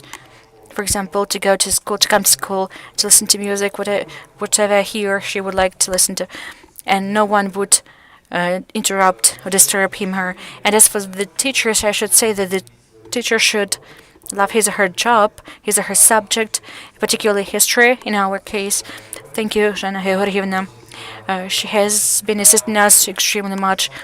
In the 6th, 7th grade, I didn't like history at all, but then accidentally and immediately I liked it and been interested in the subject. The teacher should provide it and deliver it the way it to be interesting for the students, but to deliver it in that way you need to know, to understand the teachers. The teachers in the future should understand the children and to follow your own way.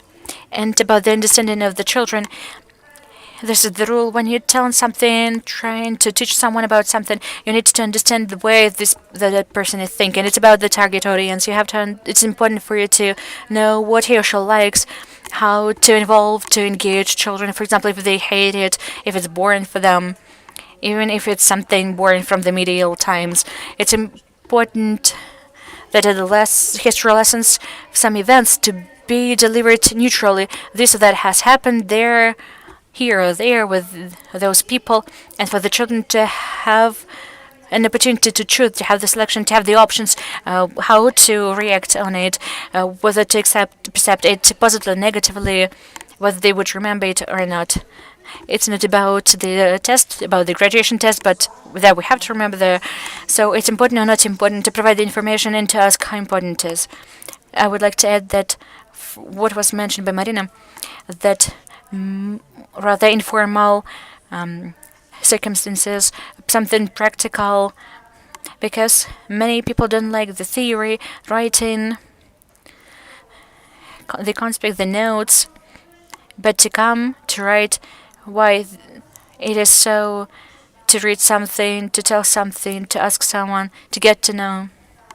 And it's extremely interesting it would be for others. It makes the emotion and the knowledge much richer. And it's cool to know. It's great when you have some connection with the teacher, when you are not afraid to ask something what you didn't understand. You can ask 10 times or more, or even more times, and then you would understand. And you would understand that the teacher would tell you in such a way and with such intonation for you to understand. And it's extremely interesting and pleasant to listen to. And you can listen for about 10 hours, just like it happens in the lessons of history. We're asking, as Anya Horan is telling us, showing us with the examples, and we were watching Napoleon walking around Moscow, and it was extremely interesting, and we would like to visit such lessons. And we're expecting for the engaged teachers. Teachers love your subjects. And we have an example. In summer we had practice, we had history practice, and we were not just sitting and revising the 6th grade conspects and notes. We were coming out, having a look at the monuments. We're commemorating the events that were happening. We were at the monument of the Видатні. We were discussing this, and it was quite a live lesson. And even when we were discussing the nations living, ethnicities living, we could not just remember there was that nation and those nation. We had the shreds of paper, and we have the map of Ukraine in the history classroom, and we were sticking to the map with the nations. It was much more interesting rather than learning the notes. There's the form work, and you can contact with the monuments, with the materials, with the maps, with the object, with different object. Thank you. When we have such formal conditions and we have informal spaces, then we can absorb the material much easier, and it would be much easier to learn the subject. It would be great, especially if we're talking about some excursions or projects.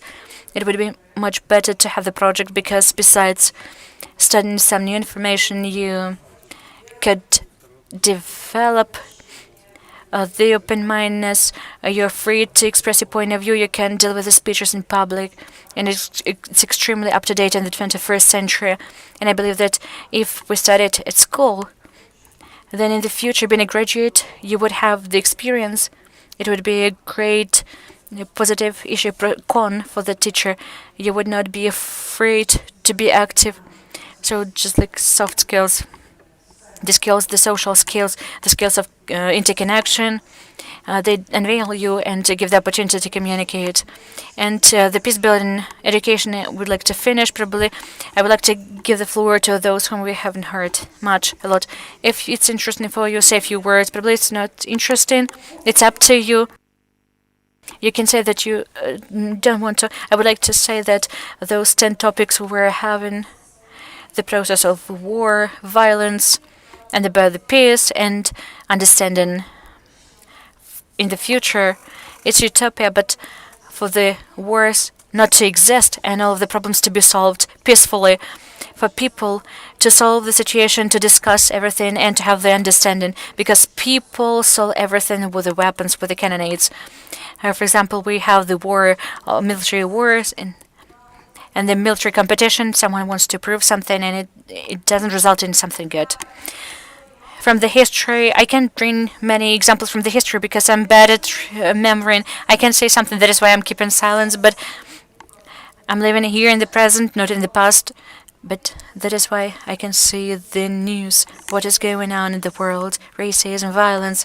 And we would like to say that everything can be solved, but no one would like to do this. No one needs this. And I do hope that people and everyone being here, someone would solve something in this world. We would like this. For in these spaces, peace-building education to develop those who would be able to solve those issues and peacefully solve the problems, and we would be able in the reality to solve the problems. We need to discuss, and we need to be able to listen to the others. there is also always the way out, but the way out, sometimes that solution would not satisfy all of the people, but I think that we can solve much. I would like to add, I really liked the phrase from our teacher, Jana, that the teachers of history, they actually make history themselves, because the way they actually show it, because they both reap both negative and positive results. In the history, we had Hitler, for example, how he was taught history. Then we actually got the result. So for the future, probably history needs to be taught in a neutral way, so as this child understands the past a lot. Thank you, guys. We can talk for 1 more hour. I would like to everybody to give a round of applause. Thank you. Thank you so much. And we are closing up our conference. We can let you go. Leave the mics here.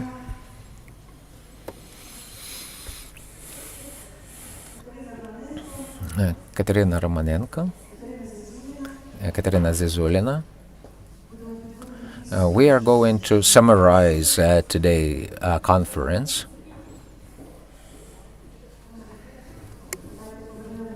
Let's go back to this summary. What have we managed to achieve? What did our conference actually show the result of our systematic work? So just please, let's return to the main contents. In my subjective view, our discussion today was interesting and fruitful, since we had planned 3 directions on this. We learned how to find ourselves, how to work on NVC, how to get the changes, and then to implement the peace-building education into different subjects, like we did with history. All these panels were had a lot of contexts, and actually we cannot find enough. There could be a lot of information for it, but what we had planned for today, it did happen. So the issue where we start, we answered, and now we need to move on. For sure, how do we continue, and then continue in this direction? Let's work. For me, this symbolic ending of today was discussion with the students, with the youth, and at one point there was an emotion. There was a range of emotions I cannot actually express, but basically it's a little bit about responsibility and sadness, what is happening, because I actually realized that these young people that were here just a minute ago, and they were saying how they learn history, what they learned from history. Actually, these are the people that will transform the conflicts in Ukraine, and that will be their reality. That will be them who will find the solutions, or maybe they won't find the solutions. So this is the reality that will be waiting for them very soon, in a couple of years, and they will be the ones who will be engaged in it with their adult life. While you're at school, you are still learning, you have this educational process, but very soon it will be your life reality, and probably they do not actually remember what was Ukraine without war, but their history, their philosophy, their reality, the conflict in Ukraine, and what has to be done about it. I felt quite a responsibility